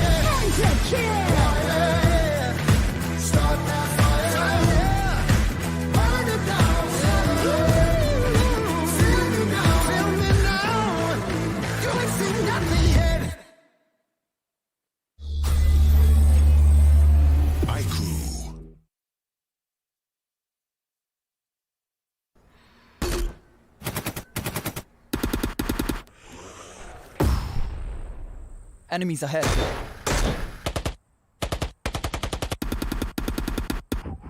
No more non-stop gaming. Introducing Battlegrounds Mobile India with OTP control, 3-hour limit, and other gaming checks.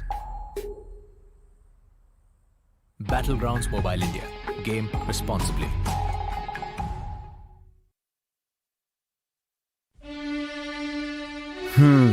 वो एक दोस्त game में फंसा, कोने में बसा, gang में अकेला, दिन का भूला. टाइम आ गया है for them to look up. रुक रुक रुक, पिज्जा है यार. हाँ, ये बेटर है. ध्यान से. ओके ओके, फोकस कर. अरे ऑसम यार. कोई नई स्ट्रैटेजी ट्राई करें? क्या बात है. श्योर? एकदम श्योर. मतलब मान गए गुरु. तो जैसा मैं कह रहा था, जब ये हद से ज्यादा हो जाता है ना, तो फन, फ्रेंड्स और लाइफ से ध्यान हट जाता है। तो कुछ भी करो, पर कैसे भी मेक देम लुक अप। अरे वाह, जल्दी समझ गए। Well done boys.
Well, ladies and gentlemen, welcome back to the Battleground India Series 2021 Grand Finals, powered by the iQOO Series 9. My name is Floki. Joining me for this one is going to be Spiro as well. The Ray of Hope has entered the studio because we're out of experiments to run. Well, absolutely. Thank you so much again for the lovely introduction, Floki. And I have to say, experiments are over because GodLike, they finally managed to win that chicken dinner they were looking for. I mean, you know, throughout semifinals, we were like, GodLike, they're playing so well, 100 finishes to their name, but yet to have a single chicken dinner. But now comes the grand final, and oh boy, they are back. Absolutely. I mean, they've turned over a new leaf, it seems. I mean, in the semifinals now, if you guys were there, you would have noticed that GodLike, every time they went in aggressively for, one of their signature pushes, they did lose one member in the mix while they tried doing that. But now, it seems like they have turned over a new leaf. They are being very, very crisp with their aggression, and is always on point as they manage to get themselves, finishes and finishes after finishes, and they don't even lose a lot of members in the process. And just to add on top of that, they're even getting those placement points. So yeah, once again, GodLike just being a very, very strong and dominant team. Well, talking about GodLike, I think GodLike versus TSM is turning out to be the new thingy now, Floki. I mean, the way these two teams are fighting against each other, I have to say, it's turning out to be about them. Absolutely. We might just have to rename this tournament from the Battleground India Series to the GodLike versus TSM India Series 2021.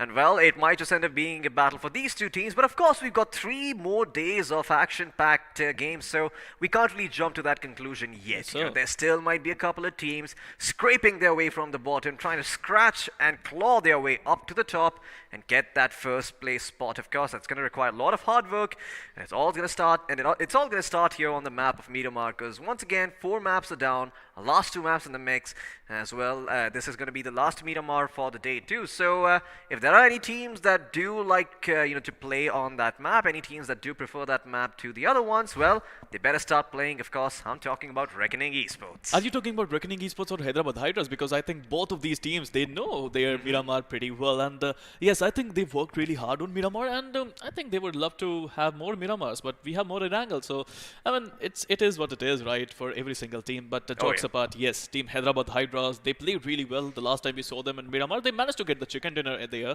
I think they would love to repeat that. But the way GodLike is playing, the way TSM is playing, it's not going to be that easy. I mean, these two Goliaths are going all out in this finals. Absolutely. I mean, these two Goliaths are going to be taking swings at each other, as once again it reminds me of a series known as the Power Rangers, where you had those Megazords battle out against each other, those giant robots in those tall towering cities and buildings. It was always fun to watch. Yep. But yeah, that is what TSM versus GodLike feels like. Every single time these guys are up against one another, they're just trying to up their game. A couple of times it's a pan finish, another time GodLike returns the favor with a pan finish, then TSM themselves come back and get the pan finish. The only thing I'm waiting to see now is a pan throw finish. Well, Grand Finals is going to be full of these things as well. I mean, still 3 more days to go, and we have a couple of matches still remaining today. I'm expecting some action. I'm expecting new teams, the rising stars, to come up. I mean, of course, these 16 teams are the best 16 teams in India, and these teams, anybody can win. I mean, there's no doubt in my mind that anybody can come up and win this tournament, but they have to start now. Absolutely, they have to start now, and especially for the likes of Old Hood Esports, UDog India, and a couple other teams who are still at the bottom. They have had the opportunities to clutch things out, Spear. I think you yourself pointed out that on Miramar, maybe Old Hood could have won if that nade hadn't done them dirty, and that blunder really costed them that game. Handed it over to Enigma on a silver platter. But hey, who knows? Handed it over to Reckoning Esports on a silver platter, not Enigma, because Enigma, I saw what happened to the last member. It was unholy. But yeah, once again, I mean, what these underdogs sort of are facing right now is that pressure of the grand final, Spiro. It's just weighing them down. Well, I think it's time for them to just take off the mask of pressure and just embrace this greatness, right? I mean, we are saying it again and again that they are the best. I mean, best 16 teams ever in India. And I think if they can just, free themselves up, remove those shackles and come all guns blazing, I think that would be perfect. It most certainly would be, but once again, ideals are one thing, but getting towards those ideals requires real hard work, real determination, something that these underdogs are going to pour a lot of on this grand final stage here, because at the end of the day, this is their only shot at glory and their only shot at life-changing money. Of course, there's going to be more tournaments, but right now, this is the one to focus on as we turn our attention towards Hacienda del Patron, the house of the patron, GodLike's favorite place to loot. Absolutely. We have Los Linus as well, where Team EXO loves to go there, and they have a decent loot there. Of course, it's a big city. Hyderabad Hydras with their northern loot. It's all comes down to one question and one question only, Floki. What kind of loot are you getting, and what kind of zone is there? What kind of lane path are we going to witness? Because a lot of these teams, they are struggling to rotate inside the zone. I mean, how many teams are losing players while rotating? A lot. A lot. I mean, in fact, I think every single time we see Miramar, one or the other player gets taken out if any team has any sort of high ground advantage to work with. Because once again, that is the nature of Miramar, isn't it? I mean, if you've got yourself a high ground, if you're in the zone, then you're going to make sure that you try and get as many free picks and as many free knocks and finishes as you can, because that is the best way to prop yourself forward in terms of those points. And well, soon enough, if a team does get a decent enough position, they might even top the charts with all the finish points that they've acquired, as we saw GodLike do in Game 1. They didn't get the first place spot, they didn't get 15 placement points, but they did get themselves 15 finishes and 12 placement points that made sure they ended at top of that points table. Well, absolutely. I mean, finishes also matter a lot, right? I mean, you need to have a balance of finishes and placement points, and if you can have both, then you might be the champion at the end of day number 4. But at this point of time, as the poster suggests, sunny smile, and I mean, yes, it is Miramar, the sun is shining bright, and a lot of teams are smiling, especially Hyderabad Hydras, Team GodLike, and I have to say, the big bird is going to fly, Floki. What do you think where the plane path could be? Well, it could be anywhere, my co-captain, because we don't know until we see it for ourselves. But now that it's on our map, I can't reveal to you that we're going to be going all the way from Trailer Park, making our way towards a little bit south of El Azahar. We're going to be going through Junkyard, so Team X Park, all they really have to do is just to hold on to their horses, and they can drop straight down, have the pleasure of having one of the quickest loots possible over here. Well, we'll also see a couple of teams making their way towards El Pozo, you know who I'm talking about, and maybe a couple of early fights breaking out there too, Spiro. Well, a decent plane path, I would say. I mean, it's a northern plane path, and yes, a couple of fights may break out early on in this game, especially if you're looking for that vehicle. I think vehicle clashes are normal in Miramar. But at this point of time, these teams, they have studied their opponents really well. They know how to handle the pressure. They know where to land, how to loot, how to enter the zone. But it's all about how are you going to face your opponents today. El Pozo, of course, there's going to be a drop clash, but I doubt it. I don't think they're going to fight it out today. Absolutely, I don't think that they're going to fight it out. It doesn't seem like they did last time around either. They did that fight, but they fought much later into the game when they were trying to rotate out of there. And a lot of these teams are going to be quite happy with the flight path because it does allow them to get to their favorite spots. Although it does seem that Torre Humida is going to be empty. So where do you think Reckoning Esports are going to go? Well, Reckoning Esports is going towards the western side of Miramar. They have their dynamic drop, right? I mean, it's really important these days for teams to have multiple drop locations. And yes, Reckoning Esports is looking to go towards their western end of Miramar. Meanwhile, talking about Skylightz Gaming, yes, they are in El Pozo, and yes, they have competition in El Pozo. But I think the zone is interesting. The zone is quite beautiful. Absolutely. I mean, it did end up a fair bit on the water there towards the eastern end of Miramar, and we'll see if they're able to, hold on to the positions over there. As I think for the first time in the history of the semi-finals and the grand finals, I believe OR might actually have the zone on them starting things off, as they always like dropping towards, Porto Paraiso and getting themselves some of that sweet loot to work with. This time around, though, it doesn't seem like Skylightz Gaming as well as TSG are going to have the liberty of having the circle close by, because usually the edges are quite next to them whenever they drop into El Pozo, and they're able to rotate in fairly quickly. This time around, I think being a little bit quick with this session might help you. Just cut it short.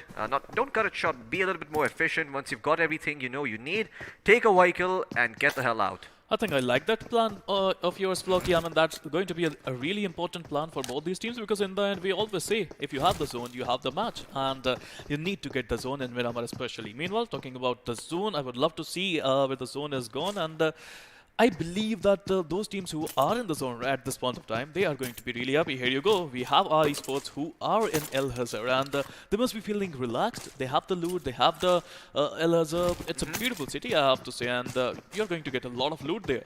Absolutely. I mean, our esports, if they want, they can even maybe go up towards Campo Militar and Tierra Bronca, because they're still in the zone.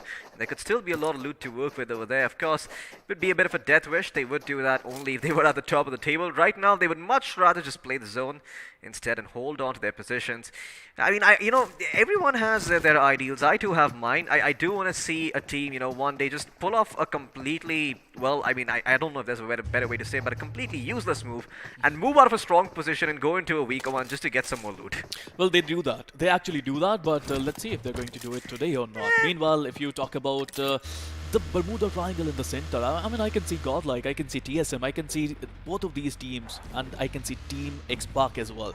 So these three teams, I think they're going to fight it out if they are going to get the loot that they require. Meanwhile, talking about Team Exo Immortal is on our screen at this point of time, and he is busy looting and busy talking as well. Oh yeah, I mean, he's got himself a Winchester too. Oh, okay. Looks like Immortal's going to be changing up his position for the meantime. As we turn our attention towards the side of GodLike, Jonathan, once again, I mean, this is a man that may not often have the spotlight in game, but he definitely has a spotlight in real life. Every single time you see Jonathan, it's almost like this guy is either, clutching it out, or he's making some interesting move, or he's thinking about something new that you might not have seen before. Last time I saw him, I believe he did try to use the wooden door as cover on the map of Erangel, trying to go around and isolate a 3v1. It was against the likes of TSM, so yeah, I mean, he really tried there, but in the end, TSM did get the better of him and the chicken dinner. But I'm quite sure Jonathan would have had the last laugh when he saw the point standings. Regardless, Clutch God and Z God both have also been playing rather well, and it seems that GodLike overall are finally in the form that we used to remember them for. These guys were a strong team then, and they still seem to be the same strong team now. Well, I feel other teams should step up now, Floki. I think it's time. It is the grand finals right now, and the GodLike at TSM, both of these teams are dominating. Other teams, they need to step up. They need to make sure they get enough points. They need to make sure that they don't let Team GodLike and TSM lose on this one. Meanwhile, Blaze, look at the gyro placement from his end. I mean, using the gyro beautifully there. With one hand, he is using his player. That's incredible, right? I mean, now he is using both of them hands. Maybe he know that we are watching him. Absolutely. Well, it seems like once again we're going to be seeing a lot of teams trying to make their way towards the circle, as it does edge out Nihasi and Del Patron and Power Grid as well. So we could see a lot of early action breaking out over here, Spear. I think we're going to be seeing a couple of teams make their way towards that Power Grid area and maybe end up clashing against the 7C crew members or the tactical members as well, because they're both sort of holding that similar position. But of course 7C have the high ground, so they have the liberty of picking and choosing their battles, while other teams might not be so lucky. Well, we will see Revanant trying to make their way in, while 7C also look to change their position. They don't really fancy being at the edge of the current zone, as I do think the circle might just end up shifting a little bit towards the northwest, although, I mean, this is just speculation at this point. I mean, zone prediction, yes, it can be sometimes accurate, but even a broken clock is right twice a day. Absolutely, Floki. I mean, we would love to see where the zone would go, but right now, Team X-Park, they are in the dead center. They have a higher ground. I mean, that is their strategy. They always try to loot as soon as possible. They try to rotate to the zone.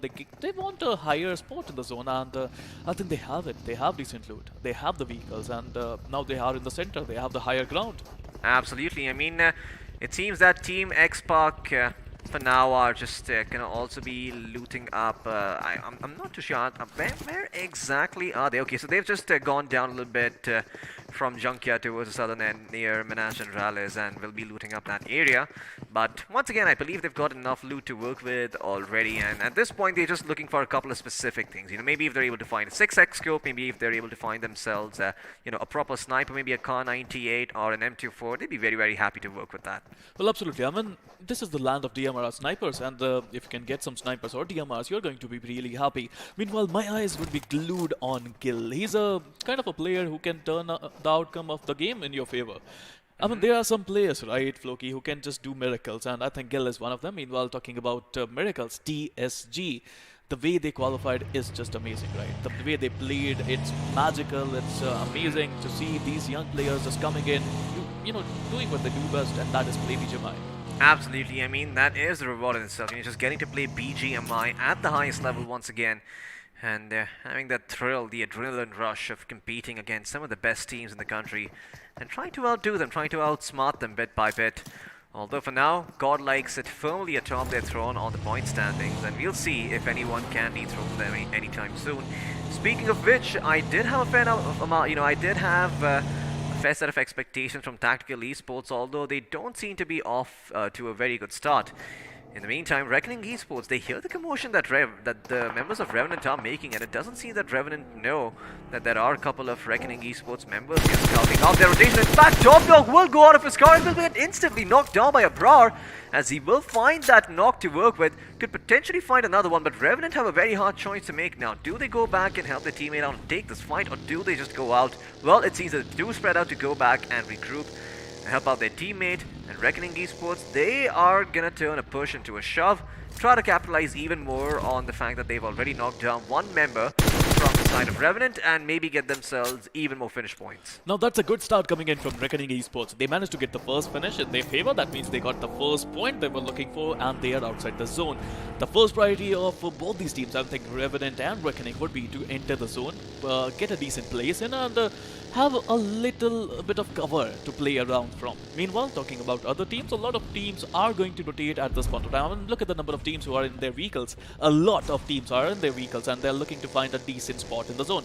Look at OR Esports. They are rotating from the eastern side, it seems, and I think they're going to find a decent compound. I mean, the area is pretty much empty. Absolutely. Well, the circle, it looks awfully similar to the last one, as we still have a fair amount of it in the water. Not a lot of water on Miramar, so for this to happen, it does, it does seem to take a bit of a blue moon before we see something like this come in. So yeah, I mean, just feast on the circle while you still can, because I don't think we're going to be seeing a similar one for quite some time. As Revanant Esports, well, with one member down, they've got their work cut out for them. They need to get themselves to a good spot, because if they can get themselves to a high ground, they can maybe negate the man disadvantage that they've had. Although, at this moment in time, it does seem that Recknoning Esports are trying to gatekeep them and prevent them from moving in. And Revanant, well, they're going to have to make a quick decision, because the blue is also closing in. Team Revanant off to a bad start, I have to say. I mean, they don't have enough loot. They lost a player there. Meanwhile, talking about bad starts, it could be the bad start for Team XO, because Fierce is stuck there. He's the last one standing. He's on this ground, and all his teammates are far away. Meanwhile, XO Punk, he was far away, but he got taken out first. I don't know what happened there, but Tactical Esports, they are changing the game. Right now, Team XO with only 2 players still surviving. They have the higher ground. They have a decent advantage, but it's going to be against the numbers, because it's going to be 2 versus 3. Absolutely. I mean, Funky did end up knocking out one of the members from the side of TSM. I believe it was, yeah, I'm not too sure who it was. It might have been Fierce. No, Fierce was knocked down by Clutch. There was someone else who also got knocked down from the backside. It might have been Punky who got knocked. But either way, I mean, it's still a 3v2 in favor of Tactical, and this is perhaps the start that they needed. This is what's going to help them find the confidence back, but Sensei might just snatch it right away as he sees a player overextending for a finish. Will clean him up, get that finish in his own bag, and maybe even go back and get Punky back up on his feet. Although it does seem that someone else is already doing that. That is going to be Immortal, and Sensei is just going to be holding that line. That nade doesn't really find anyone, but elsewhere on the map, I do see the finish feed. It seems that Shadow OG was knocked out by one of the members of GodLike. However, for now, we're going to keep our eyes set on XO. Well, GodLike versus TSM early on in the map is going to be super fun. And yes, they are pushing in. Yes, they are rushing in. What else? They are on top of the table and they don't fear anyone. TSM Equinox, meanwhile, he's trying to revive his teammate. Now this, Neo pushing in. That's a decent space coming in. They know the exact position of the teams, it seems. I mean, they are flanking. But right now, you're talking about ban throw? I mean, for a moment he had this ban in his hand. But right now, he got a decent smoke. Now the nade parade is happening. But Jonathan just living on that sliver of HP. He needs to heal himself first. And then I would love to see how the fight's gonna break out. Absolutely, as it seems that TSM have to be a little bit careful with where they position themselves, because GodLike do seem to have an idea of where they are. Look at that nade just whizzing past Blaze OP and exploding in the distance. As Ninja John also close on the hill. Is he going to be spotted out? I believe he is, Jonathan. Well, he has spotted out someone from TSM, and he will try and get that knock. Another nade comes in. It ends up connecting on Jonathan. This next nade might do him dirty, but no! His own nade is going to find someone. He will still stand strong and try and turn this franchisee around, as it seems that Blaze OP down on his knees is trying to make sure that he doesn't get caught in the blast radius of that nade. Bandage is going to be coming in from Jonathan. A bit of a slow heal back up to full, but well, a series of heals nonetheless. And we'll see if TSM are able to fight back. But no, it doesn't seem like that is going to be the case, because Neo is on a massive flank over here. And if he gets activated, he might just end up finding a lot of faces back. He's going to focus on that pickup truck. 2 knocks for the price of 1. GodLike are certainly sending TSM packing over here. Aquanox also going to be spotted. And Shadow OG might just get cleaned up as well. GodLike Esports, this one, there's 3 knocks on TSM. The arch nemesis being taken out over here. Can the Clutch come in? No, it cannot. Clutch God will be the final member to get the finish on the last surviving member of TSM. And in the distance, our Esports, they want a piece of that action as well. Now, Floki, this was not a fight. This was a statement made by GodLike. The moment they knocked a player of TSM, they just rushed in and they just attacked them brutally, because they know it's mind games and they have to win this one. Meanwhile, Team X-Park is near the vicinity. I think this is going to be a close one if they're going to do the third party, and GodLike, they seem to be ready for it. Absolutely. Yep, GodLike, they are ready for the moment, but X-Park, once again, they have to make sure that they don't get caught out like last time around, but that's not gonna happen. History will repeat itself, as Scout will also be knocked down on his feet, leaving Gil in a very awkward spot in a 1v3 of sorts, as Clutch God still down on his knees, but doesn't really matter, because it doesn't seem like anyone is there nearby to capitalize on the situation. That final nade is not gonna do the work. It might take a little bit, but no, it doesn't even do that. Gil will be able to get Scout back on his feet though, so Team X-Park will still have a fighting chance. However, it's not looking good. Now, GodLike in this kind of form, you don't want to mess with. Team X-Park, they managed to do the third party, but they lost a couple of players. Now, with 2 players still surviving, surviving, and GodLike being ruthless, they're going to rush in. They need to be careful. Meanwhile, Jonathan, he found Scout there. What a brilliant flank coming in from Team GodLike.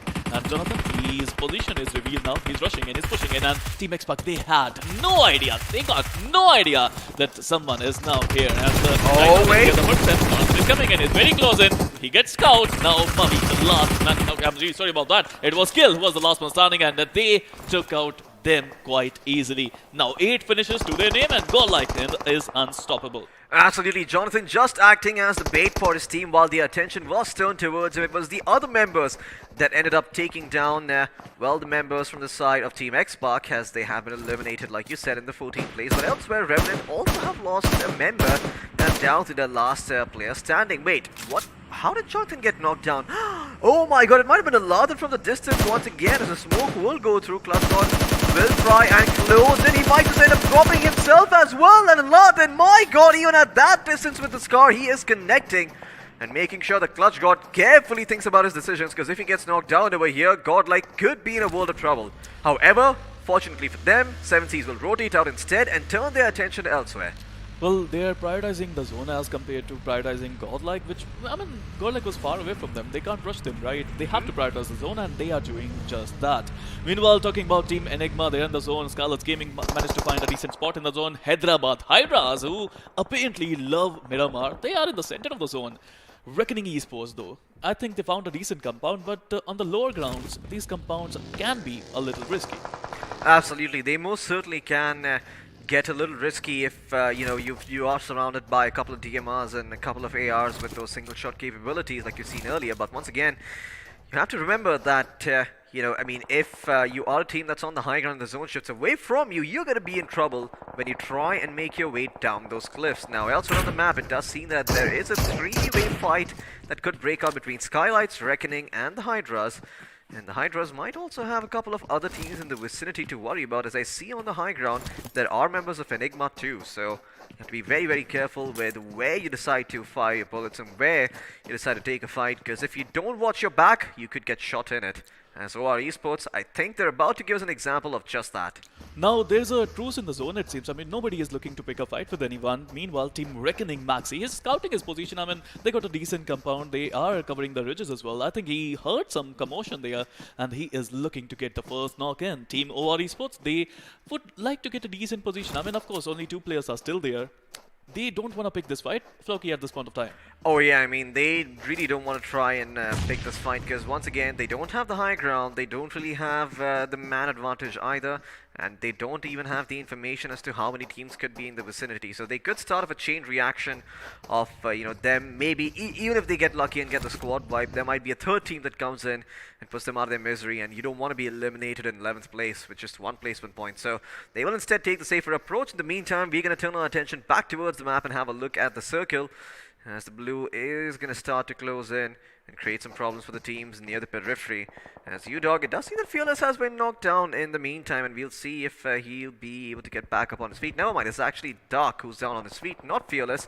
Fearless is actually still standing strong and trying to keep the enemy at bay, doing justice to his name. But that Molly, well, it might just end up landing perfectly on Rex, but no, it does not. It is a little bit short, and Rex will still stand strong. Now there seem to be a little bit of long-range altercation going on in the zone. Meanwhile, Team Enigma, they're trying to figure out a way to get some knocks in. They are surrounded by 2 teams, so they have to be a little bit careful. I mean, of course, they have the better advantage in the zone. They are deeper into the zone, which makes sure that they could be in the next zone, and that would be beneficial for them. Meanwhile, the next zone, we're talking about that, right? I mean, it's going to happen anytime now. The zone is shrinking in. Meanwhile, Team Enigma still trying to figure out a way to get some knocks in, and look at the zone, Floki. It is gone. Team Recknoning, Team Skylightz, and Team Hyderabad Hydras. I think they found themselves a safe haven in the zone. Absolutely, but I think the team that benefits the most out of this is probably going to be Recknoning Esports, because they are right at the edge and there's no one behind them but the blue. So their flanks are going to be covered, their backs are going to be watched by the eternal vigilant blue. And it seems like GodLike Esports will get another finish to their tally. Just add it up, and well, we'll see how many finishes they do manage to get before the day ends. Maybe close to 100 if you're lucky. But elsewhere, 7C Esports, they do manage to find Avi. But the question is, can they find the rest of Enigma? Well, they're going to be satisfied with the 1 pick they find that converted into a finish. they'll punish that player, and it seems that 7C, they might just be a couple more finishes coming their way, as I see UDog trying to make their way in on these buggies a lot, and here's all the commotion. He's trying to go forward to find an angle on them, and Sarang is going to be joining them as well. But in the meantime, from the distance, it does seem that Enigma's other members are going to try and fire and do the same thing. UDog could be in a world of trouble as they are walking into a valley of death. Well, this is going to be the valley of death because all these teams, they're trying to enter the zone, Floki, and it's not going to be easy for any one of them. Meanwhile, Order Esports would eliminate Team OR Esports with the help of Reckoning, it seems. Meanwhile, 7C Prince just got taken out by the zone, and this is not happening. Like, all these teams are stuck outside the zone, and it's so hard to enter. Meanwhile, on the other hand, GodLike is taking on Hyderabad Hydras, and they would love to take that compound from Hyderabad Hydras. Absolutely. I mean, Hyderabad Hydras, well, we'll see if they can hold on to that compound for now, because it does seem that they are trying to find a war on multiple fronts, but a nade comes in, a beautiful one at that. Eggy and Rex both gonna have chunks of HP being chipped off of their health bars, and it seems that Rex will be ducking and covering while the other teams, they do try and pinch out Enigma, maybe eliminate them as well. They should be taken out over here. And well, Eggy is the only person standing, but another nade is going to be popped. He's trying his best to fight, but there's only so much he can do, as Enigma will be sent packing in the 9th place. Dave, though, is going to be dropping a frag. Well, it seems like we're going to turn our attention towards the Hyderabad Hydras, because 7Cs are trying to make their way towards that airdrop. And looks like all that loot has already been found by the members of Hyderabad Hydras. So 7C is not really going to be pleased with what they see there. And well, Carry going to be dropping a couple of smokes, but has to be careful because 7Cs could just find an opening over here. However, it does seem that for the time being, 7C are being a little bit careful with where they step foot. In the meantime, Striker for the win is on a bit of a rampage over here. A couple of nades being popped, but not really connecting.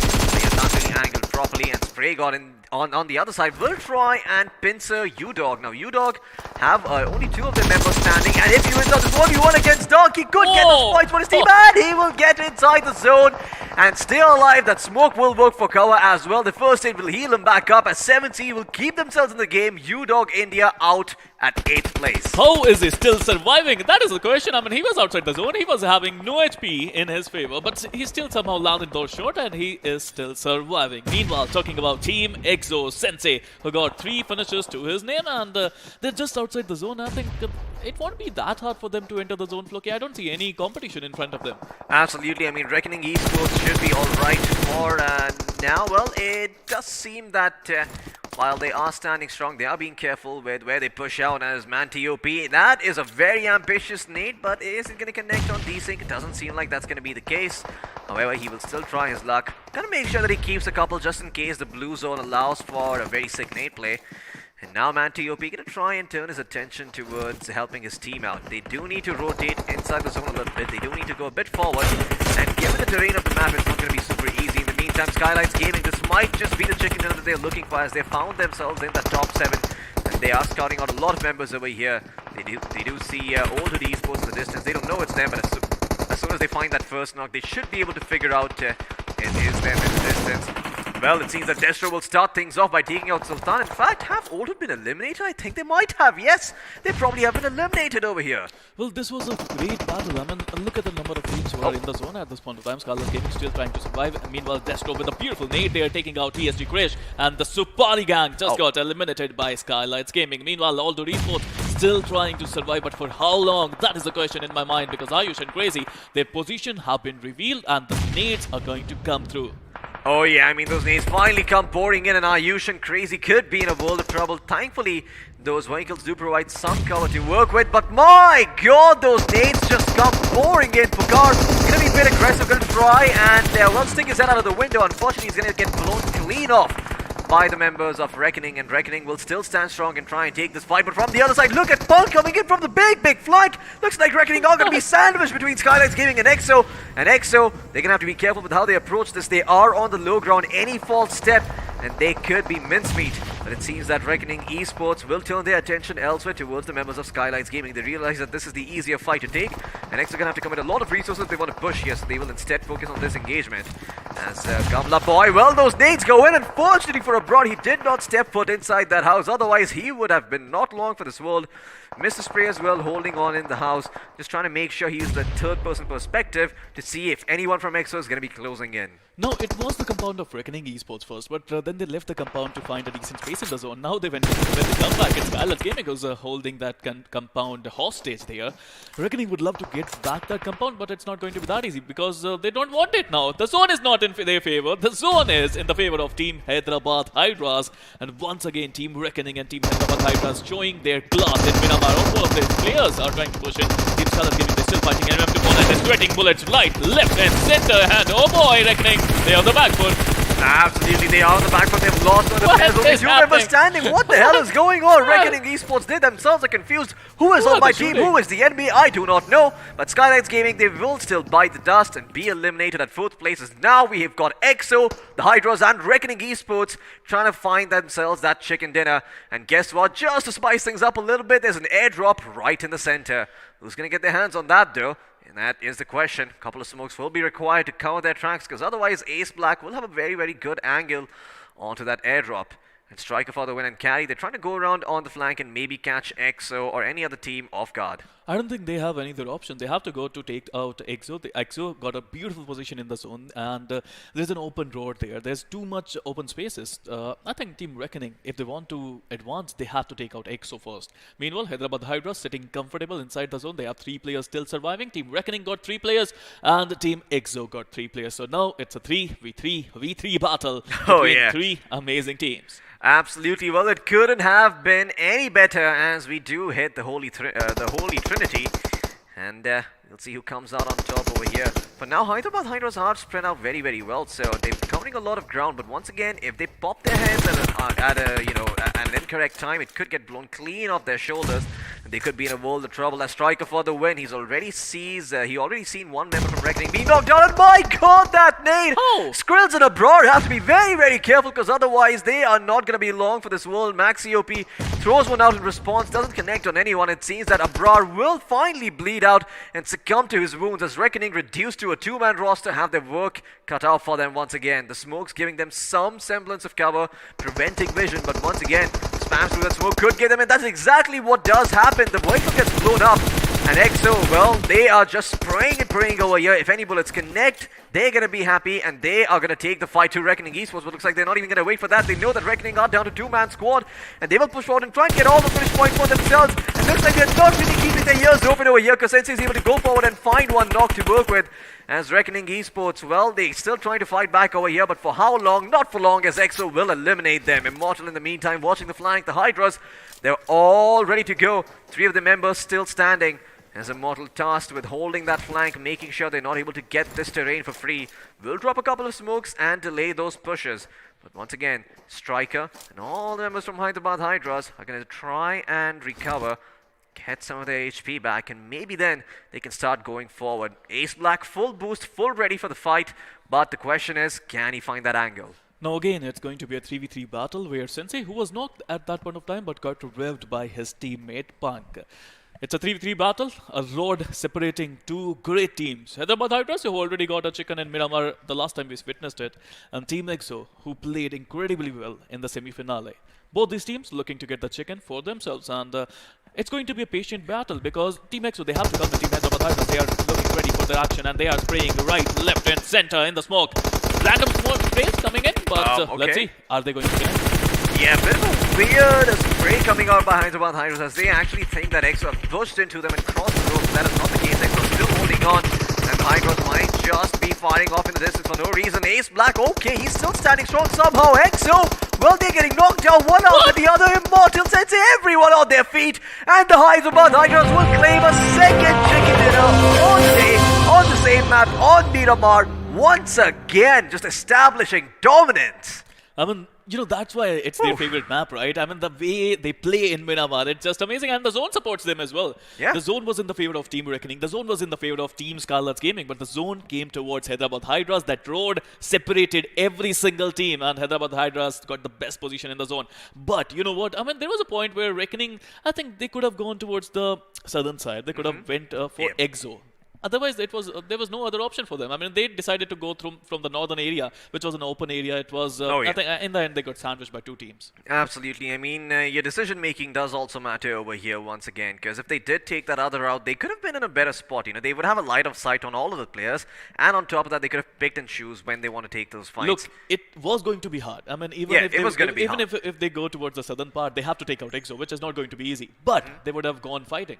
Exactly. I mean, they would have gone fighting, and maybe if they actually won the fight, they would be in a better spot than they were before. So that is the sort of trade-off that they made. But in case you missed out on any of the action, we've got the highlights coming up on our screens just about now. So let's jump in and see what all action you might have missed out on as well. Hyderabad Hydras once again claimed their second chicken dinner on the same map. Isn't it amazing? I mean, you go and you talk with Hyderabad Hydras players, and all they say is, we love Miramar. And the way they play on it, I think it's just amazing, right? The way they take out Miramar, the position points, the finish points, everything works in their favor. I think both Recknoning Esports and Miramar have a very, very strong, they have a very strong presence on this map. So it is always fun to see them go up against each other, you know, because it's always these two teams who somehow manage to make it to top 4 as well. GodLike, they also had a very, very good run in it, but unfortunately, they didn't really live long enough to make it matter. This time around, though, Team iQOO, I mean, they were so close to victory. They were so close to that chicken and they could smell it in the air. But unfortunately for them, there was a team called Hyderabad Hydras standing in their way.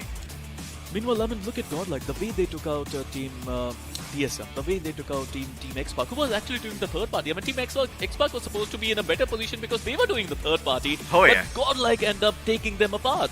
Absolutely. So that clearly shows Floki. I mean, what a team GodLike is turning out to be. I think they were just looking to get one chicken dinner under their bag, and after that they were just they just opened the bag of the Pandora, it seems, and they are just looking to be aggressive again. Absolutely. I mean, the way GodLike played this out was, you know, they were all going in aggressively at once. There's always a player on the flank for them, while a couple of others provide some, you know, semblance of cover or some semblance of suppressing fire, making sure that the teammate is able to get into a good position, and they all just play off of each other so well that they can afford to play this aggressive play style. Once again, it requires snap decision making. It requires them to quickly decide if they want to take that fight or not, and GodLike are very, very good at doing that. Now, we did see Enigma sort of be in a bit of a hot spot, as UDog and 7Cs did sort of pincer them from two different angles. And iQOO, I mean, they also did a lot of work over here, certainly, but at the end of the day, it did seem like despite all the finishes that they found, they didn't really get the chicken dinner. So maybe a little bit upset about that, but that's okay. That is life. And over here, GodLike, well, it seems that they were shown where the exit door is by the side of the Supari gang. I mean, they got sandwiched by Hyderabad Hydras and TSG. I mean, they wanted that spot which Hyderabad Hydras used to have, and in the end, it was not going to happen. Meanwhile, 7C Esports, not a great day for them, I have to say. I mean, they have to make a comeback soon. Absolutely. I mean, 7C Esports, if they don't wake up right now, then they could be in a world of trouble. Now, there's still 3 days remaining, but you don't want to be relying on that, because the gap between the strong teams and the weak teams is just going to grow deeper and deeper. You have to remember, this is going to be the same 16 teams playing against each other. You're not going to be having a group going against another. There's no groups of 8 over here. So at the end of the day, it really comes down to you know, how well you perform in each game and how consistent you are. Speaking of which, well, it does seem that Hyderabad Hydras are consistent on this map, as they did get themselves those two chicken dinners like I talked about. But even in semi-finals and in round 3, we saw just how strong their Miramar was. Absolutely. I mean, Hyderabad Hydras, I still remember round 3. I mean, the first match was not in their favor. Of course, the first match is always Erangel. The second match, which made them qualify through to quarterfinals, was a Miramar, and they managed to get 27 points in that.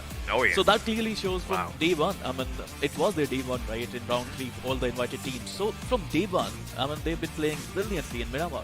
Absolutely. I mean, iQOO, they almost made it scary for the Hydras over there, as they did find knocks, but they didn't really follow through with it. Instead, they tried to turn their attention elsewhere towards, you know, more pressing matters, and unfortunately, it did come back to bite them, because it was the Hydras who ended up knocking them out in second place. Now, this is where things get a little bit hairy here for Recknoning. They eat a couple of nades coming in from Ace Black, you know, they lose one of their players, and then all of a sudden, before they know it, iQOO start to close in and, you know, start to convert all of those knocks into finishes and claim those points for themselves. But in the end, the Hydras, they did a very good job of just spraying down their own smokes, keeping EXO on the back foot.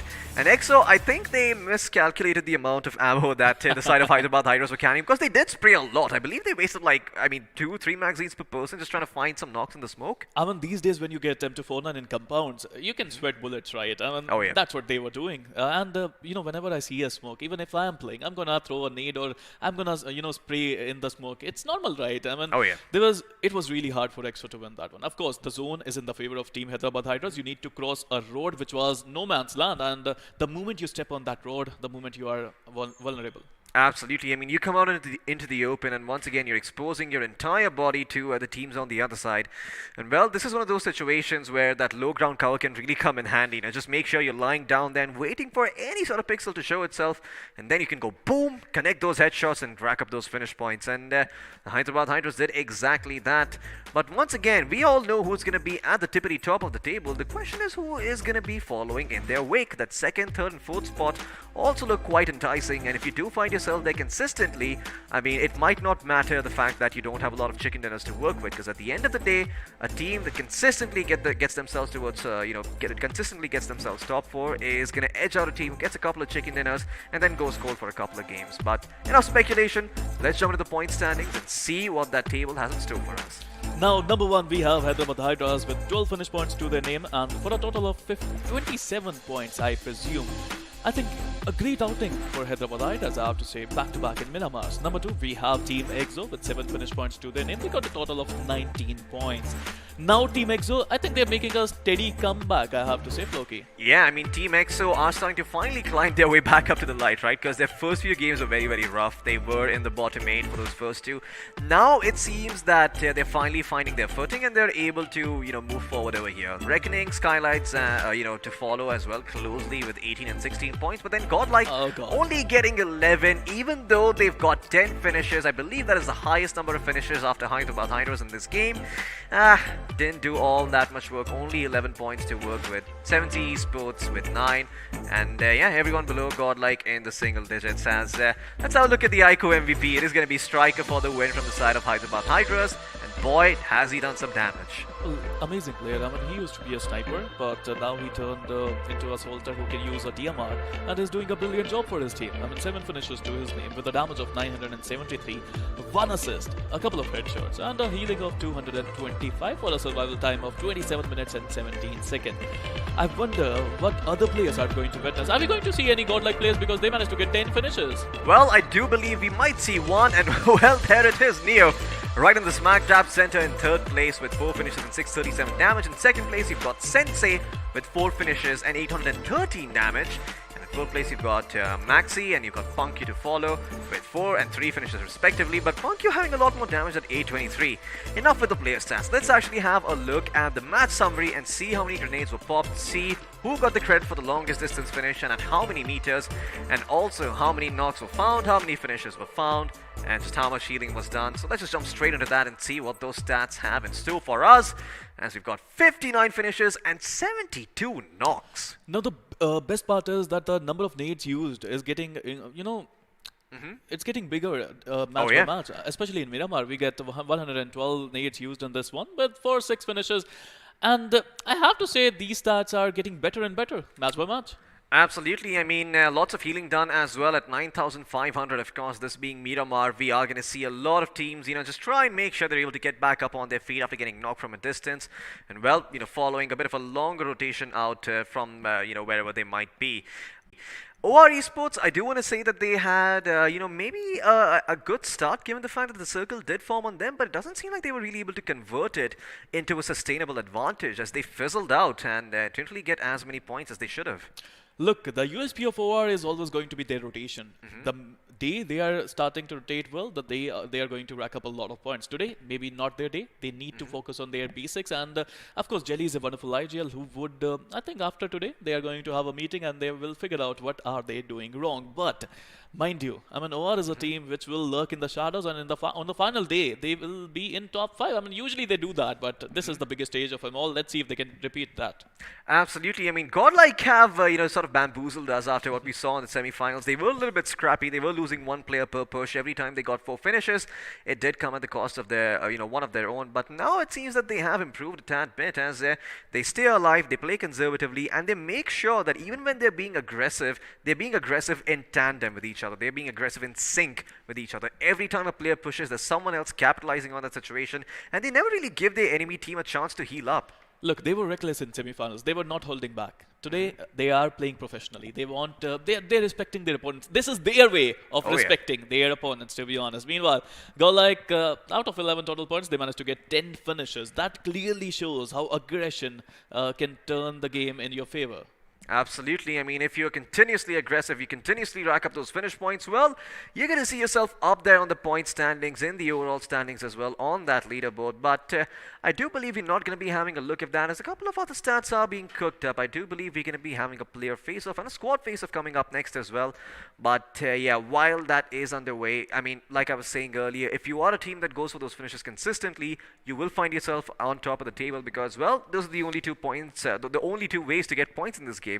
Either you go for the placements or you go for the finishes. Look, it's all about consistency, right? And GodLike, they're getting those finishes consistently in every single game. Even if they're not getting position points, they're still getting those finishes.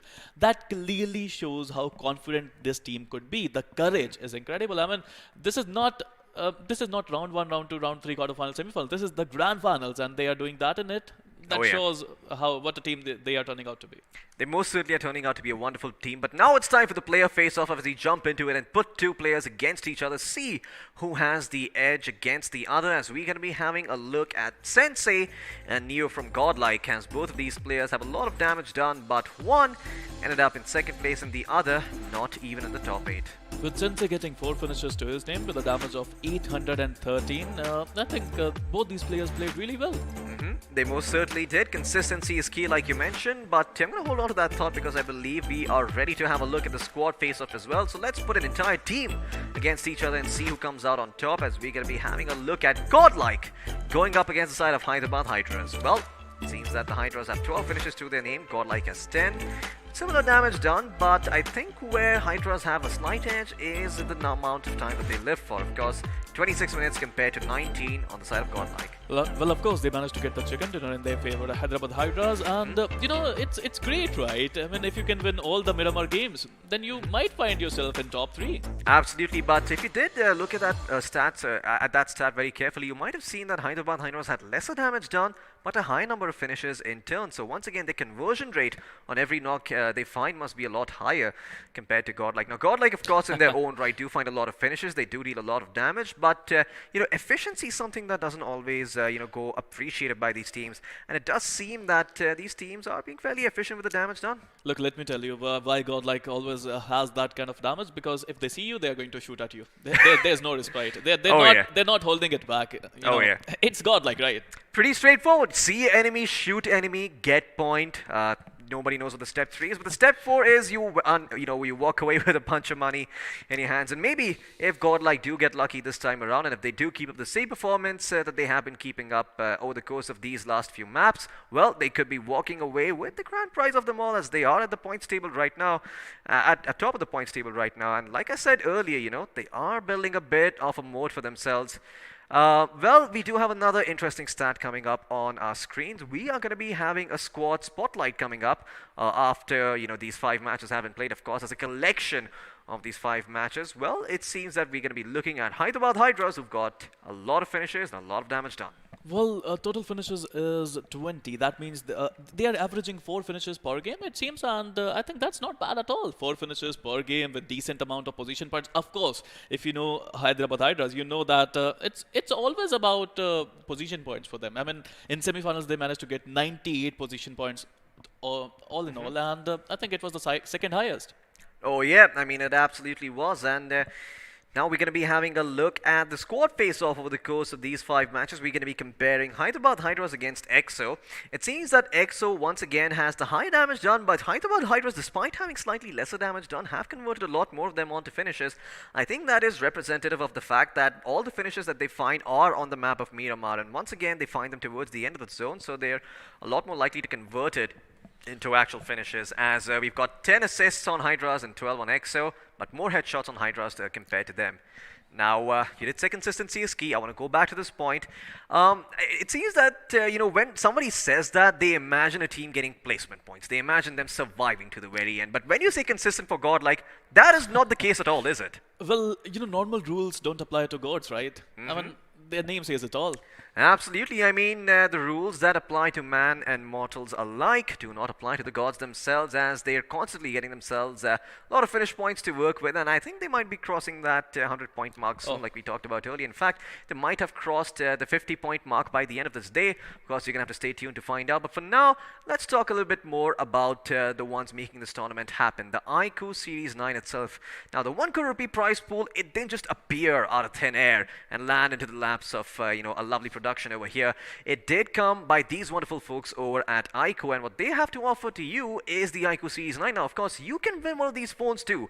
All you really have to do is go on their website, click on the notify me button, and before you know it, you might be holding one of these bad boys as well. Well, if you like matte black, you're probably going to like the iQOO 9. If you like the white one instead, that is the iQOO 9 Pro, packed with a lot more features, and well, it is going to make sure that your BGMI performance is going to be stepped up a notch. However, we've yapped enough about it ourselves. Why not have a word from the big boss themselves? Let's see what iQOO has in store for us.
Hello and welcome back once again, and of course you might have noticed a little bit of a switcheroo because the experiment is in, and well, that mischievous devil Floki, well, he's out. Of course, it's the end of his shift. Now, my name is Angad Singh Chahal. I go by the experiment, and joining me is humanity's lost hope. It is Sparrow himself. Sparrow, well, I can say one thing. Normally I'd say that 3 things are certain in life. This time, 4 things are certain in life. Death, taxes, TSM winning Erangel, and the Hyderabad Hydras winning Miramar. And speaking of winners, let's do one thing again. For all you lovely viewers out there, we're going to display your names. If you did win something, well, you are going to be walking home with some BGMI merch. But Sparrow, who are the lucky few? Well, we got Mohammad Noman Khan, Mohammad Iqbal, Nava Kumar Kachari, Rajiv Chaudhary, and Amit Kumar. Congratulations to all these guys who managed to win some really amazing goodies from BGMI.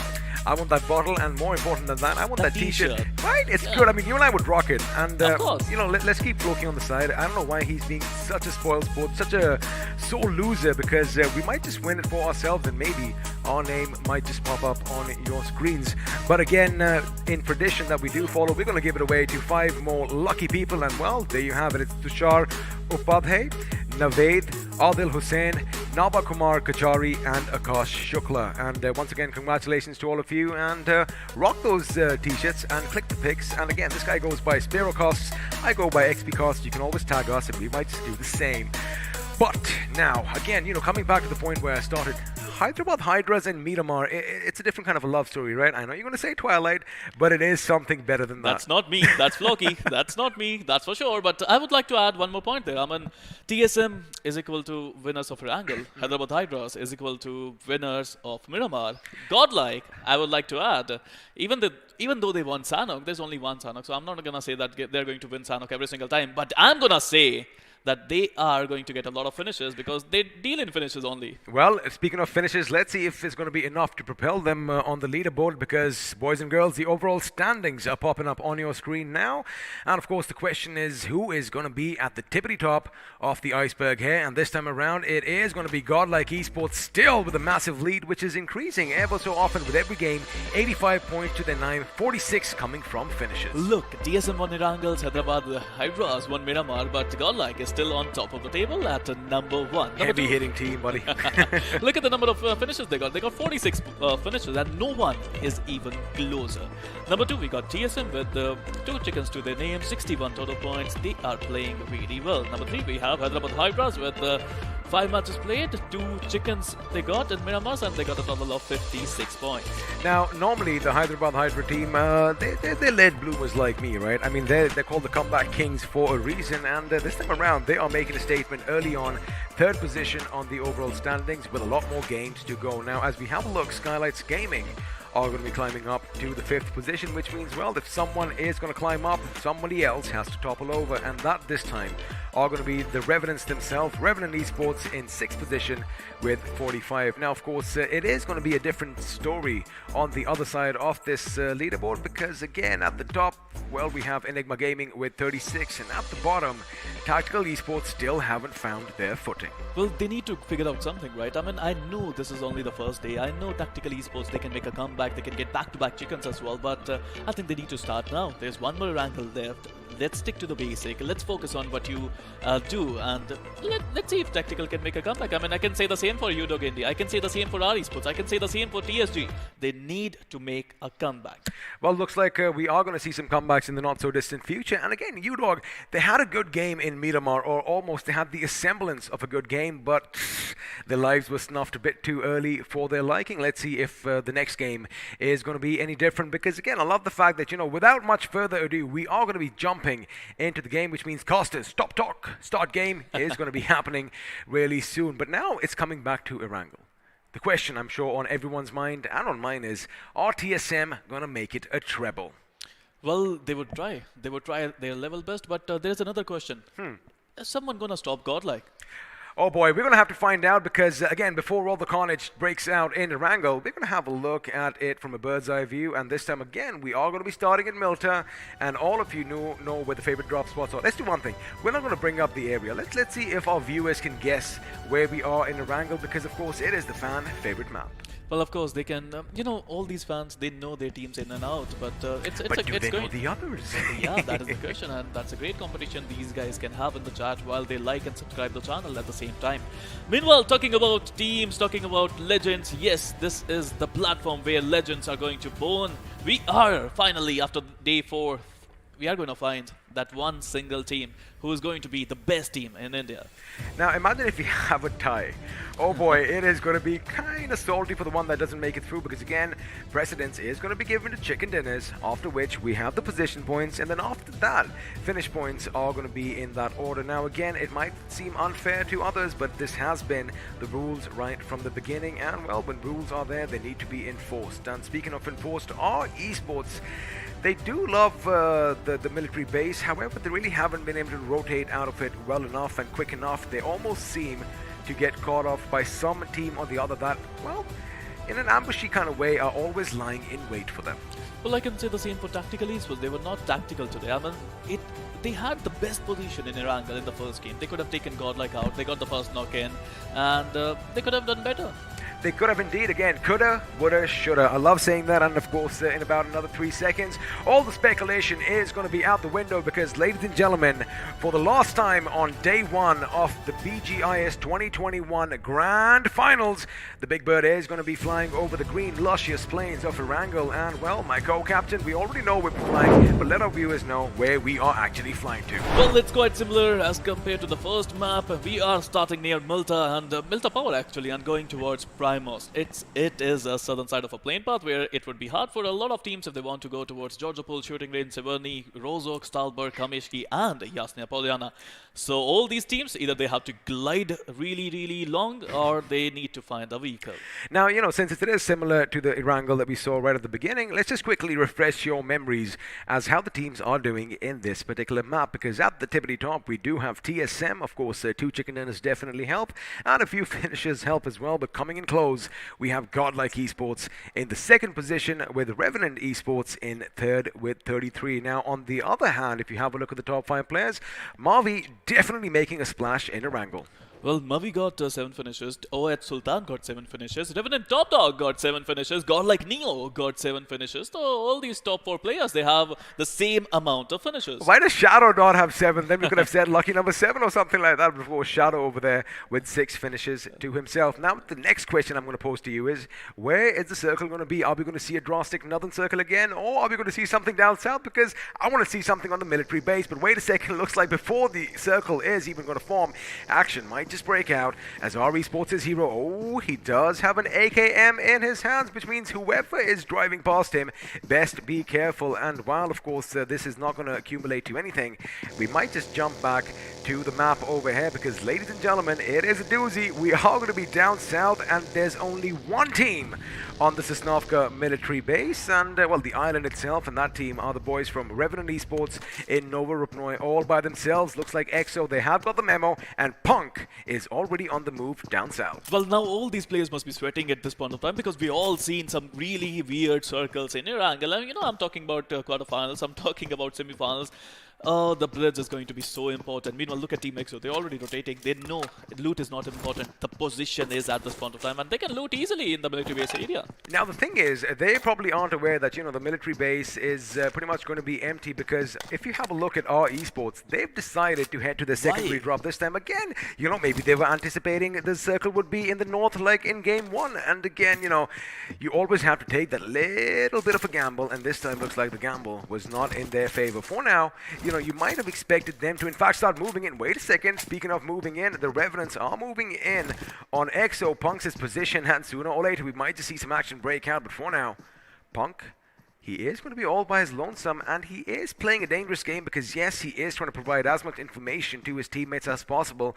Keep one thing in mind, he just has those 3 energy drinks, and if he gets spotted out, if he takes some damage, oh boy, it could be problematic. Now, before he lets loose with those bullets, with those 5.56 calibered rounds from the Scar L, he's got to make sure his team is coming in on the other side. Forget that, he sees one go up, Austin Box, unaware that someone was behind, and well, one of them is going to be down on his knees. But now Encore is going to make sure he suppresses fire. There you have it, the cavalry's coming in. Encore realizes that, and now EXO do have the upper hand. This is just fabulous coming in from Team EXO. The early things coming in from Punk was just brilliant, and they managed to get the first finish. Team Revenant, who were trying to be smart, who were trying to be evasive, who were trying to be the one who will block the bridge, but it didn't work out for them.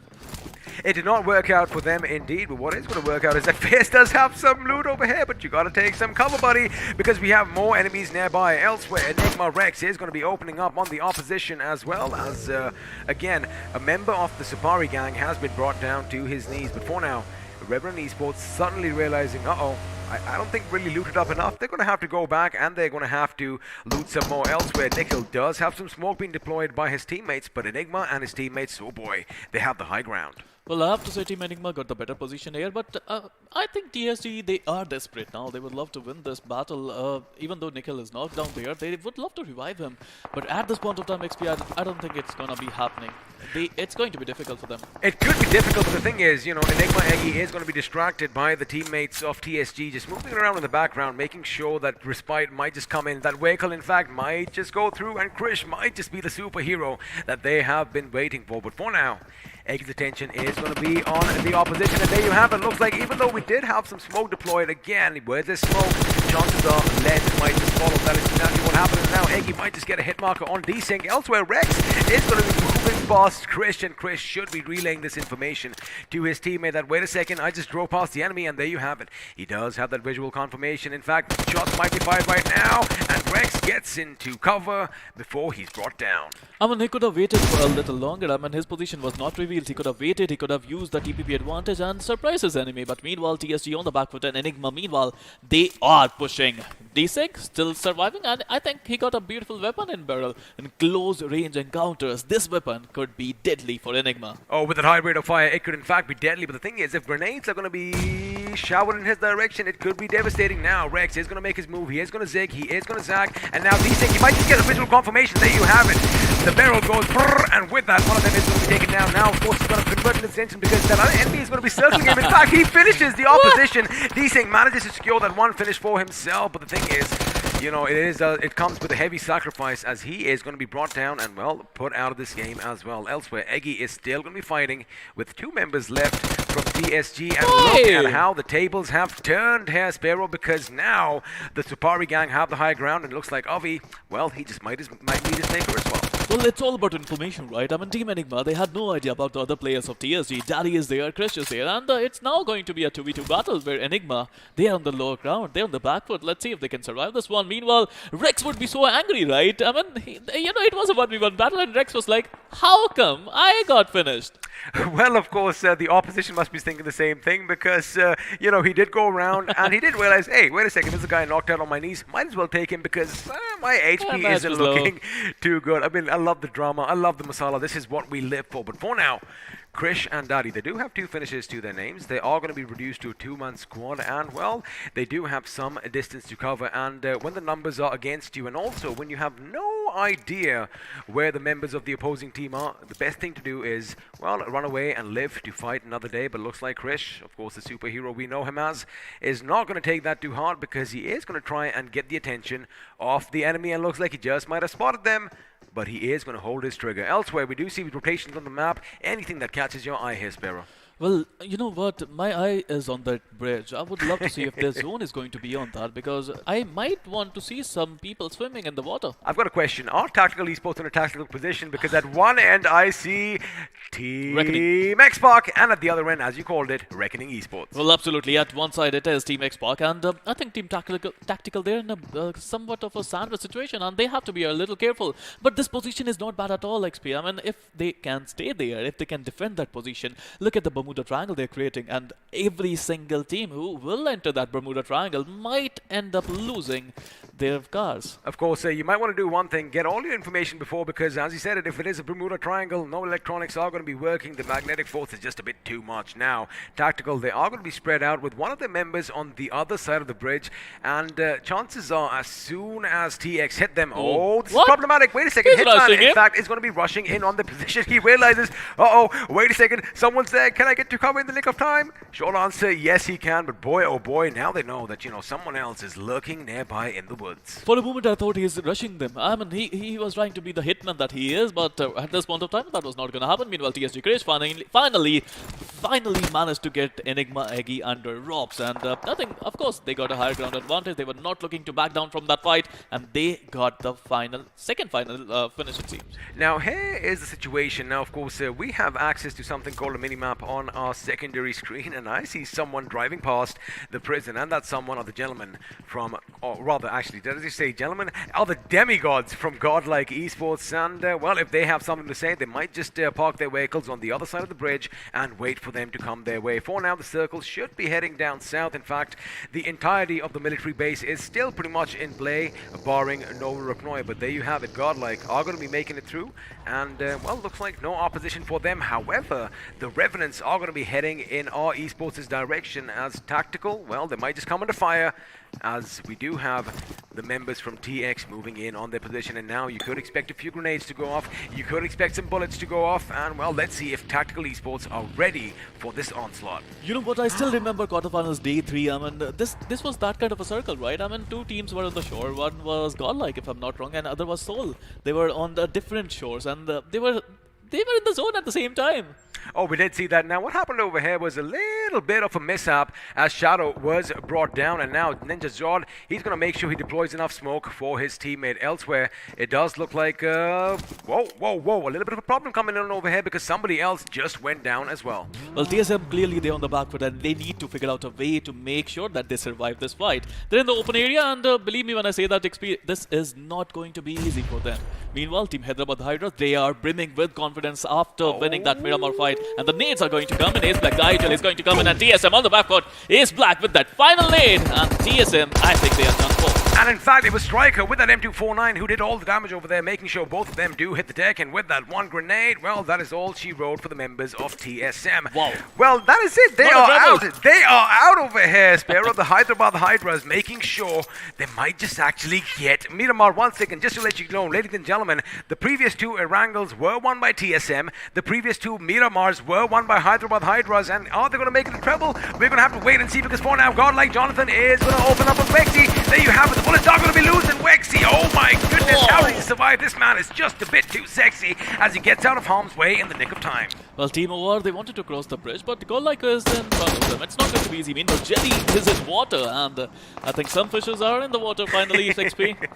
And you know what we do? We love shooting fish in a barrel. Of course, this barrel is this massive body of water that is between the two islands. But right now, Jelly, oh boy, his position is given away. I wonder if he thought that he was like Jelly and had a little bit of way to, breathe underwater, some sort of gills or the other. But the thing is, sooner or later, he is going to have to come up for some air. And now, Clutch God, oh my goodness, with that crystal clear water, you can find the position. Oh, the position is given away. The grenade is going to go boom. Unfortunately, it fell just a bit too much, and now Clutch God is going to go pretty much right next to the opposition and say, hey guys, just shoot on my position. Let's make quick work of this. And Jelly, I think he might just sink to the bottom of the water here. Well, he was trying to do the jiggle wiggle as Jelly do, but at this point of time, he just got taken out by Team GodLike.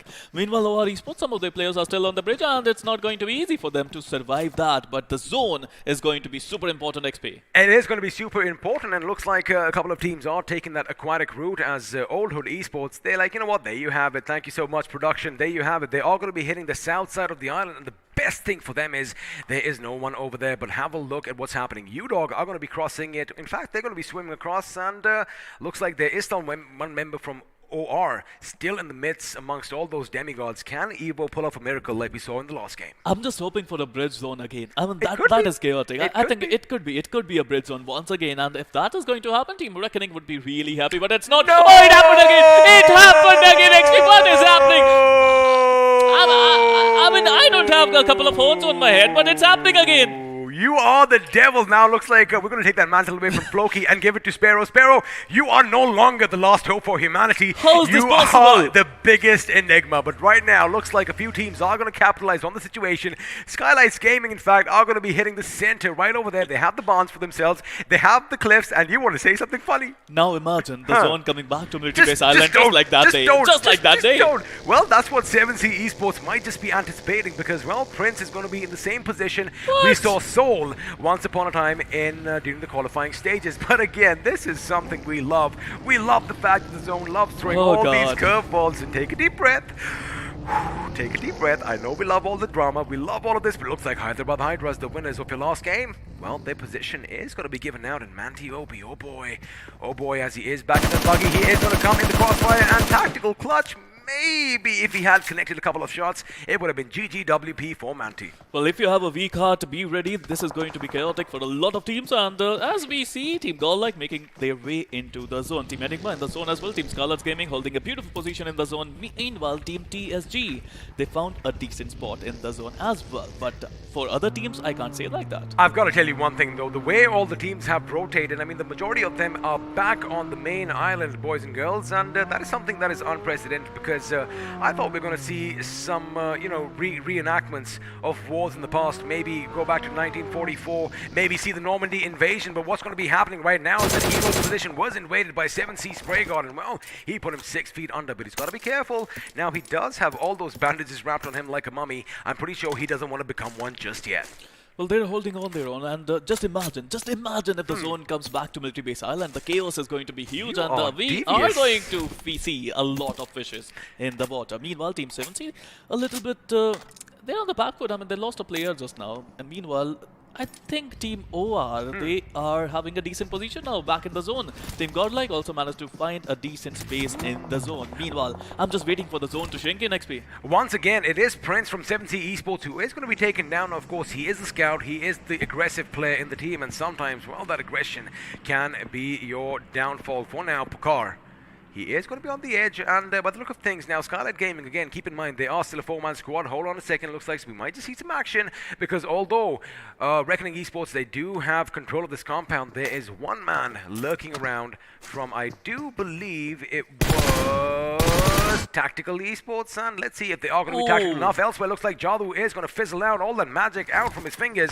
as he is taken down by 7C Esports. In fact, with the Canary falling, our Esports are going to be eliminated in the 15th position. Well, the zone just shrunk in, and sadly, it went towards the main island. And here we go, Team Skylightz Gaming. They have a beautiful position inside the zone. Team Old Esports, they're also surviving. A heavy sigh of relief for all the teams that went up north, which means now only a couple of teams are going to have to brave the waters. And let's see if we are going to see a little Axis versus Ally action sooner or later, because I do believe with all those vehicles, you know, they might have a few options. But for now, Pokar has been taken down. OH, they won the spot where he's at, and you know, in fact, they can actually get it pretty much without any opposition, because mind you, Skylight Gaming's members, there you have it, are going to be in those barn houses just a little bit too far off, and Sultan over here has got to make sure he doesn't slip and fall too much, otherwise it is going to be a bit tricky getting back up. Well, absolutely. I mean, Old Sultan, he is just turning up a lot of hits in his favor, because the way he's playing, the way he's getting those finishes is just incredible. Meanwhile, talking about Military Base Island, there are 4 teams who are stuck there. Team 7C, Team Revanant, Team UDog India, Team EXO. How are they going to rotate from here? Well, either they're going to have to go by the aquatic route and swim across, or they're going to have to brave the vehicles. But right now, Mandy was going to brave some bullets, but it's going to be Scout from Team Xbox that is going to put him down elsewhere. Wait a second, there's been a massive explosion, ladies and gentlemen, and it looks like UDog India just lost half their squad in the blink of an eye. I do believe a vehicle went boom, and with that, body parts were spewed all around. Well, the body parts were spooned underwater because they were traveling through water. They were in a boat there, but meanwhile, Team Xbox Scout with a couple of nades there. Team Hyderabad Hydras striker found himself in the open area. Meanwhile, Team Tactical got just pushed by Team Recknoning. Well, they are going to be pushed right now, but it's going to be Abrar who might actually be taken down. No, he isn't. He is already down on his knees. That's the thing you got to keep in mind now. All those grenades are going to be making sure the enemy is kept at bay. There you have it. Hitman is going to get a massive chunk taken out. In fact, he is going to be knocked down. And, well, while 69, he was going in. Oh, my goodness. We get it. Someone legitimately set the coordinates right and asked for a mortar strike over here, because those grenades have been hitting the same spot. And you know what? Almost might just get Abrar up on his feet. No, he doesn't, because from the other end, it is going to be Somraj from Skylightz Gaming that is going to be peppering them with bullets, and well, a few of them did connect, and with that, they were in a bit of trouble. Maxi with a good grenade, that could go boom. Tactical Hitman could go down again, but now he might just spot Kid in that smoke. The thing is, if he extends too much, Skylightz Gaming could hit it on, but there you have it. Maxi's position is going to be taken on by all 3 members, and now Tactical Esports finally with some finishes to their name, 5 to be precise. Well, Recknoning Esports, they wanted to be, they wanted to have this position. They were desperate a little, but they were not able to enter the site. They got gatekeeped by Team Tactical. Meanwhile, Old Sultan, now they got a beautiful position, right? I mean, they for a moment I thought that, oh, dude, they got a decent position. They were not able to get finishes, but now they're catching a lot of fish. Now, normally you would see an MG42, if you know what I mean, boys and girls, but right now, even an MG3 would be something that could be spectacular with that high rate of fire, but looks like the AKs and the M4s are going to do all the talking now. On-course position could be given away. You got to keep in mind, they do have to come up for breath. In fact, Immortal almost tested his mortality, and now he's going to get shot at from every single which way. Crazy. Oh my goodness, this man is just a little bit cray-cray as he goes right to the enemy. Oh my goodness, the tables could turn, and now it might just be that Immortal might get on the little bank right now. Now Crazy does spot him, Crazy does shoot, Crazy does connect, and there you have it. Immortal is going to meet his maker after all. Crazy gets back up on solid ground, because again, you got to keep in mind, the enemies were nearby shooting from above. Look, the problem with Old Esports is they have to climb this mountain. They have to make sure that they enter the zone, but I think 2 of their players are still in the zone. Old Crazy is the only one, actually not the only one, Sultan is also with him, and they're the ones who were trying to keep up with the fishes who are coming through from the southern side of the zone. Meanwhile, talking about TSG, I think they are having a fight with OR. They are indeed having a fight with OR. Of course, Aditya is going to be down in one building while Rexy has been picked up. Now Krish, oh boy, he is going to be up on a 1-on-2 situation, but he's like, you know what, I'm just going to jump out for a second. Wait a second, he's going in. Evo is down on his knees. He might just spot them behind the staircase. In fact, he is going to spot them right now. He is going to be burning them to a crisp. Evo should be brought down again. That little molly was a bit too late. He should have shot them. Unfortunately, he did not have the angle over there because he had to move back a little bit, and well, that window sill was a bit problematic. Now Evo is going to be on the sill, on the counter down below, and let's see if he does catch the enemy by surprise, because it looks like Daddy is going to be brought down. Evo making sure that Krish goes down, and oh my goodness, once again, against all odds, they managed to survive as a 3-man squad. Well, that's how you do it, right? That's how you do it. Esports, they are experts in surviving at this point of time. And talking about all the esports, 4 players still surviving, and they managed to find a decent spot in the zone.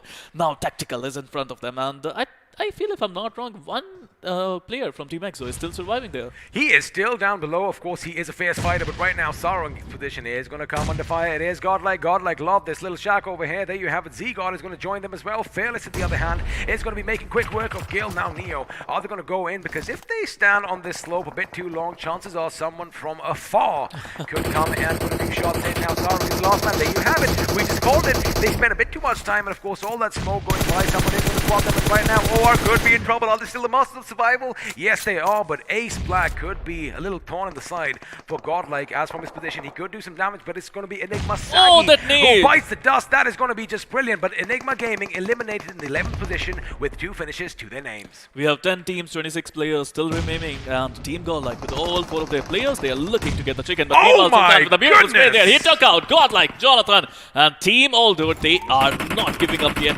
Well, looks like GodLike are going to be in dire straits right now. The Sultan of Swing is going to open up to them, but unfortunately for him, wait a second, Z-God goes down as well, and it could be the enemy, it could be Gravity. In fact, it is Gravity that held them. Now the question is the final man from OH going to come in? Because one good grenade could spell trouble, but of course he has no idea that all this calamity is taking place around him. Now Crazy might just go in for a couple of heals, but looks like they know their days are numbered, and they don't want to give their finishes to anyone else. Scout, on the meanwhile, seems to have fumbled a little bit. He dropped a grenade at his feet. He's gone down. That is going to be devastating, and all Marvy can do is look on helplessly from the outside. Of course, he is still in the blue, and well, no longer, because Somraj did spot his position, racking up yet another finish for himself, and another big dog is going to bite the dust as Team Xbox out in the 10th with 3 finishes to their names. I mean, I still can't believe my eyes. Team GodLike, they managed to revive all of their players. I mean, 3 players were down. They managed to revive all of them, and now they are healing themselves up, and they have to be careful. I mean, also the Esports, they have to be careful because GodLike is now coming. But talking about the zone, I feel that all these teams who are in the open area, they have to enter the zone somehow. UDog India, again, this could be their beautiful comeback. It could be their beautiful comeback indeed, because for now, we are going to join the fight between OH and Tactical. There you have it. The circle is on the left, and, well, the members from Altered Esports side is on the right. There you have it. The teams are going to move. Tactical Esports coming under fire, but now it's going to be GodLike taking the fight to OR. In fact, Rexy and Aditya are going to make quick work of Jonathan.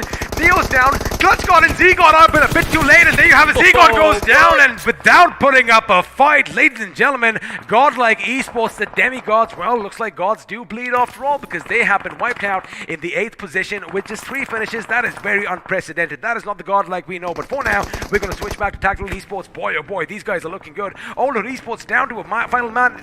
Christmas is already over, and, well, Cloves is going to find that out right about now. Now, this could be the game for Tactical Esports that puts them back on the points table. I agree that today was not a great day for Tactical, but right now, all 4 of their players are still surviving with 7 finishes to their name. He is going to spot something in the distance. I thought someone might just run across that smoke, but Sarring is doing a good job again. He is the last man standing for 7C Esports. Looks like Tactical Esports, ladies and gentlemen, finally got the memo that, again, you got to give precedence to the position, and that is exactly what they have done, making sure they are in the perfect position. Have a look at all the smoke deployed. Sarring is just going to run through it willy-nilly. In fact, from one smoke to the other. However, the smoke is going to dissipate. His position might just be taken out, and Somraj right now is going to be in prime position to do a lot of damage. But again, on the other side, 7C, as they are going to be eliminated in the 6th position, 5 teams still remaining, as Tactical Esports are going to be taking the fight to the enemy. Somraj, in fact, almost getting knocked out. Keep in mind, they still have those buildings, but by the look of things, they might have to move out sooner rather than later.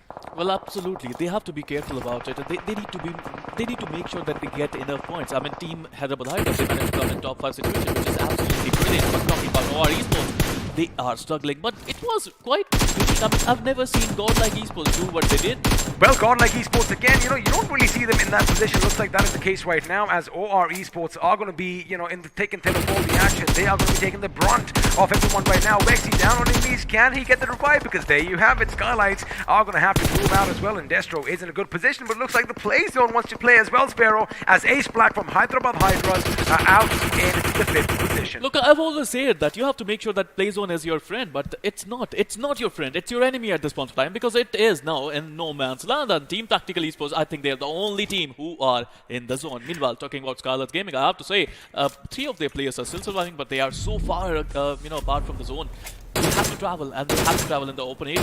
I wonder if they snuck some vehicles in between the two warehouses, because if they have to move out on foot, there you have it, the smokes are going to be deployed. I wonder if they have some cars to go vroom vroom in. Doesn't look like it, because sooner or later, buddy, UDog is going to open up on them. Tactical is going to open up on them. And the last remaining member, the last two remaining members of OR might just open up on them as well. Well, absolutely. I mean, you know, I see a smoke, I shoot in the smoke, and that's what Tactical is doing at this point of time. They have their numbers game in their favor. They are spraying in the smoke, and I wonder how OR Esports is still surviving against all odds. This team is still surviving and still kicking. Imagine what's going through the mind right now, because although they have hit the deck, they are prone. Their bellies are to the ground. All those bullets are going to be whizzing past above them, just missing them by millimeters. And if one connects, it could be problematic. But looks like Wexy is going to be at the receiving end of Gamla Boy's grenade, and now OR's position could be in trouble. Wexy is being brought down. OR Zitya's last man standing. Oh boy, the two teams, UDog and Tactical, let Skylightz Gaming come into the circle. Even though they are a full three-man squad, they might be problematic for the others. Zitya, oh boy, had you just missed the shot at a little bit more, your life would have been snuffed out. He's still going for the first aid, mind you. Oh, but before he could do that, it was Hitman from Tactical with a tactical strike. Now Tactical, they need to focus on Skylightz Gaming, because if they give any opportunity to Skylightz Gaming, they're going to get away with the chicken dinner. It seems they need to be careful. Meanwhile, talking about other teams, Skylightz Gaming, 3 of their players smoking it out. They're trying to find a decent position in the zone. As soon as the smoke goes out, they need to be careful. The nades are going to come out now. The smokes are going to come out now. Meanwhile, on the other hand, UDog India is just quietly waiting for their chance. Keep in mind, from the barn houses, all Skylightz Gaming was doing was pumping lead in every direction. They probably have a lot of grenades still in the backpacks, and well, Tactical Esports might just find out sooner or later. Now, UDog still in the circle, just on the edge. The question is the next one going to have to force them to crawl a bit closer? Yes, it is, because, ladies and gentlemen, the circle is pretty much in no man's land, and for now, not a single team is inside, which means as the blue starts creeping in, all of them might just have to get up and face one another. Well, look at the formation of Tactical Esports. They are about to win that chicken dinner. It seems they have the numbers game advantage, and Skylightz Gaming Destro just got spotted out, and he was taken out by Tactical Hitman. And now it's going to be a 4v2 situation where Tactical Esports, they have the zone, they have the numbers, and they have the guns to do it. Well, let's see if the guns are going to be enough, because again, one good grenade coming in from anyone over here, or even a self-nade as we've seen in the last couple of games, including this one, could be problematic. But Clutch, beautiful position. Clutch, in fact, is going to be relaying so much information as to where Gamla Boy and Somraj could be. In fact, he could use that drop right behind them as a point of reference. But looks like a point of reference is aside. UDog, Mystic, and Fearless do come under fire. They do have some smoke grenades deployed. However, the thing is, they are still in cover. Now Gamla Boy's position has been given away. He's just trying to make his way out, but looks like it is going to be the Uzi Bomb Clutch that is going to get the better of him. Now Gamla Boy should be finished off, as he is trying to hide behind that little bush. But again, through all those bushes, through all the thick and thin of all that shrubbery, bullets still come through. Getting Somraj being the last man standing for his team, and Mystic for UDog is the last man standing. Team Tactical. You know, before this game, they had only 6 points after 5, and now they finally managed to get a really decent position. But right now, Somraj still fighting on, but that is not going to be enough. Tactical Hitman again ripping things apart with 3 finishes to his name. Mystic being the last one standing, and a winner chicken dinner coming in the favor of Team Tactical Esports. I told you to experience. Well, there you have it, ladies and gentlemen. It is going to be a tactical end to the day as Tactical Esports come in and make sure they make some statement. And let me tell you one thing. Forget position points. Yes, they won the chicken dinner. They did it in style, because they have racked up quite a few finishes for themselves, and I do believe, now you are going to correct me, it is going to be somewhere around the 12 number, which means they are walking away with 27 points. Big game for Tactical Esports. Look, before this game, as we have mentioned before, I mean, they only had 6 points in 5 games. It clearly shows that they can make a comeback. I told you, I mean, they can get back-to-back chicken dinners in semifinals. They can do it here. It also means that anyone can actually do this at this stage, because again, anyone with that one game difference, one game can make a difference for them, and you know, the fortunes might just be turned in your favor. But again, I love the fact that, you know, they did move a bit early this time, and in case you missed any of the action, well, I'm pretty sure you didn't, but let's just relive those moments once more, because, well, the highlights are going to be popping up on our screens right about now.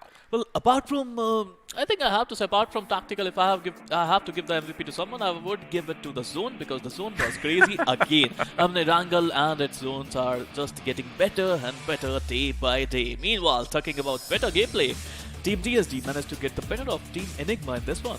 They did indeed, and of course, this is that little moment you were talking about, right? Because D-Sync, well, he was definitely in sync as Sagi goes around, but then again, Rex would have been like, hey, why you doing Why this me? to me?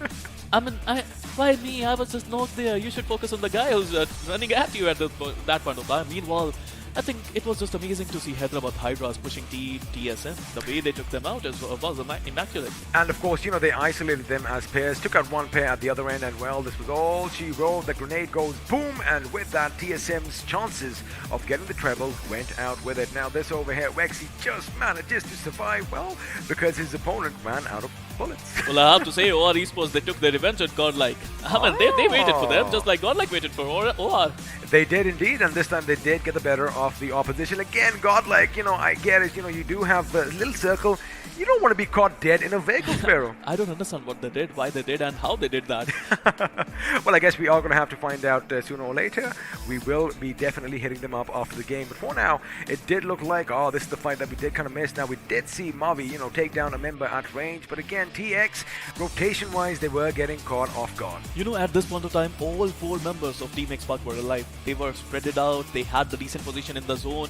I wonder how they got caught up one by one. Meanwhile, talking about Hyderabad Hydras, they were in the open, they were caught by a lot of teams. They were indeed, and lucky for them, they did manage to scrape that 5th position finish, which means they do go back with some position points and, well, 4 finishes for themselves. Now, Encore over here just trying to bully Sultan.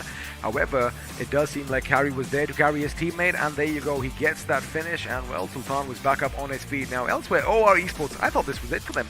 I thought this was it because Wexy was still up, Evo was down on his knees, and that Molotov did not light anyone on fire. Well, I think the statement is true then, XP. You're not down until you give up. There you go. OR Esports, they never gave up, right? They managed to survive. Or unless like Zeke or you actually jump down, then well, you're going to be brought down back to your knees again. Meanwhile, Team Xbox, yeah, that's what I was talking about. I mean, Scout needed himself, and all other players, they were spread widely in the open areas. There was no point of doing that. Meanwhile, this was the moment we were talking about. Team GodLike, they got stuck. I have never seen GodLike doing what they did right now. Question, why is that second car coming up? They know exactly what happened just moments ago, and looks like it was a little bit of a deja vu moment just with different people, because or must have been wondering, wait a second, didn't we just do this already? I mean, there could be one reason. I mean, I think they didn't have any kind of loot with them. I think they were running out of healings, and the zone was about to come in. Maybe had they come in, together, it would have been a different thing. But again, coulda, woulda, shoulda, ifs and buts, and well, we are going to be speculating during the highlights. Now, Hyderabad's Hydras, they did finally breathe their loss in the 5th position. That means they do have some points coming out from this game. But boy, oh boy, Tactical Esports take a bow. Look at the formation there. Again, you can't really do anything. They have that staggered formation. If one goes down, well, the others are going to get the better of the enemies. Absolutely brilliant positioning coming in from Tactical Esports, and the moment you see Tactical in the final zone, you know these guys are going to get a chicken. They have done it before, they are doing it now, and they might do it tomorrow as well. I mean, Tactical Esports, they always just kind of like act on the opposite sides or the opposite ends of the spectrum, right? Either they'll go all the way and get the chicken dinner, or they'll fizzle out somewhere during the first 5-10 engagements of the game. But again, this time around, Tactical Esports, what I love is they amped up the aggression. Somebody just turned a dial and they were like, full of energy, and they went in and racked up 12 finishes. Look, they would have ended at the bottom anyways. If this was a crucial game for them, and after day 1, I can say Team Tactical, they finally managed to make a comeback. It's not easy, right? I mean, the pressure is high, the players are new, they're rising stars, as we say, and if you are in the top 16, you have some talent in you. Oh, absolutely. Even, before this, we did have the semi-finals, of course. That's how, tournaments work. You have the semi-finals, then you have the finals. We have the 24 best teams of India battle it out, and now we are left with 16, a little bit more polished than the rest. But again, Tactical Esports, man, like you said, they did have a good day 1 in the semi-finals, getting 2 chicken dinners. This time, I think they're going to go happy with the performance on day 1 in the grand finals. Well, they have to be happy. I mean, they got the chicken there. I mean, tomorrow is a new day. Again, every team will wake up, every team will have to prove themselves once again. It's not going to be easy, but I would love to see how these teams are going to cope up with the pressure tomorrow. Well, tomorrow, of course, is a new day. It is going to be a new dawn. Let's see how these teams are going to do. But for now, as we wait for all the points to be compiled. Again, I know that's all you want to see. They want to see how their teams did, right? Even I want to see how certain teams did. GodLike this time, not as heavy hitting as they have been in the last 4 games. But again, maybe both the cars should have gone out together. I'm still just, my mind is stuck on that one moment. I just have to say one thing. after this game, even though they didn't get any points, I mean, I think they had only one finish to their name. They are still going to be on top of the table. That shows after 6 games, if you can play well in 5 games, that is enough.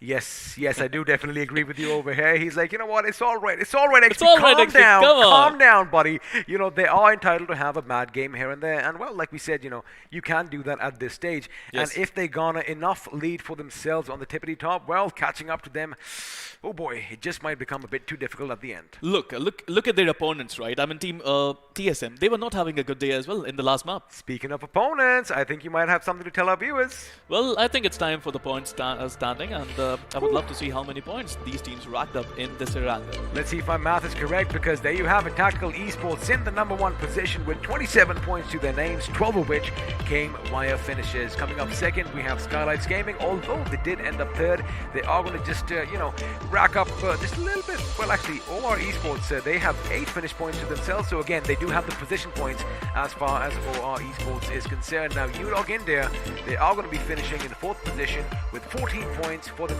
And if we talk about double digits, Hyderabad Hydras in 5th with 10. I think Hyderabad Hydras are doing just great. Notice one thing, this is the only game we've seen so many zeros at the end. Well, you got a sharp eye, XP, but talking about 7 Esports, they managed to come at number 6. They are also consistent, and if I'm not wrong, they're in the first half of the points table, overall point standing that I'm talking about. They are indeed, and well, they would be, they actually would be in the first half of this table as well. So, you know, I guess you were right either way. Either way. But now the thing is, at the bottom, you have our esports. TSM, you don't really see them in that position with 0. But the iQOO MVP from the last game on the first day of the grand finals goes to Somraj from Skylightz Gaming. Well, he's a silent assassin. I mean, if you have ever taken an interview of Somraj, he would answer you in single words. You can ask a 5-letter question, 5-word question. He will reply yes or no. Well, it looks like he is going to be happy. He's going to be like, are you the iQOO MVP? Yes. I guess he is going to be happy with the mantle. Let's see who's going to join him as we have a look at the top 5 players. And, well, we do have a few tactical members over here, 3 to be in fact. Hitman in the 2nd position with 4 finishes. Clutch in 4th with 3. Tactical Kid in 5th with 3, and amongst all this commotion, we have Aditya from OR Esports. Meanwhile, look at the damage of Somraj as well. I mean, he got 6 finishes to his name for a damage of 917, which is quite impressive. The IGL of Skylightz Gaming, he's in really good form. He's in prime form. He is in good form, and let's have a look and see how all the others did, because we have a few more facts, we have a few more figures. Only 65 grenades used this time, and only 2 of them ended up sending their oppositions to the depths of hell, which means, well, the bullets did all the talking as the bodies kept hitting the floor. Well, once again, I mean, in this Erangel, we got less knocks, more finishes because the zone was in water, but look at Sensei there. I mean, 329 meters was the longest finish distance in the favor of Team Exo, Sensei. And also, I do believe it is the longest finish distance today, as far as day 1 of the grand finals in the iQOO BGIS 2021 is concerned. Now, again, we've had a look at all these facts, we've seen these figures. Healing also not so high as we expected. Well, I think this Erangel goes to the zone, right? I mean, a lot of teams were struggling to enter the zone, and these kind of circles are really hard to predict. I mean, we both were thinking that it could go towards the bridge, it could go towards the military base island, but it went somewhere else. I kind of thought that, we might just see a little bit of a southern Sosnovka circle, along the cliffs along the south side, but looks like a very interesting fact. I mean, how many southern circles have we witnessed? I mean, not a lot. All the times we saw a military base circle, it went towards the middle island again. Well, I mean, I think the last couple of times, yes. But then again, before that, we did see something similar like that as well.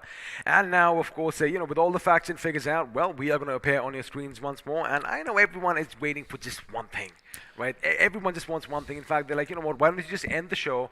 Why don't you just show the overall standings and get done with it? But again, we still have a couple of things to talk about. And once again, I'm going to throw the spotlight on you. Tactical Esports, man, what do they do to basically wake up in this last game? I mean, I don't understand how they managed to win this one, because I was not expecting the zone to go there, but right now I think there's something that's coming on the screen. Looks like we are going to be pitting two players up against one another to see who is going to be the victor over there in the player face-off, because on one end we have Tactical Hitman and on the other we have your iQOO MVP Somraj from Skylightz Gaming. Well, again, Skylightz Gaming Somraj played on a different level in this one. He managed to get 6 finishes, 917 damage, 1 headshot to his name, and survival time, which is quite big as well. Now let's do another thing after this. Now, you know, we love putting squads against one another. Let's keep Tactical on one side and let's get some fresh blood in, because it is going to be OR Esports with 8 finishes for themselves and, well, Tactical Esports with 12. I mean, look at the damage of Team Tactical. I mean, 2,124 damge for 12 finishes is just amazing. Wait, 1 second. Is that a typo here, Sparrow? No, it is not a typo. I mean, one of Aditya, I think, he managed to get 4 finishes for the damage of 244. Again, you know, the thing is, when GodLike were making their move inside the circle, they were pretty much getting shot at from every single direction, and, well, OR were on hand to capitalize on all those. I mean, again, a couple of players just got blasted as well, so you didn't get the damage for that. There you go. You don't get the damage, which goes to show that, you know, OR Esports this time pretty much only opened up with their rifles when needed. Absolutely. I mean, I still can't believe my eyes how they managed to survive for that long. I mean, against TSG they were struggling. Against GodLike they were trying to cross the bridge. They were struggling at that point of time as well. But somehow the will of survival worked in. All right, now that we've kind of faced off Tactical up against someone else, let's just actually put the spotlight on them, because there you have it now, match 6 on day 1 of the grand finals. Well, that is where they have pretty much shined the brightest. Well, I can see only one building there, and that is going to be from match number 6. They managed to get decent amount of points. They got a total of 27 points in that one, and before that they were only able to get 3 finishes to the name, and they only got 2 position points before match number 6. You know, it goes to show that if you have a look at from the right to the left of your screens, they did at least get a taste of blood, you know, in all these games, and finally it all culminated to that final, you know, victory, the final chicken dinner in Erangel. And boy, oh boy, they must be a happy bunch. Look, this is going to be great for Team Tactical. You know why? Because now they are going to have that momentum going forward. They are going to be confident tomorrow. And I think when you mix confidence with momentum, you're going to get points. Momentum, yes, you know, winning the last game. But the thing is, there are no more games right now. Imagine had we played a few more games just after. Boy, oh boy, Tactical Esports, I'm not even kidding here. They might have actually used the momentum and, you know, just steamroll their opposition. Now, let's see if they have the mental momentum tomorrow to do the same. Well, history might have repeated itself. Tactical always, when they perform once, they always perform twice. 2 games in a row, that's their thing. And I mean, I would love to see that. Also, if we are talking about in a row, we did end with Erangel, and tomorrow we start with Erangel as well. But now, ladies and gentlemen, boys and girls, this is the moment you all have been waiting for. And, well, we are going to have the overall standings pop up on our screens now. And in the top position, of course, we still have GodLike with 89 massive points to their name. And they're just 1 shy of that half century. Well, they would be disappointed, right? I mean, it's Team GodLike. They always about these stats. They always want to have the best stats. They always want to have the best finishes. I mean, look at Hyderabad Hydras.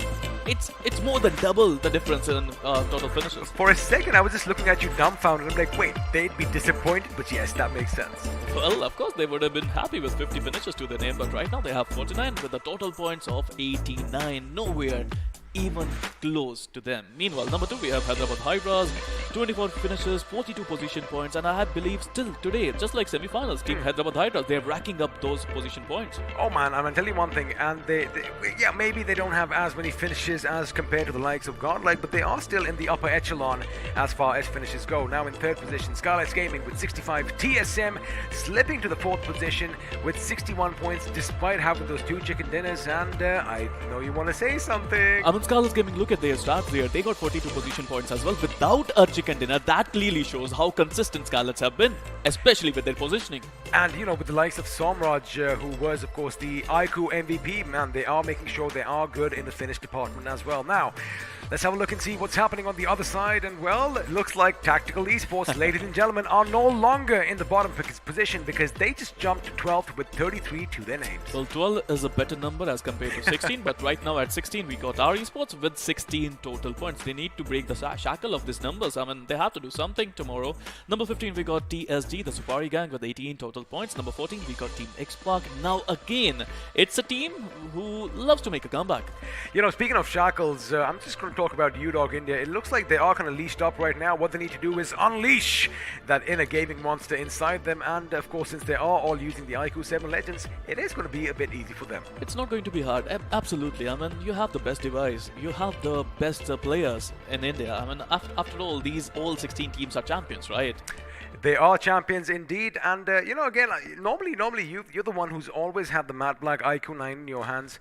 Do you want to make a little trade at the end, or are you now happy with the 9 Pro?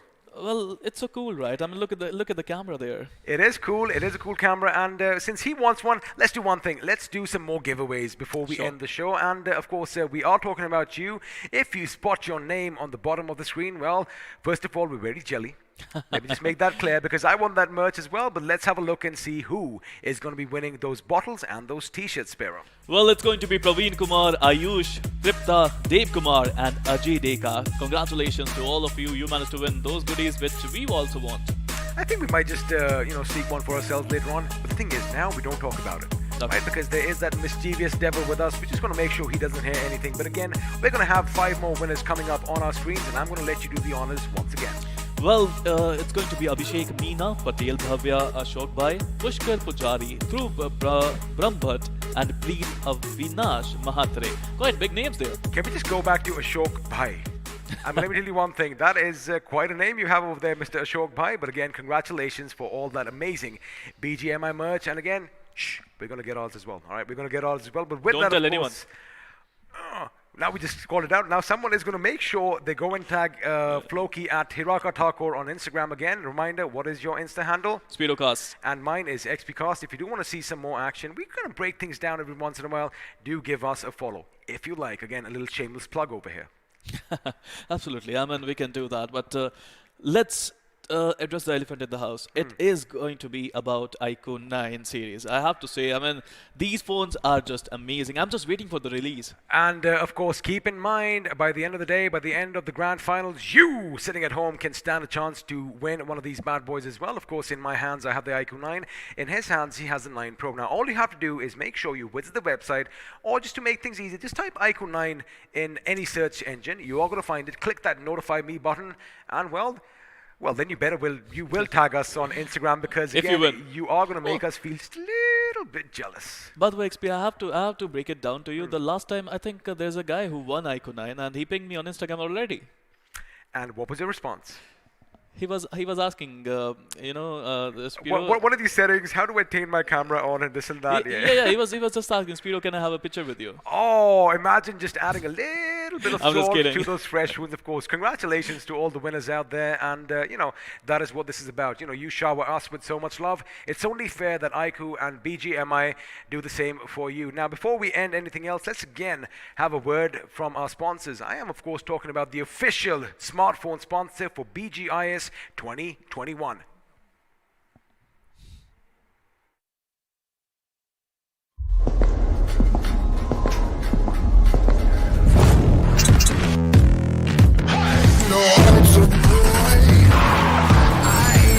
Yes, man. You ain't seen nothing yet. Burn it down, yeah. You ain't seen nothing yet. iQOO.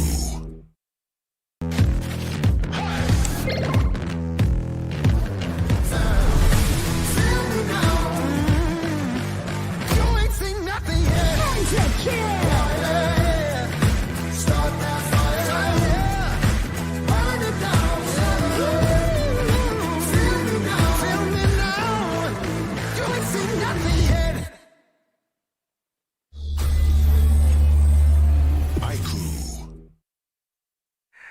Sparrow, we're always singing praises about the iQOO 9 series, and of course, maybe sometimes the viewers don't take our word for it.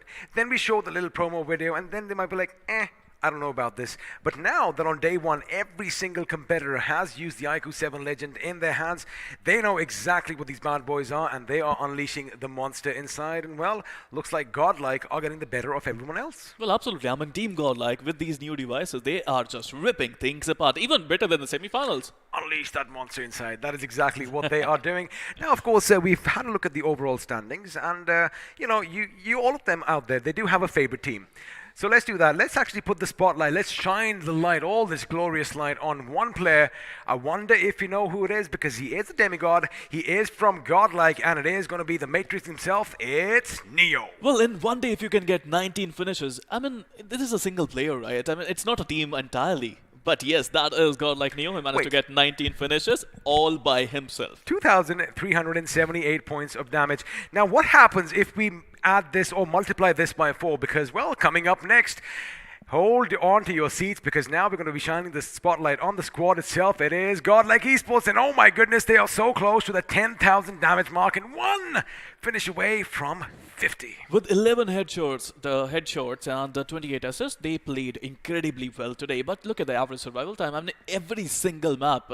I mean, it could have been better if not for that last Erangel, but already it is 21 minutes and 56 seconds, almost 22 minutes in every single game they are surviving. That is just disgusting. Let me tell you one thing Ridiculous. right now, because A, they are, heavy hitters right off the bat. B, if they survive all the way till the end, that means they're going to get a few more finishes along the way. I mean, look at GodLike Esports. Look at Jonathan. He's just silencing every single one of his enemies at this point of time. Of course, and in fact, he's going to be silencing all his naysayers out there as well. But then again, that is part and parcel of this game. You always have your fans, and then you always have your critiques. Now, the thing is, GodLike Esports, man, they've kind of made a little bit of a statement. Now, of course, TSM did have the upper hand towards the first half of the day, but then again, GodLike, well, you just have to give them a little bit of leeway, and they are going to run away with the show. And speaking about the show, remember, it's only day one. Yep. This is just day one of the iQOO BGIS Grand Finals. We still have 3 more days in store for you, and, well, the action is going to continue once again tomorrow.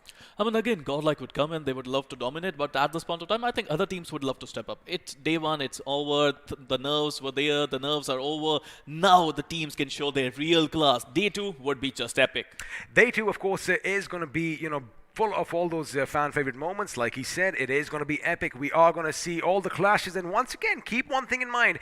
All the action does begin at 5 p.m. Of course, we are going to update you about all the match timings as well. Yes, sir. In real time. So if you do come in, make sure you subscribe to the channel. Make sure you hit that notification bell, because the moment we go live, well, you're going to get a notification. All you got to do is click it, and boom, there you are in the studio with us. And keep in mind, again, 5 o'clock tomorrow is when we start all the action once again. Well, absolutely. This is going to be just fantastic. Today was a brilliant day, XP. I mean, I have to say, I have some great memories from it. These guys are going to become legends soon.